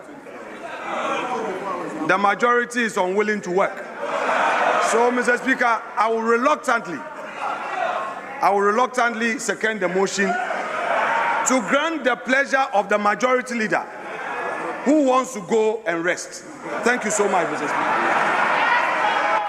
Honorable members, the motion has been moved and seconded. And the question is, as many as are in favor of adjournment, say aye. As many as are against, say no. Honorable members, clearly the ayes have it. The House is accordingly adjourned till Tuesday, 3rd March 2026 at 2 p.m. The House is adjourned.